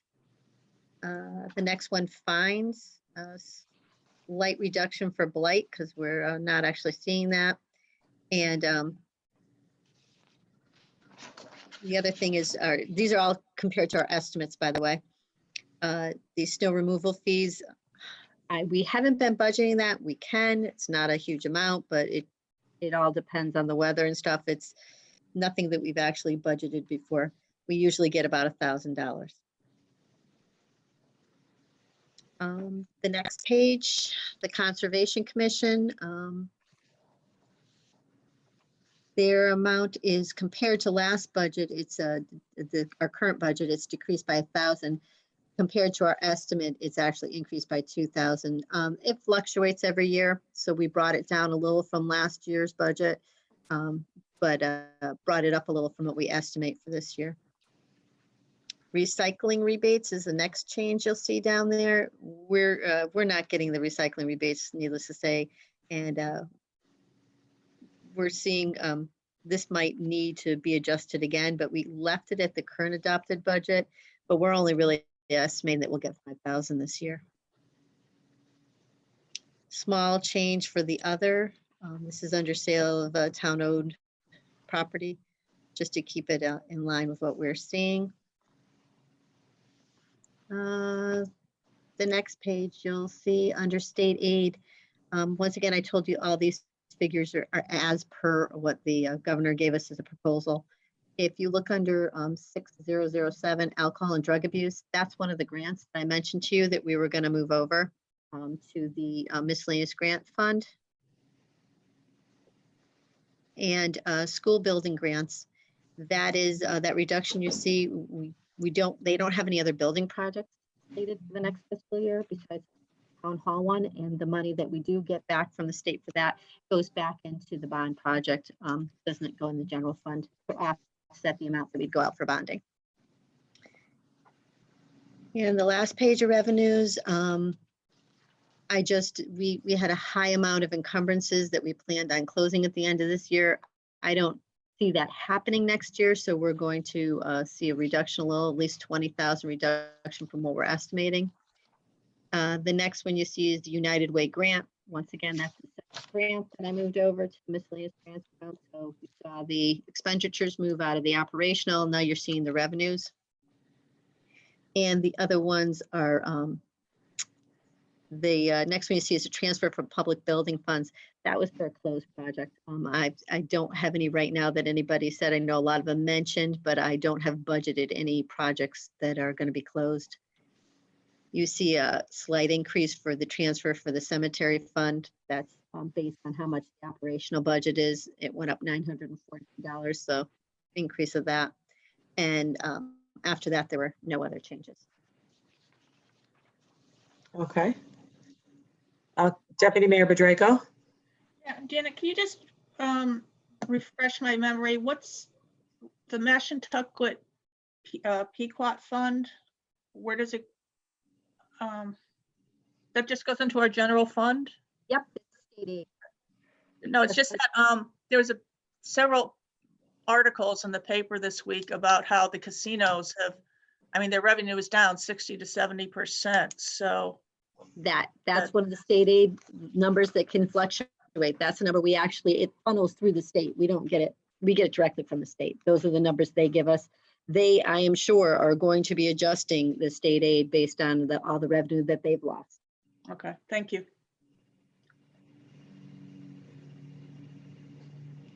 Okay, there's no other questions, so we can continue on. All right, now we're going back to the back of our book again, sorry.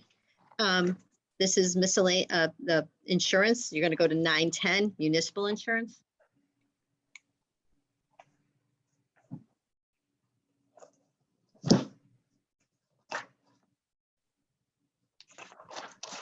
Okay. Okay. So the municipal insurance that you'll see, there's reductions and increases on this page. These are all based on the renewals that we got from the insured. We went down in workers' comp, 15,816, up a little in general liability and auto, 572, up a little in police professional liability, 93, and up a little in property coverage, $2,039. In net, we're seeing this whole area for municipal insurance go down $13,112.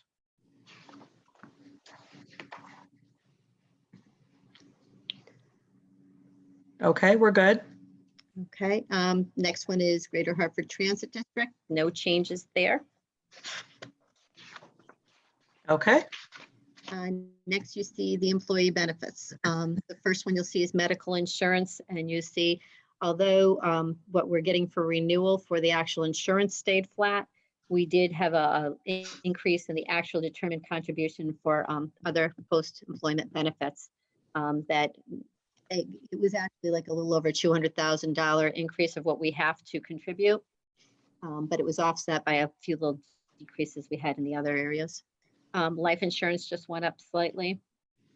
While we had OPEB go up, you'll notice under retirement, our pension contribution went down. That's great for this year. I wouldn't expect the same thing last year. I just got the statement for March, and they weren't nice, to say the least. So when the actuaries do ours next year, you're gonna have to expect this is gonna go back. They try to smooth it off, but we're gonna hit a little bit of a bump there. Social Security, not much of a change. Medicare, not much of a change. And the other benefits, this is an increase for unemployment, disability insurance, and our flexible spending account fee that we pay. Okay, we have a question from Counselor Anist. I'm sorry, I was having mouse issues. Going back to our property insurance, with the new town hall, is our premiums going to increase? I would actually have to look into this. This is all the renewals that Jeff Barron had given to me, but I don't know. I'm assuming he did include those in there. So as they demolish this one, probably the coverage for that, that's probably the duplication, I'll call it, for a couple months while we still have both of them up. Okay, because we have a newer building, newer fixtures. So can you just confirm that with them? I will confirm with Jeff. Yes. Thank you. Perfect. No other questions? We can continue on. Okay. MDC is next, it looks like. Well, donations and contributions, I Oh, think it's sorry. still under this miscellaneous area. Now there has been talk, last year, it was originally just considered a one-time contribution to the town's 150th anniversary. So that decreased by 5,000, but I know there's been talk out there about the committee asking us to reconsider that. Yeah, we've had some discussions even, I know Counselor Annis and I had talked about this as well as with our caucuses. So this may be somewhere where we look to adjust as we go through the process. Okay, the next one. We do have a couple of questions. I'm sorry. Okay, go ahead. Counselor Menke?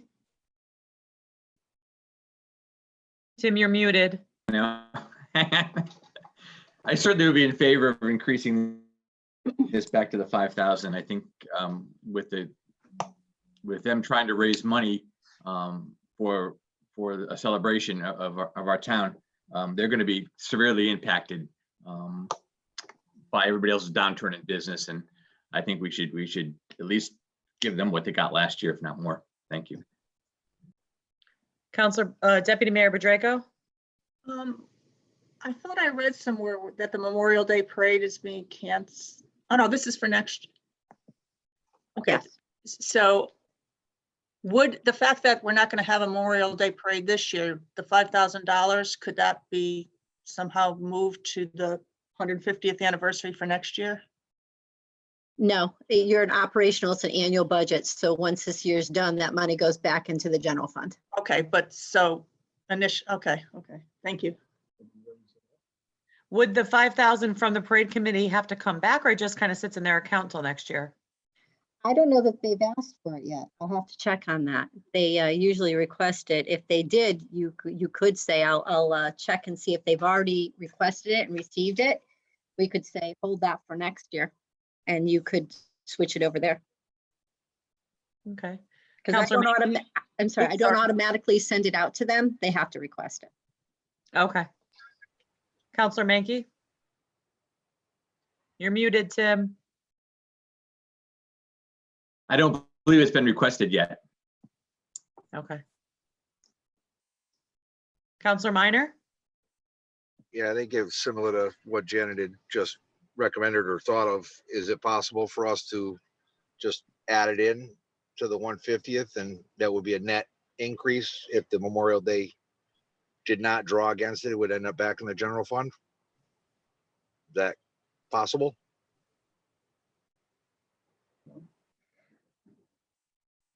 If it's in this year's budget and they haven't spent it, it just goes back to the general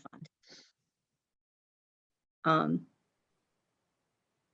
Unless, I'm just sitting there saying, unless you wanted to say, give it to them this year, tell them it's for next year, and they have to hold it. That's the only way. That might be the easier way. That might be the them that- easier way to do it, and go ahead and have them hold it for next year and give the 150th the funding for them for next year to be used in lieu of. And I just looked up the Memorial Day. We have not paid it out yet. Okay. Any other questions? All right, we're all set, Janet. We can continue. Manager's contingency, is the next one. No change on that. Okay. And the special contingency that we had, there is an increase. Just, what goes in here is usually the base amount of 200,000. And then any funds that we are planning next year for admin, part-time raises, and AFSCME, since that contract is still being negotiated. Okay. And that's it for that section.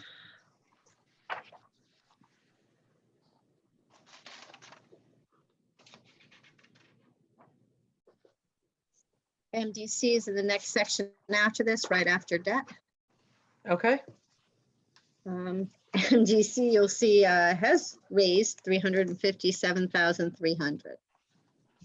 You'll see our portion, this portion to us has stayed about the same at 8.98%.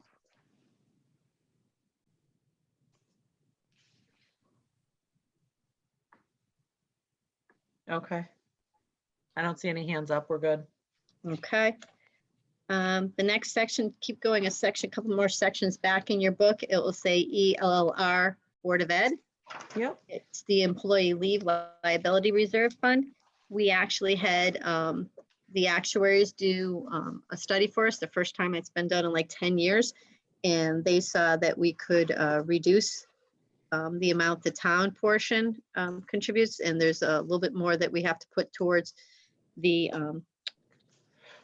Board of Ed, but overall it was a reduction of $25,900 over a prior year. We're anticipating, I think it was about 2027 to have this fully funded and no longer have to pay into it. By what year, Janet? I believe it's 2026-27 fiscal year. Oh, nice. Okay.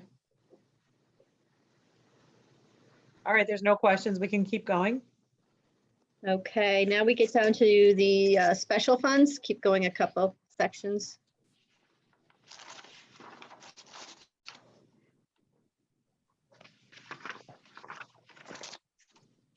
It'll have the part where it has the cemetery fund. Mhm. There's classifications. There's a whole summary page. I think as we said before, the cemetery one increased by $943 compared to the current year. Budget.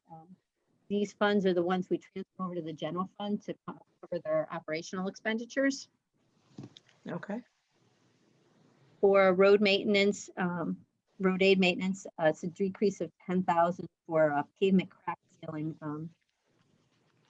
The reason for this is we are having a lower balance right now in the town aid road fund. So they had to find one area to kind of minimize.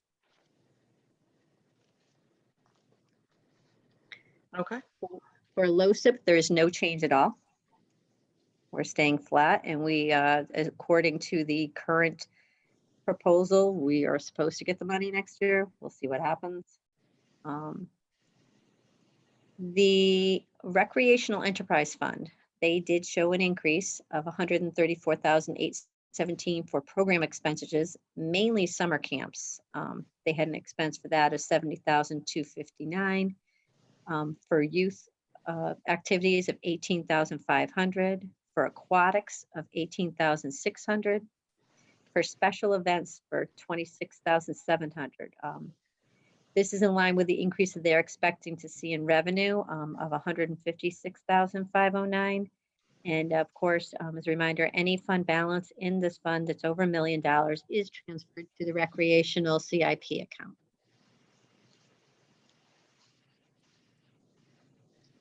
Okay, there's no questions. Okay, the next one is Human Services, where we had no changes. This is their needs and donation account. The Seniors and Disabled Center donations only had a slight increase for coffee shop expenses. This is supposed to be offset by an increase, more than offset by increase in revenue that they're projecting of 4,500. Okay. The Insurance Reserve Fund, as per the actuarial estimates, we're going to see increase in insurance payments, deductibles, and retro pays by approximately 73,606 over prior year. We plan on transferring in the 125,000 to cover this, along with the losses from deductibles and uninsured claims. The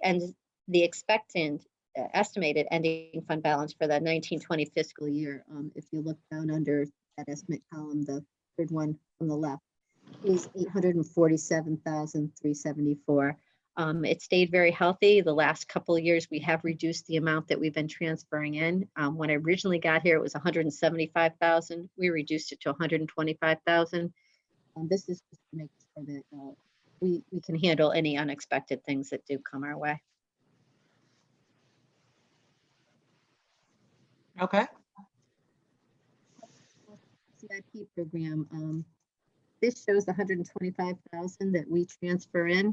And then it shows their anticipated revenues, interest income of 2,000, tuition receipts of 200,000, and school rentals of 73,000. And then you'll see below all the projects that they have put out there, mostly district-wide, like painting, carpeting, security, and furniture replacement. They also have the large one down there. That's the town hall furniture, fixtures, and equipment. That's the one we just transferred money into from their fund balance that they have here.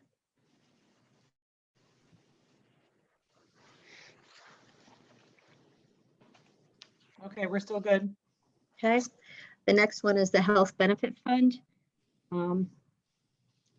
We were doing very well last year. We did very well, and we actually did not opt to take any of the money back to the general fund because we need to build this fund balance just for times like now. But we are seeing, we were doing very well the town side in the beginning of the year, and we continue to do well. Our renewal came in at 0. The Board of Ed has had some increased claim volume, especially recently. We're seeing that they're projecting then for an increased claim volume for the Board of Education of $227,103. We hope that, that we come in very well at the end of this year. The problem is right now, when we're in the last 3, months of the fiscal year, that everybody's met their high deductible and they're now going to go out and have everything taken care of before we start the new fiscal year. So we're very cognizant of watching where the claims are going. But once again, the town side is having a very favorable fiscal year. And at the end of the year, I will be presenting to the council how we ended up, and they can determine whether we keep it in the health benefit fund or we bring back the general fund. But I do want to caution you all on this fund that the town is solely responsible for the fund balance. If the Board of Ed goes over, we're the ones that have to cover it, according to the agreement. Okay, thank you for that. Deputy Mayor Bedrejko has a question. I'm not sure how this plays in, but you said that, you're hoping everybody gets their procedures done, whatever. But the fact is most elective are all elective. I mean, don't you think it might spike next year because stuff has been delayed? Next year, remember your deductible starts over again come July 1st. Okay. So if it spikes, they've got to pay their own money. It wouldn't come out of the fund. But those people who could do a doctor visit via the Zoom method, some of those meetings, the doctors are still having them. Yeah, they're doing telehealth. They're doing telehealth a lot now. So if they can get them in and do something like that, they're gonna. Okay. Thank you. Okay, we're good, Janet. You can keep going. Okay. Next one, land acquisition fund, no change. Okay. I have a question. Oh, yes, go ahead, Gail. Yeah, Gail Bedrejko. I'm just wondering, can you let me know, do you know when the last time was that we ever put in anything into this fund? I'll look it up for you, Gail. It was a long time ago, long before I was here. And if it was if it was just a one-time funding and then it just stopped, or? I believe the last time I look it up, that is what I found. Okay. And I'll get back to you. Yeah, the year as well. Thank you. Yep. Okay, there's no more questions right now. And the recreational CIP fund.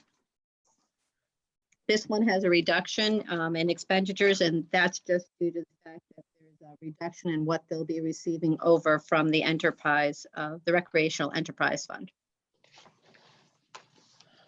Right now, they put the full 130,000 they're planning for next year into the park play field renovations.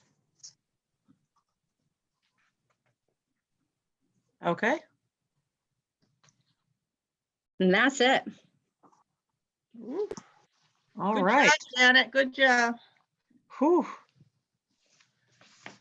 All right, great job, Janet. Thank you so much. So now the next item on our agenda says set tentative council budget. But I'm not seeing a motion in the packet. Am I missing it, guys? Do we have to make a motion for this?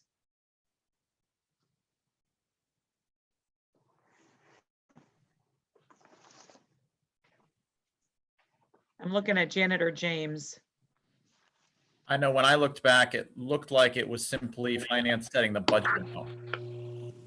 I didn't have a previous motion that was done for it. It was, I believe, just the legal notice for the public hearing for May 5th. Okay. Janet can confirm that, though. Yeah, the only resolution that we did is at the very end when we actually set the final budget. Okay. Counselor Anist has her hand up. I'm sorry, Counselor Anist. No, that's okay. I was just going to say, because of the way we're doing this, to try to set a tentative budget without the two parties caucusing to discuss cuts or whatever, I think is kind of not the perfect time to do it. If we're just doing a motion to bring this to public hearing on May 5th, that's one thing. And then, we can move forward from there. But I think it would be kind of difficult today to set a tentative budget. Counselor Bedrejko? I agree with Counselor Anist. I think, it's been a long morning and we have a lot to digest. But I was wondering whether it's appropriate for me to just ask Janet or Keith a question now, just about, because when when Dr. Brummett was talking about the savings that that the Board of Ed, their side of the house has realized for this period so far, reduced overtime, reduced maintenance, reduced supplies, reduced utilities. Are you getting any kind of sense from our side of the house, whether we have had either substantial savings or has there been, increased expenditures? But I would assume some of those same categories if they're reduced on the Board of Ed side, maybe reduced to our side, and then we would have, you know, more going into the general fund for next year. And then also, if departments are letting you know or consulting, because for example, I think some of the big events, the big fundraisers that, like, for example, the library, Parks and Rec, whatever, for next year, they might not be able to rely on those incomes. And if there's any kind of way that they can, even though we might not be able to incorporate it into our budget hearings and processes, but if they can give you an idea of what they anticipate to perhaps lose from next year's, their fundraising events, whatever that they rely on, because it will impact ultimately coming to us for more funds. Thank you. Thank you, Gail, this is- Councilor Federico. Gail, this is Janet. Unlike the Board of Ed, we're not closed. So there's schools and everything like that. They're closed. There's nobody in there. They're not busing the students. They're seeing some savings there. We're all still working. We're all still in the buildings. Although the senior center is closed, they're still functioning over there. There's still employees over there working over there along with the library. So I haven't seen any significant savings that when I do my monthly review. I will look again, but I'm not going to say that. The most I can say is the potential that we are lower in fuel this year because of the good season we've had, and that maybe, you know, it's not having to heat the areas as much as we had. Utility wise, I haven't gotten the next bill since the last time, but we're still open, so everything is still on. You know, like the library is closed, the community center is closed, you know, some of the, it's not going to be substantial, but I was just wondering whether you noticed any kind of trend. We haven't really gotten the bill yet for that, Gail, because we didn't fully close until about mid-March. So when I get the next utility bill, I look at it, but right now I can't see the one being substantial. There might be a little utilities and heating savings, but overall we're all still working. So. And I know you are. Thank you, and we appreciate it. Mr. Chapman, go ahead. Yes, just to clarify, the goal of the town general government has been that we continue with all services that we're allowed to provide. And we've altered some of the ways in which we do things. For an example, generally we would have senior bus rides to various locations, but those same people that had been driving the buses for the senior transportation are now driving the buses delivering food. The public works and parks and grounds are actually working a 7-day, 10-hour workday now, rather than a 5-day week, 8-hour workday. We've expanded some of our services because we don't want to have our people go home and be laid off or terminated. We don't want our people going home to be paid and not be on sick time or anything. So everybody that's working for the town are still being made whole with their pay, with all the adjustments we've made, and everybody is working as hard as they were working before, if not harder right now. So we're not saving a lot of money, but we're providing the top services we can provide. Thank you, Mr. Chapman. I know Councilor Nagel has his hand up. Yeah, a while ago, I tried to chime in and the conversation changed since the comment I wanted to make. But I do agree with Councilor Annis that this isn't the time to for us to set a tentative budget. I was wondering, given that, where do we go from here? Can we move the date for public hearing? I know that in the past, those of us on both sides can make recommendations just before we pass a budget if we want to make any any permanent changes later. So where does this leave us now? If I'm understanding correctly, essentially, if we don't make changes today, this becomes our tentative budget by default. Is that correct, James and Janet?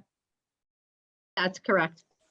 And then our public hearing, it will be noticed electronically on the town website 5 days prior to May 5th, which is our date for public hearing. And then we are scheduled to tentatively right now adopt the budget and new mill rate on Tuesday, May 19th. So to clarify for the public, that's what I thought was going to happen, but to clarify for the public and all of us, we still can make changes if we wish to, as long as it's prior to or on the 19th. Yes, that's correct. Okay, just so everyone is on the same page. Thank you. And any other questions on the tentative budget item or motions or anything? Counselor Camillo? Do we make a motion to move this forward for our next meeting? No? Okay. There's no need to. As long as we aren't making any adjustments, the amount that we are at right now will move forward with us to the public hearing. Okay, thank you. Okay, so if there's no other questions or discussion on that matter, we'll move on to consideration of new business. There are 2 items. The reason these were added today is because they are somewhat time sensitive. We wanted to be able to take action at our Tuesday meeting under old business. So we would like to discuss them today. The first item is communications tower space agreement. Mr. Chapman? Yes, as you all are aware, there's been an issue dealing with Cedar Crest Hospital's location for our equipment for radio communications. There was monies that were funded for the construction of a new tower at the Ball property or Tilcon property. That has been under study. The conditions there were not, we'll say, meeting the requirements of the town as far as the ability to dispatch throughout the whole town. So it ended up in the end that Cedar Crest Hospital, even though they said, don't worry about it, you can stay as long as you want, notified us about a month ago that they were going to tear down Cedar Crest Hospital and that they were going to do asbestos abatement and so forth. So we had like 2 weeks to get our radio equipment out of the Cedar Crest Hospital tower. We did end up finding a better location through the tower location that is called Callahan Acres LLC up on top of the mountain on the Callahan property. We have already relocated all of the equipment onto that tower because we were basically prohibited from going into Cedar Crest any longer. So if we didn't move it out, it would have been bulldozed. So we've moved everything over there. It's working fine. We have an agreement that we would ask that the council consider taking action on to solidify this arrangement. It's a temporary measure until we do the complete study of the radio systems and the needs of the town for fire, police, and EMS, as well as others. So we're relocated over there. We have provided each of you a copy of the agreement, and we would like you to consider taking action on this agreement at your April 28th regular meeting. Okay, any questions or discussion? Counselor Minor?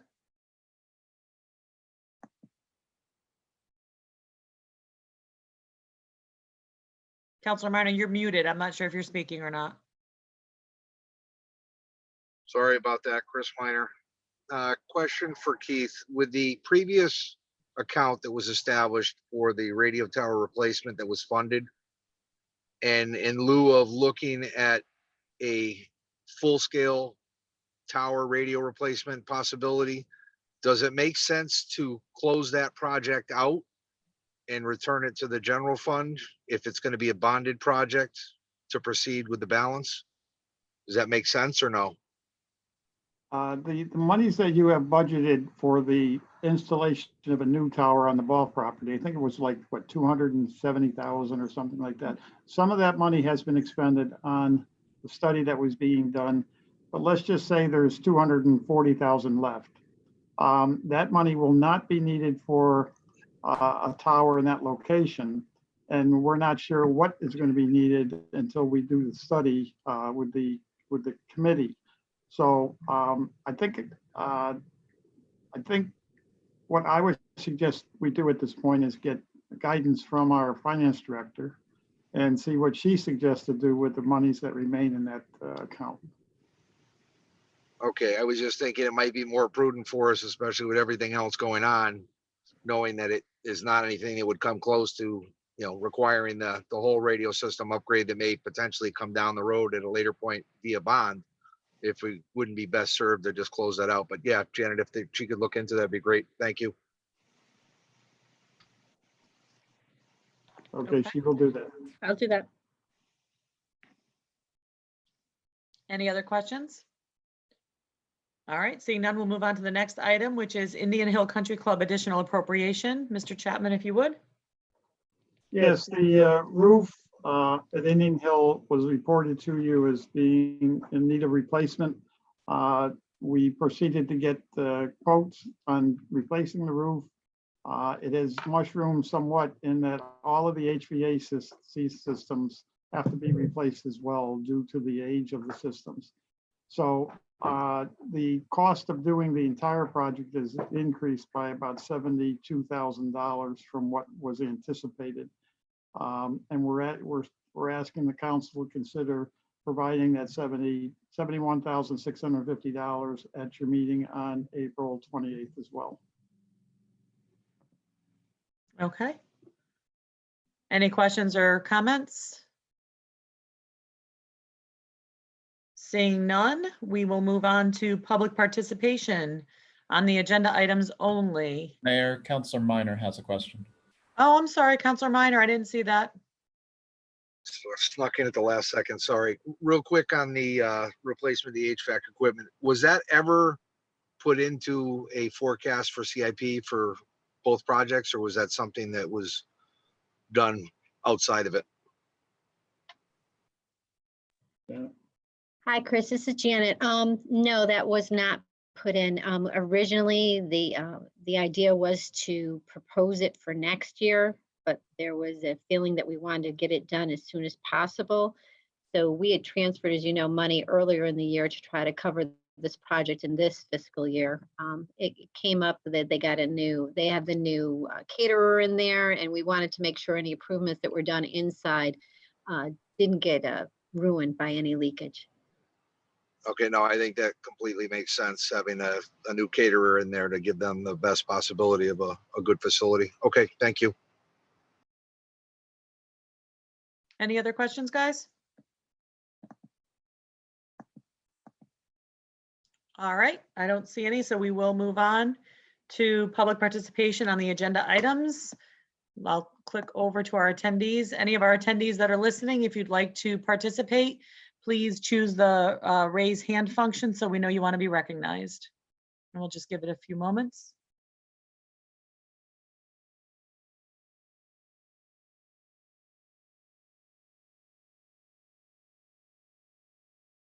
Okay, I don't see anyone asking to be recognized at this point, so we'll move on to remarks by counselors. Whoops, I lost my participants. Hold on one second so I can see you guys. Okay. Remarks by counselors? We must have been at this a long time. No one's raising their hand. I would just like to make one remark, and that is to thank Janet and Keith tremendously for your efforts today. I know not only putting the budget together, but then speaking to it for hours today. I appreciate your input and help with everything. Keith is raising his hand, so go ahead, Mr. Chapman. Yes, there are a couple people in the background, including James and Paul. So they've been working very hard. As I said earlier, this COVID has certainly changed the way we do business, and it's required a lot of work on a lot of people's part. Absolutely. I can't tell you how many after hours calls and support I've gotten from James and from Paul. So thank you to both of you, not only for this production, but for all the time you're putting in outside of this, because I know you're working tremendous hours to continue to support our expanded IT needs because of the COVID crisis. So thank you so much for that. And please send those thanks on to your departments, because I know they're working harder and picking up some slack as well. I see Councilor Braverman's hand up. Go ahead, Councilor Braverman. Oh, hold on. Let me unmute you, Sharon. Sharon, yeah. I'm not having any luck unmuting you. Can you use your space bar? Yeah, can you hear me? Yes. Okay. So my question is, have we taken steps as a town about COVID, masks, gloves? Are there signs up? What are we doing sort of ASAP? I guess for Keith. All actions and efforts to protect all of the employees and the residents and the visitors to the building or around the building are in place. I can say that as of this moment, no employee has come down with the infection, so we must be doing something right. And in terms of Okay, signage. and the parks. Yeah, and the parks, are people supposed to wear their own stuff or just take a chance, or what's our message? I guess is my, as a town council. I can jump in if you want, Keith. Sharon, we have followed all of the governor's orders and we are working on enforcing those. So our parks, in terms of equipment and any closed spaces, are not open to the public at this point. We do still have, I believe, Keith, if I'm wrong, you can correct me, but our passive recreation, so our walking trails and those kinds of things are still open. But our expectation is that the public would comply with the governor's orders, which is to wear face coverings if you're within 6 feet, or if you're in a group of more than a couple people. And in terms of our town hall building, the building has been closed for quite some time now to the public, but we do have signage at each entrance that has phone numbers for departments. So if someone has some business they need to be conducted with town, our staff is still working so they can call whatever the appropriate department is and either set up an appointment or set up a way to conduct that business in a virtual way. So our town staff are really working hard to make sure business continues as usual in the virtual sense right now. Mr. Chapman, do you have anything to add to that? I think you covered the bases very well. I do want to just let you know that you're going to be receiving very shortly we'll say the premiere of a video that is going out later today that was created and basically provides information to the public concerning what our employees have been doing and actually has video of them doing it. So you'll be getting your preview very shortly. And if there's a problem with it, please let us know real quick because we're ready to release it. But other than that, we're dealing very well with this COVID-19 thing. And I have to give a lot of credit to the staff for all of the work and the volunteers. They've been great. So we're going to continue to move along, but we're doing it, I think, in a way that is in the best interest of the public and the employees themselves. Councilor Donahue? Yeah, John Donahue, Keith, when that video premieres, if you want to send it over to NCTV, we'll get it out on our media too. Yeah, Paul's handling that, so I'm sure he's going to know how to do it. I don't know how to do it. Okay, we'll take care of it. I'll talk to Paul. Anyone else? All right, thank you guys for your long amount of time spent today. I know we have many, many more hours left to deliberate the budget now as we move forward, and certainly have a lot of work ahead of us in consideration of this budget. That being said, our next item is a motion to adjourn. So who would like to do that for me? I would move we adjourn. Second, Sharon. Moved by Councilor Mankey, seconded by Councilor Braverman. Any discussion? Third. All those in favor say aye. Aye. Any Aye. opposed? Motion passes unanimously. Have a great day, everybody. Enjoy the weather. All right, thank you. Bye. Bye. Bye-bye.